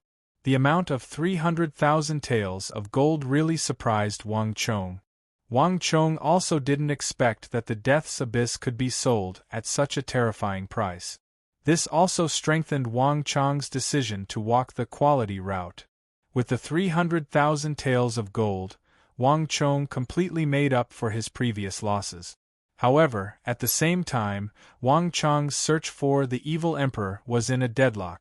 No matter how many people Wang Chong sent out, there was still no trace of the evil emperor. Wang Chong, what are you doing? Standing like a pine tree, sitting like a bell, every action of yours has rules. How can you behave like this? So Young-sun looked at Wang Chong opposite him and twitched his eyebrows, looking a little displeased. Wang Chong was becoming more and more humble in front of him. In the past, he would only bring some wine over, but now even his sitting posture changed, and he began to play chess while lying down. Ha ha ha, life should be full of joy, don't let the golden goblet face the moon emptily. What's the point of having so many rules in life, as long as you're happy? Wang Chong, on the other hand, was all smiles and didn't seem to mind at all. So Young-sun didn't expose his identity, and Wang Chong was happy to play dumb. Otherwise, if So Young-sun really revealed his identity as the war god, he wouldn't be able to do so. If both sides were to play their part, they probably wouldn't be so relaxed anymore.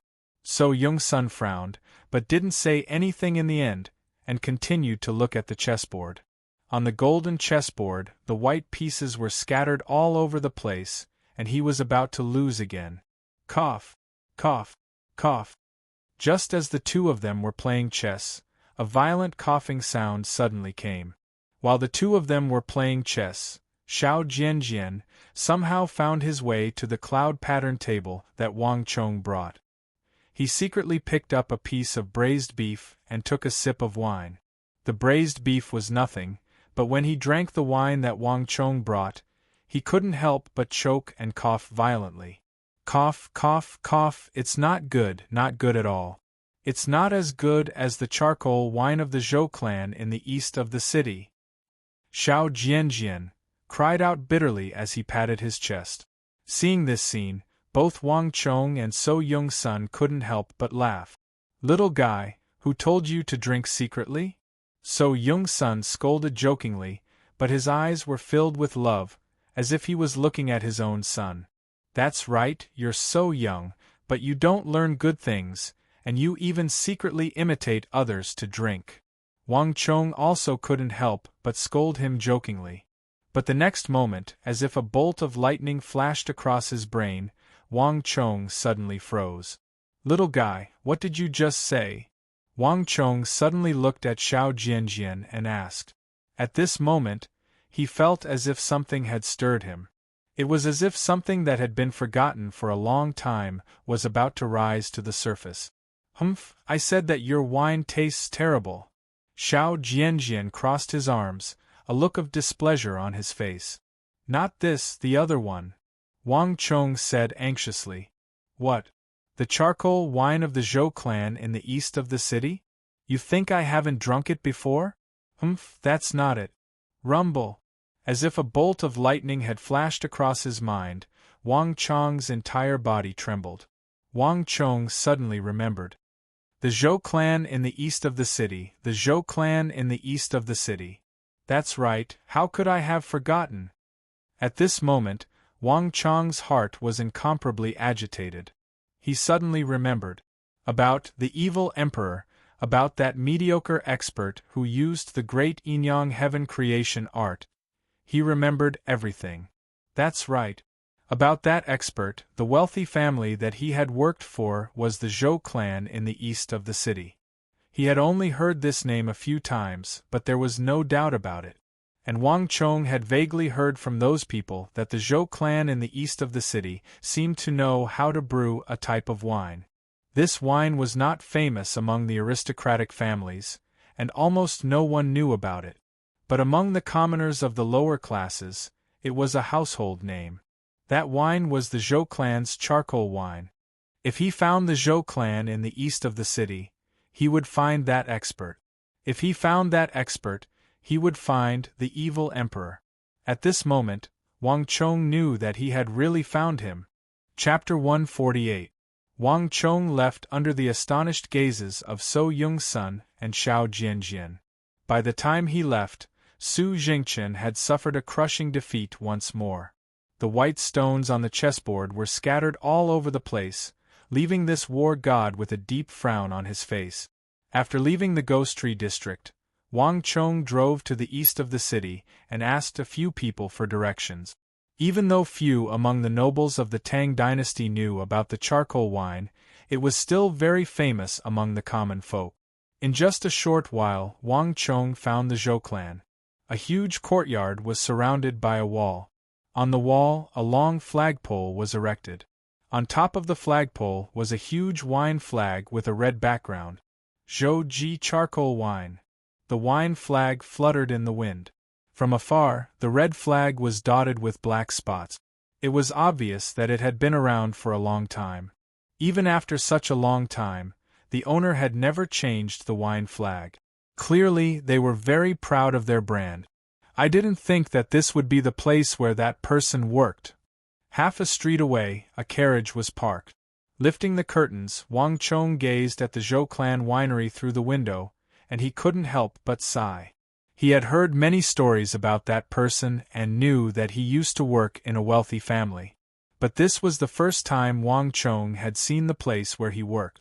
If not for Xiao Jianjian drinking secretly during a game of chess and inadvertently mentioning it, Wang Chong might not have known that this was where he used to work.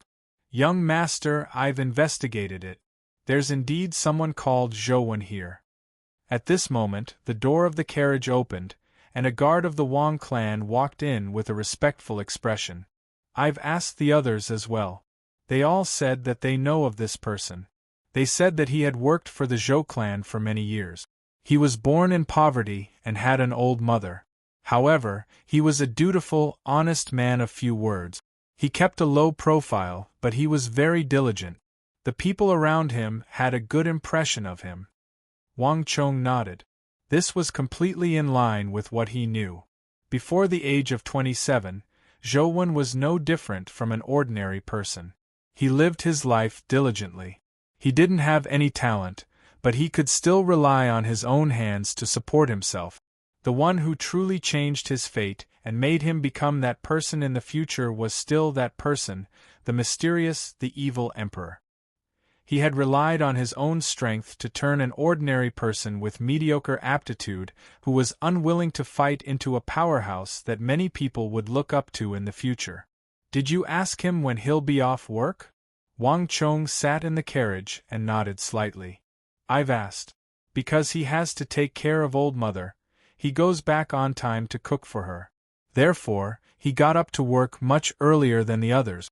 Before 5 o'clock in the morning, he would get up to cook and then run to the Zhou family's workshop to start working.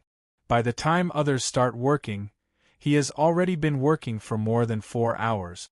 So, even if he gets off work early, he still works much longer than others. Moreover, he is very diligent and can do the work of 2 or 3 people. Therefore, the Zhou clan is happy to take him in. The guard lowered his head and spoke word by word. Clearly, he was asking very carefully. Everyone in the Wang clan knew that the current young master was no longer the same as before. After the Four Quarters Embassy incident, there were even rumors that the one who was most likely to take over the old master's position in the Wang clan was the youngest young man before them. Thus, the guards treated this young master with extreme respect, and they didn't dare to be careless in carrying out the tasks entrusted to them. You've worked hard. Wang Chong nodded before closing his eyes and waiting silently. After an unknown period of time, the gates to the Zhou clan's residence suddenly opened, and a slender figure walked out. He, Zhou. Zhou is here. He's going back to cook for your mother again? Haha, hurry up and go. We'll take care of the matters here. Outside the Zhou clan's residence, the voices of Zhou echoed ceaselessly. Suddenly, Wang Chong opened his eyes and peered through the window. He saw a slender figure standing at the entrance of the Zhou clan's residence with a sincere smile on his face. It's him. A thought flashed across Wang Chong's mind. The Zhou who had just finished his work wasn't as rough, tanned, and dirty as Wang Chong had imagined him to be.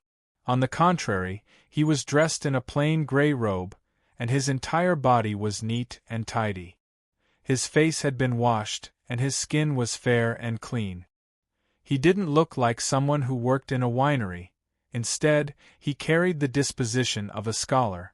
On top of that, Zhou was also very tall, standing at around 7 chi tall.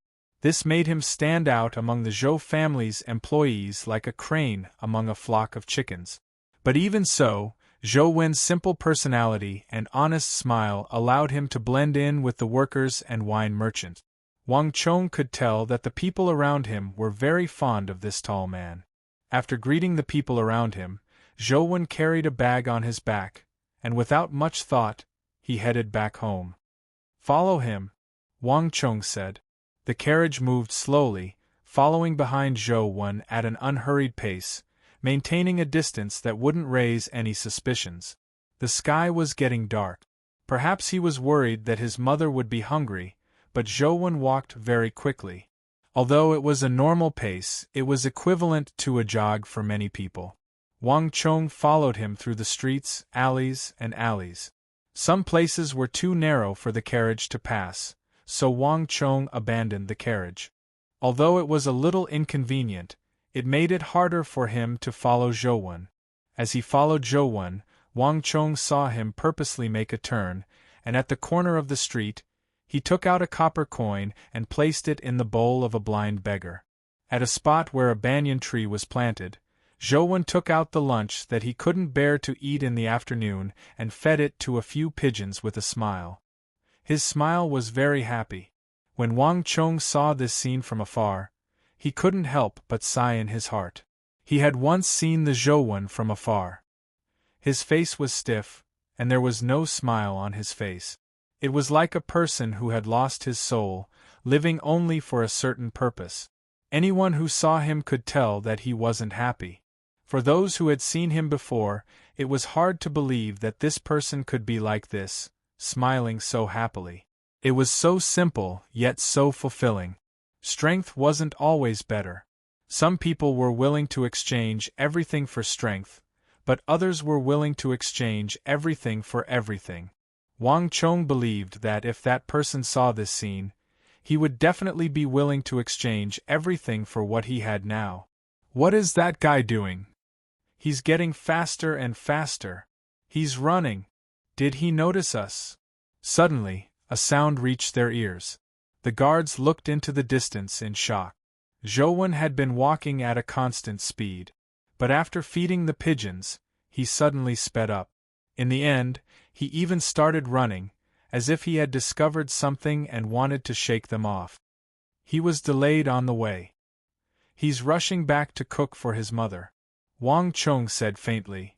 The guards were astonished. Look at the sky. If he doesn't go back to cook at this time, his mother will starve, Wang Chong said lightly. The guards were stunned. They looked up and saw dark clouds hanging low in the sky. It was already dark. Unknowingly, it was almost time for dinner. But Wang Chong ignored him and followed after him. His cultivation was far higher than Zhou's. When he took a step, he was faster than Zhou. He followed Zhou all the way through the street. Finally, Wang Chong followed Zhou and saw him rush into a low and shabby mud house covered with thick white thatch. The surroundings were dark. The house stood tall in the night. There was no one in the surrounding dozens of feet. It was lonely, giving off a feeling that it was isolated from the rest of the world. Mother! Cough cough. An old voice, accompanied by a cough of pain, came from the narrow room. A moment later, a dim oil lamp lit up. Then, there was a series of clanking sounds. Wang Chong stood under a lush camphor tree. Soon, he smelled the aroma of food. Mother, don't choke. Zhou's respectful voice came from the room. A moment later, the window of the room opened, and a cloud of smoke drifted out. When the window was opened, Wang Chong saw Zhou walking out with 2 plates of appetizers in his hands. 2 pairs of chopsticks, 2 small bowls, and a dim oil lamp. Wang Chong looked at Zhou sitting on one side and a thin old lady with silver hair sitting on the other. As she coughed, she kept putting food into Zhou's bowl. Child, eat more, eat more. Looking at this scene, for some reason, Wang Chong suddenly felt a lump in his throat. He was filled with emotions and an indescribable feeling. At this moment, Wang Chong suddenly knew what that person had lost. This person was not scheming. Therefore, he could hear many things about this person. But among all the bits and pieces, he had never heard him mention his mother. This was a filial son. He could wake up early and work late before the sky even brightened. He could take care of 2 people. After a tiring day, he could sit at the dining table and smile, just because he had a mother with whom he could only depend on. But when he became a hero and became the him in the future, everything was lost. He was already a lonely person.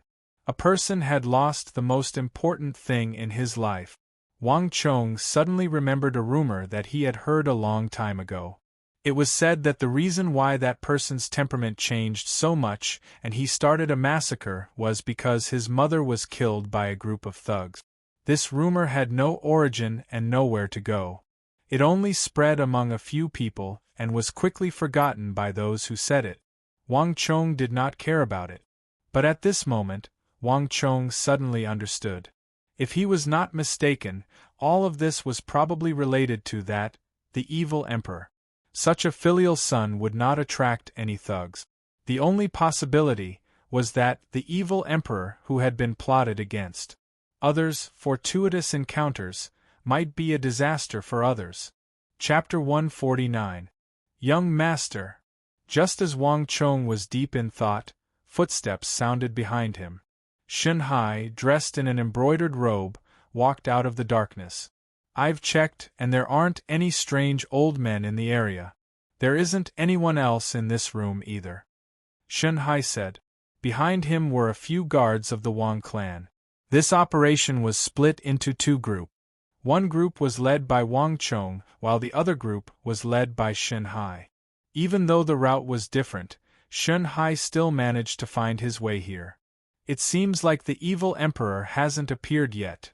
Recovering from his daze, Wang Chong raised his head to look at the stars in the sky with a contemplative look in his eyes. Wang Chong thought that he would be late for this operation. The worst-case scenario would be that the evil emperor had found Zhouwen. But from the looks of it now, it seemed like he had only discovered some useful clues now. However, the matter that he had in mind probably hadn't happened yet. In other words, he still had a chance. Follow him for the next few days. Find out where he's been operating. Get all of the guards of the Wang clan here. Also, inform Wei how that we'll be borrowing the strength of the Wei clan. Wang Chong said. But, if the guards in the mansion are transferred, what should we do if the previous assassination happens again? Shen Hai said with a frown. He begged to differ. If not for our Loja, Ablonadin, and Tuoba Guiyuan, the assassins might have already taken advantage of the situation. Besides, there was a madam in the residence. If something were to happen to the madam while the guards were to be mobilized, it would be disastrous. Don't worry, I've already informed Mayasame Ayaka to come over. Wang Chong faintly smiled. Once the assassin pavilion was destroyed, there wouldn't be anything that could threaten the Wang clan anymore. Besides, he still had Li Zhuxin with him. When the time came, he could just leave Li Zhuxin in the residence, one in the open while the other in the dark. Adding on our Loja, Ablonadin, and Tuoba Guiyuan, even though there were only 5 of them, their strength was enough to trap the entire Wang clan. This was not a place where just anyone could barge in and cause trouble. Right, did you manage to find out anything about that Mozaid? Wang Chong said. No. Shen Hai shook his head. However, our men have asked the Carax Spazinu merchants through Big Golden Tooth. There was no one called Mozaid among them. However, there is a person called Suleiman who is very similar to the person we described. Suleiman? Wang Chong's eyebrows twitched. You said his name is Suleiman? Yes. Young Master.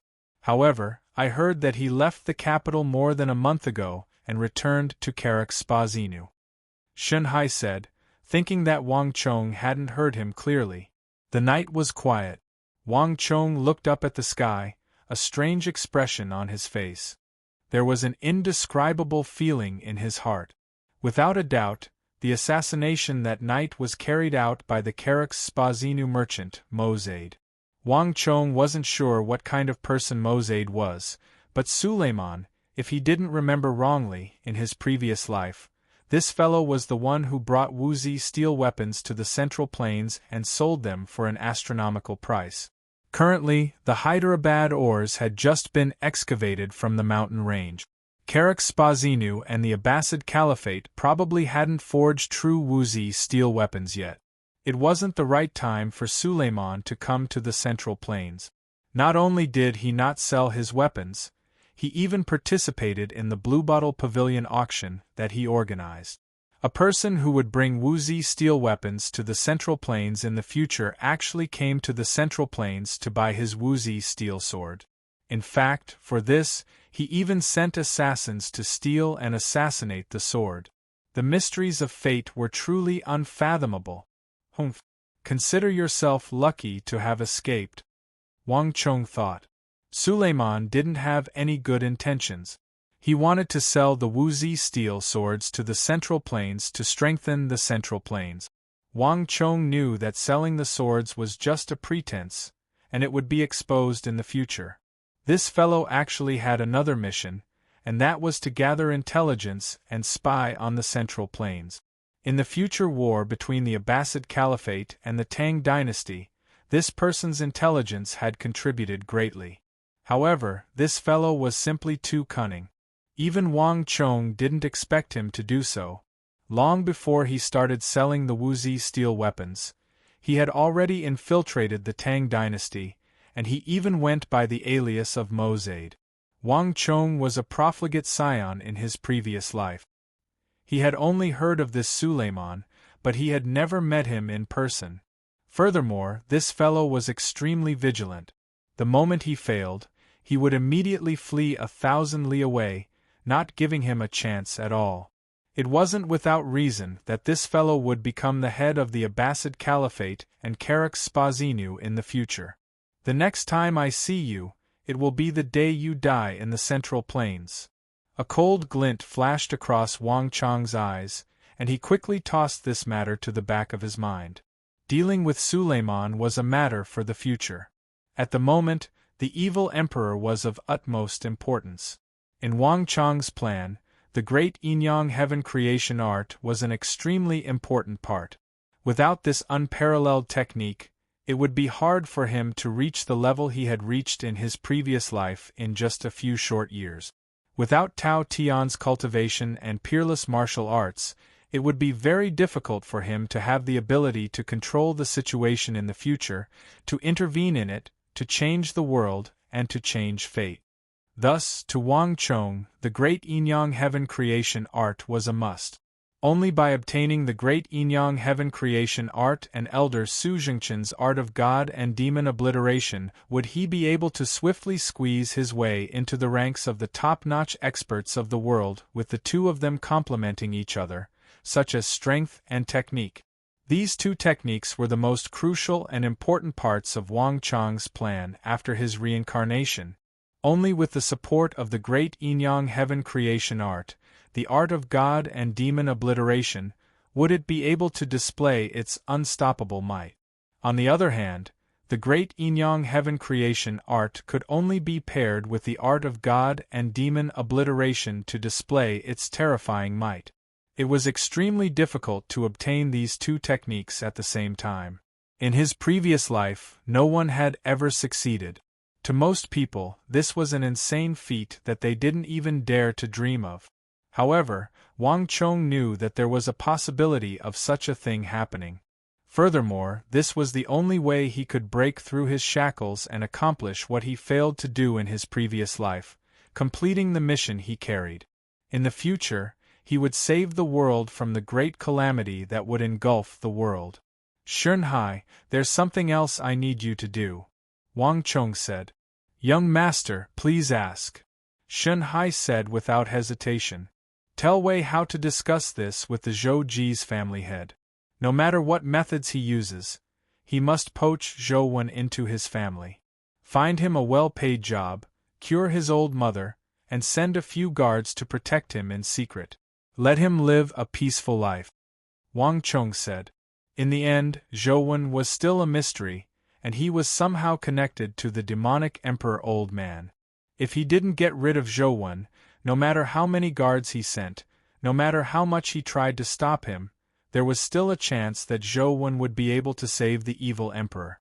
Then the tragedy from his previous life would repeat itself. The evil emperor had passed on his martial prowess and the great Yinyang heaven creation art to him. Zhou Wen had saved the evil emperor, but his mother had been killed, and he had once again stepped into the murderous martial world that he disliked. In the end, Zhou Wen would once again fall into the tragedy of his previous life because of his gentleness, mediocre aptitude, and mediocre combat experience and skills. Some fortuitous encounters were fortuitous encounters for some, but for others they were tragedies. Zhou Wen wasn't suited for the great Yinyang heaven creation art, and he couldn't control him. Only in his hands could it be used to its fullest potential. Zhou Wen would be able to fulfill his wish.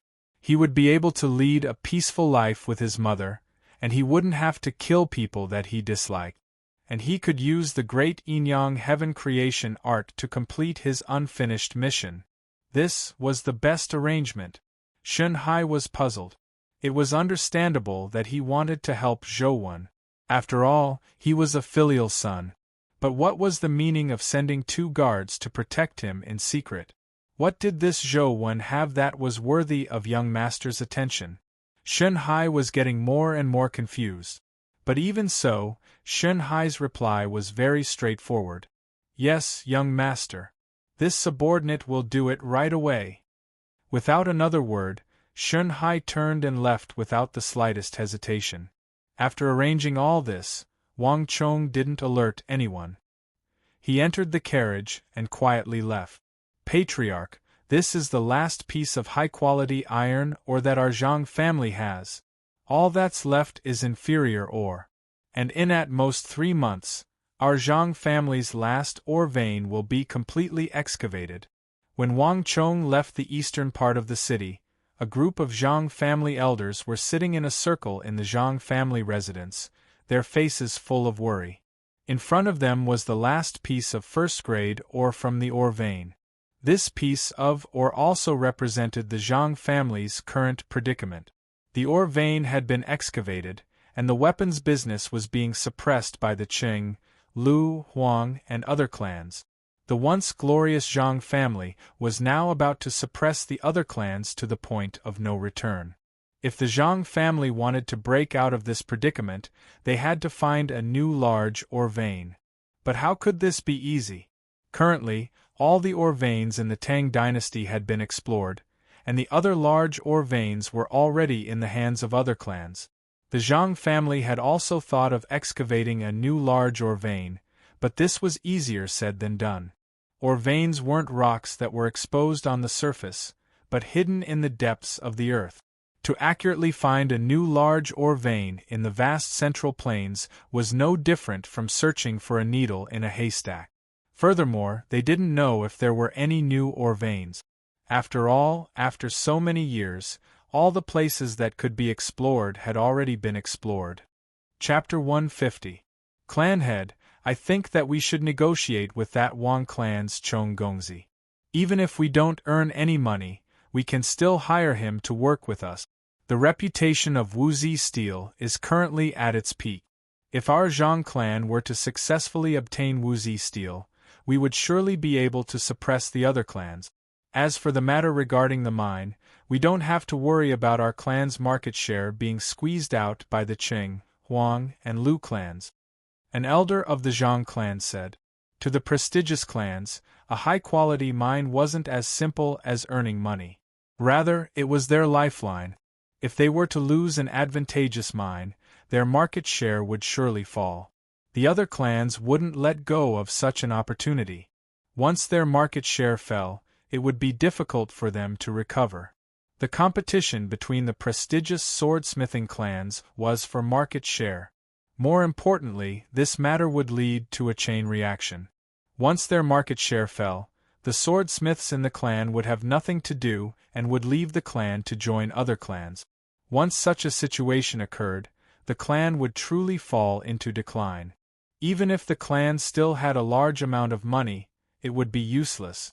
Money flowed like water, and without sufficient income, the wealth of the clan would dissipate quickly. The Zhang clan was the oldest swordsmithing clan, and they had experienced such danger before. Thus, they were extremely familiar with it and fearful of it. No one wanted to experience such danger once more. This was also the reason why everyone was gathered here. The danger had already reached an extremely severe level, and it would erupt within 3 months at the latest. Before that, they had to think of a solution. It's useless. Before the sword sale at the Bluebottle Pavilion, we might still have a chance. But now, you should know that his sword was sold for an astronomical price of 300,000 gold taels in the Imperial Army. How could he possibly give up such a huge profit? Another rotund elder said. His words left everyone speechless. Wuzi Steel had already become a legend in the Central Plains. Given the market price of a sword, Wang Chang's sword was sold for 300,000 gold taels. To these prestigious clans, this was an unimaginable feat. Just the thought of it made everyone feel immense pressure. Before selling his swords at the Bluebottle Pavilion, Wang Chong was just a nameless figure to them. Every single one of them here could be his ancestor in the field of smithing. But now, that 15-year-old boy had become an existence that they could only look up to. His Wuzi steel and his swordsmithing skills had become an enigma in the eyes of the public. Actually, it's not entirely impossible. Suddenly, a voice sounded. Zhang Jian suddenly opened his mouth, attracting everyone's attention. Zhang Jian? What are you trying to say? Everyone looked at Zhang Jian. Speaking of the third son of the Wang clan, Zhang Jian and Zhang Tsong were the first to come into contact with him, so they had the most say in this matter. Have you forgotten? Up until now, we haven't heard anything about his iron forge, nor have we heard who he's working with. Although his Wuzi steel is sold at a sky-high price, he only produces one every month. Zhang Jian said slowly. Zhang Jian, just say what you want to say. The head of the Zhang clan stared at Zhang Jian in contemplation. What I mean is that even though it has been so long, he's still fighting alone. If there's a powerful clan supporting him and sharing the burden on such a huge matter as the Wuzi steel, he would definitely have an easier time. And this is an opportunity for our Zhang clan. Zhang Jian said with a serious expression. He finally spoke his mind. No matter how he fights alone, he won't be able to match up to a powerful clan in the field of swordsmithing. He doesn't have any experience in this field, so he needs help in this aspect, regardless of whether it's a swordsmith, an iron forge, or something else. These are all areas where we can work together. I believe that as long as we show sufficient sincerity, that Chong Gongzi will definitely agree to it. Zhang Jian's words left everyone stunned, unable to say a word. How could the matter regarding the Wuzi steel be that easy? Who would be willing to part with a business that involved several 100,000 gold taels? If it was them, they wouldn't do so either.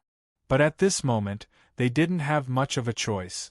The clan's mine could be emptied at any moment, and news of it could spread out at any moment. In fact, it might have already spread out. Giving it a try was better than doing nothing at all. Zhang Jian, what do you need me to do? I need clan head to give me the authority to do things as I see fit. All right, I promise you. As long as it doesn't cross the line, you can do whatever you want without asking for my permission. The head of the Zhang clan said solemnly. Yes, clan head. Zhang Jian was delighted. In the Wang family residence, Wang Chong sat in the study with a title deed placed on the table before him. Following Wang Chong's directions, Meng Long led his men to search through the ore veins one by one. At the same time, he excavated underground. After expending a huge amount of manpower, resources, and time, they finally found the large ore vein at the northwest corner of the Spirit Vein, roughly 20 li away. After spending a total of 80,000 gold taels, Wang Chong finally bought over the entire mountain range where the iron mine was located. On top of that, he obtained the title deed from the Court of Judicial Review and marked out the type of iron mine.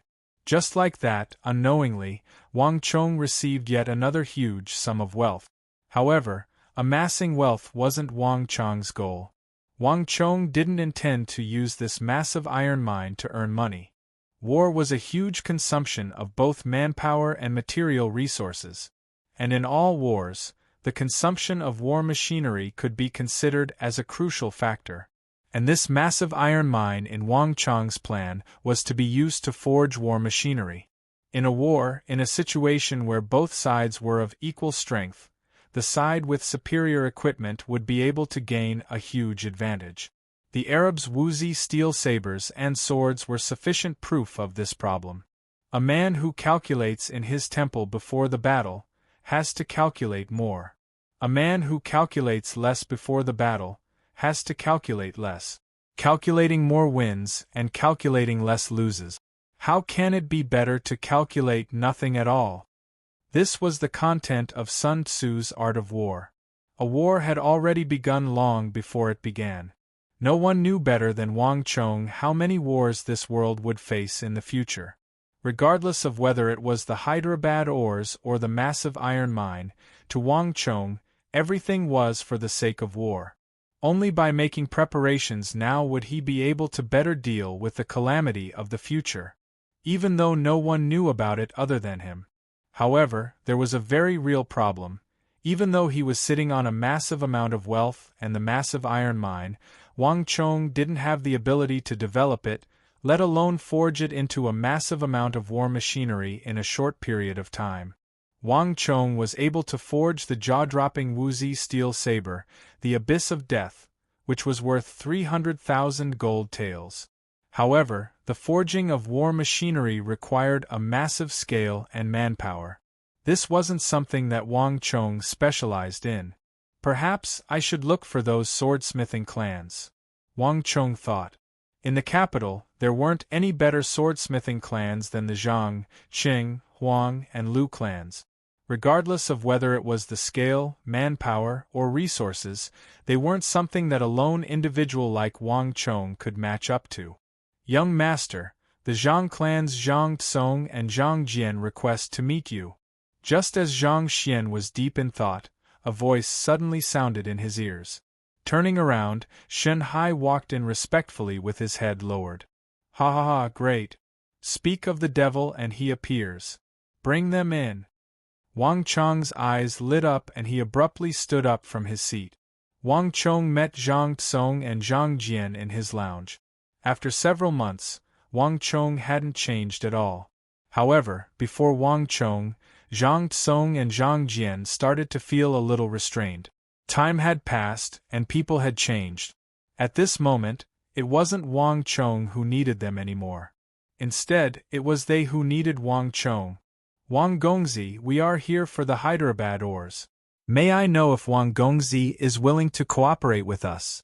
Zhang Jian thought for a moment and decided to get straight to the point, directly stating his purpose for coming here. In Zhang Jian's mind, this trip was fraught with difficulties, and there was a high chance that Wang Chong would reject his offer. However, the truth was something that Zhang Tsong and Zhang Jian couldn't comprehend. Sure. Wang Chong's reply was just 2 words. But it was these 2 words that caused the 2 of them to shiver. The huge living room suddenly fell into a dead silence. Sure. Zhang Jian was bewildered. The huge shock left him unable to react. Sure. Wang Chong indifferently said, repeating his own words. Sure. Zhang Tsong was stunned as well. He couldn't believe his ears. This time, they were shouldering a huge mission, and the glory of the Zhang clan was at stake. In the depths of their hearts, they had already prepared themselves for failure. Yet Wang Chong's reply was so simple, sure. If they hadn't heard it with their own ears, they wouldn't have dared to believe it. Zhang Tsong and Zhang Jian stared at one another, and they could see the shock and joy in the other's eyes. Happiness came so quickly that they were caught off guard. SSSS. Zhang Jian took in a deep breath and calmed himself down. Wuzi Steel was a huge business opportunity, and no one would agree to it easily. Zhang Jian knew that there was a condition behind Wang Chong's words. Then what is Gongzi's condition? Zhang Jian asked carefully. Wang Chong shot him a look of admiration. This wasn't the first time they were interacting, and it was indeed convenient to speak with an intelligent person. I want to invest in the Zhang clan. Wang Chong spoke of his intention. Invest. Zhang Tsong and Zhang Jian frowned as they stared at the young man before them doubtfully. Even though they had lived for more than half their lives, they had never heard of investing in the Zhang clan. What does that mean? Chapter 151. Simple, I will use a portion of the Hyderabad ores as the price to join the Zhang clan. The Zhang clan will be able to obtain the Hyderabad ores from me, and I will become the new owner of the Zhang clan. Wang Chong raised a finger and said confidently. That's impossible. The duo exclaimed in shock. They were stunned by Wang Chong's words. Don't be in a hurry to reject me. I'm not intending to take over your Zhang clan. Your clan head will still wield most of the authority, and the Zhang clan will still bear the surname Zhang. However, he will have to relinquish a portion of his authority to me. In other words, your Zhang family has changed from one patriarch to two patriarchs, one big and one small. Wang Chong said calmly. But even so, it's impossible. This is already beyond our bottom line. Zhang Jian and Zhang Tsong's chests rose and fell rapidly. No one could have expected that Wang Chong would be interested in the Zhang clan's asset. Is that so? Wang Chong chuckled and glanced at the duo. I believe you should be aware of the current situation of the Wuxi steel. The profits involved are unimaginable. The price of a single piece of Wuxi steel is equivalent to 70 or even 100 of your treasured swords. As long as you can get 10 pieces from me, it will be equivalent to 1,000 treasured swords. 365 days in a day. Can your Zhang clan produce a treasured sword every 3 days? Zhang Tsong and Zhang Jian were stunned.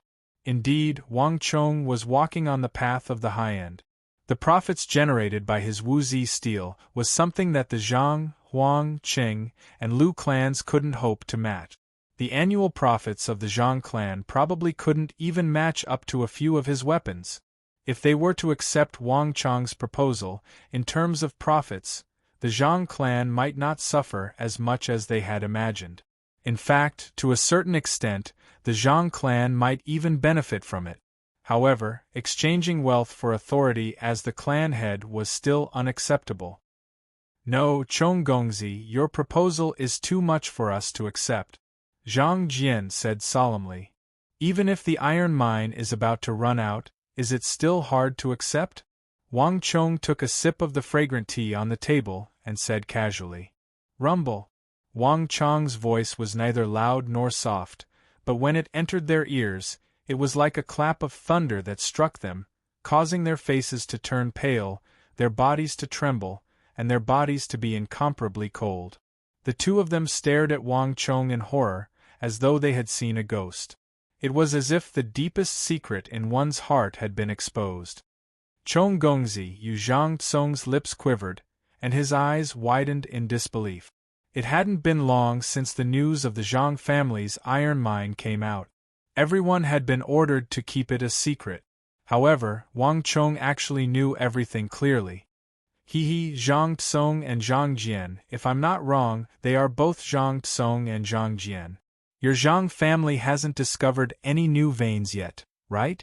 If you can't secure a stable supply of iron, your Zhang clan's market share will soon be squeezed out. Of course, you can buy iron ores from the smaller clans to stall for time. However, as long as you do so, the other clans will follow suit.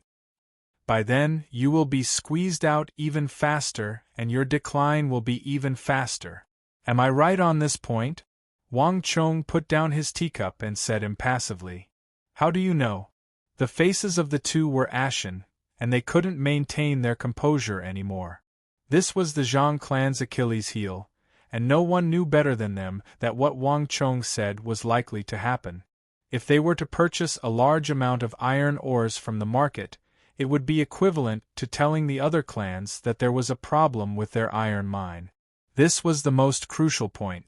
Thus, even though there was a problem with the iron mine, the Zhang clan didn't dare to make any moves in fear of arousing suspicion. Wang Chong smiled without replying. He was well aware of the Zhang clan's predicament. That was because what he said was what the Zhang clan would do in the future. If there were no accidents, the Zhang clan's decline was a foregone conclusion. If a swordsmithing clan didn't have any iron to forge, it would be equivalent to a river losing its source and a tree losing its root.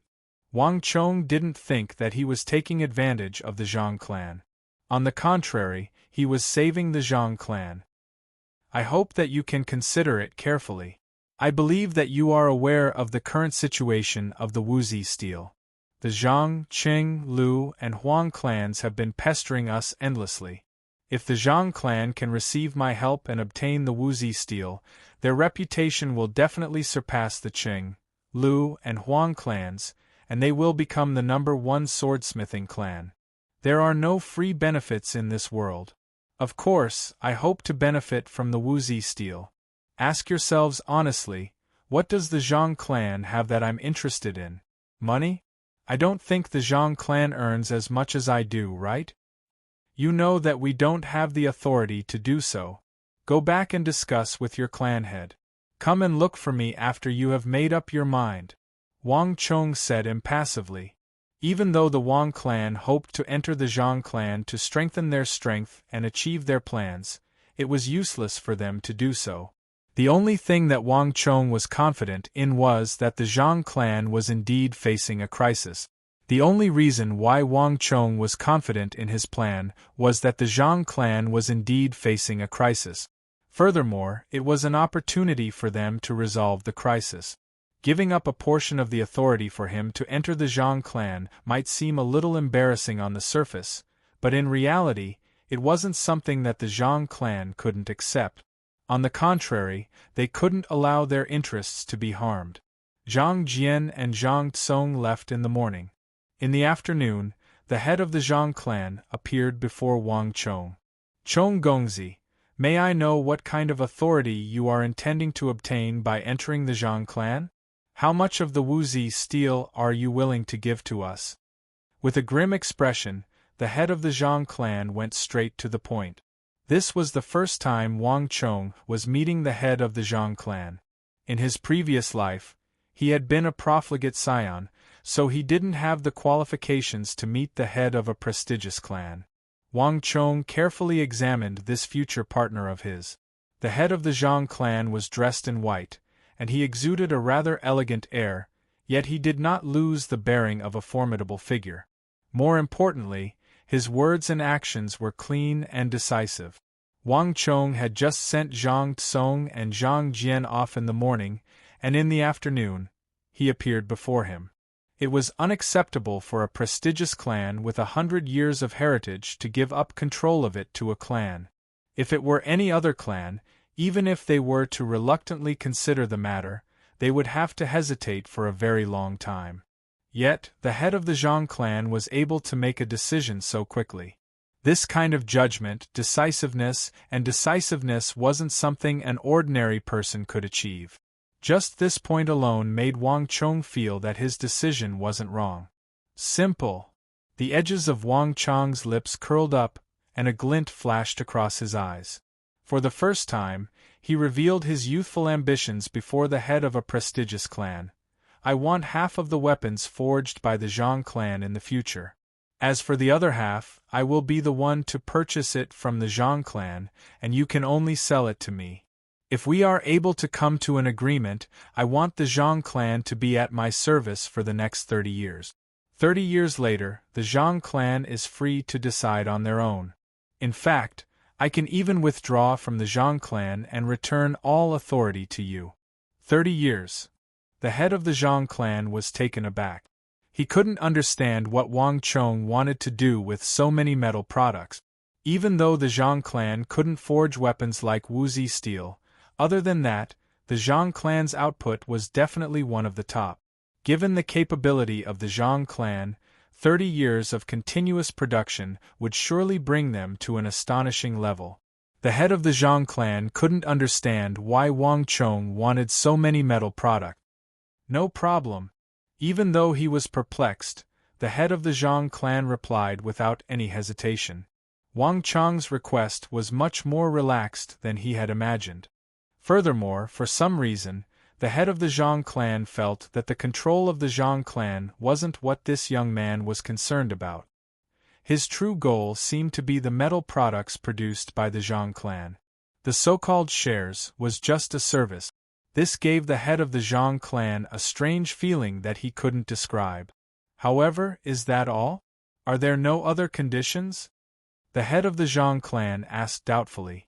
He didn't believe that Wang Chong's goal would be so simple. If he gave too much and received too little, it would be hard to believe. It's indeed easy to talk to the head of the clan. Wang Chong laughed and didn't beat around the bush. Shen Hai, bring it here.